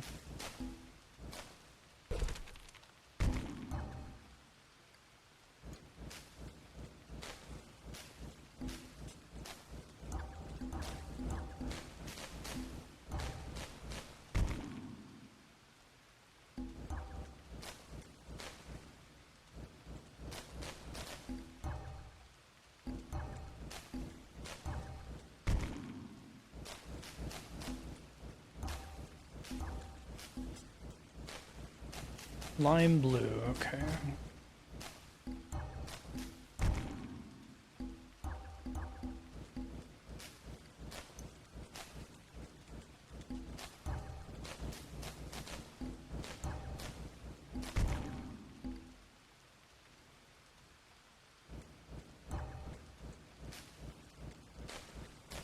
Green, purple.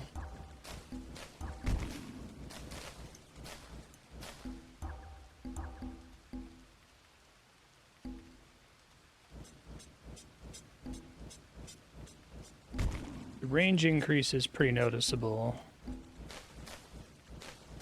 Even just to like 7% or whatever.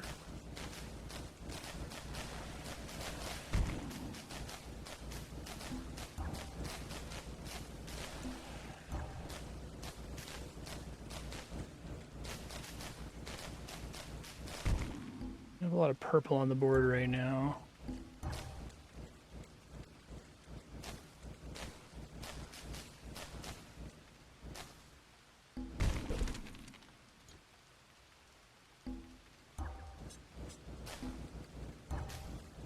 It's blue lime.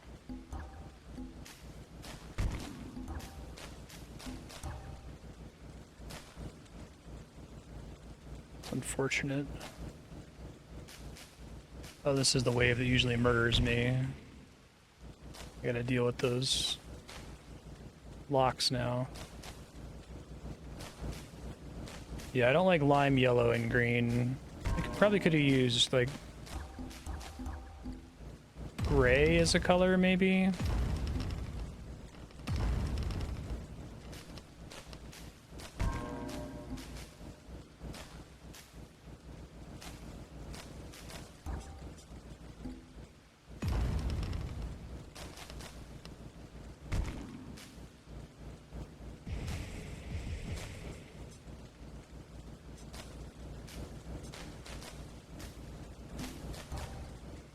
Should have done that sooner.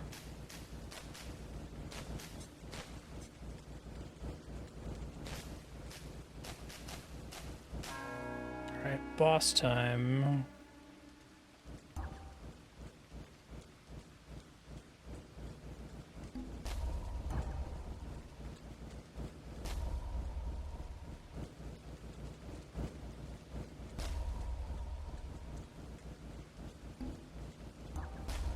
More than a little alarming here.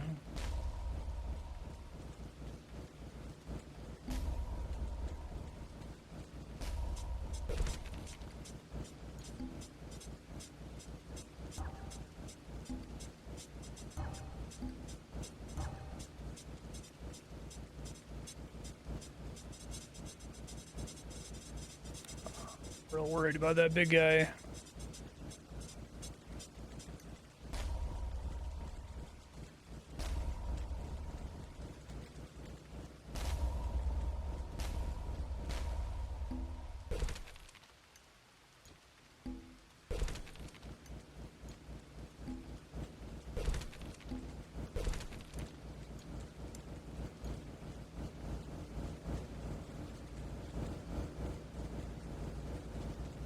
I think if he gets to my base, it's game over no matter what.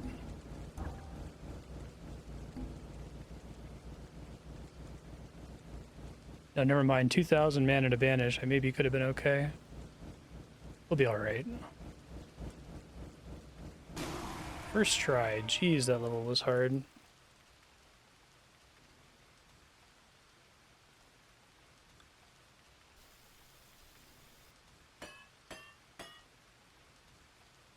No level up.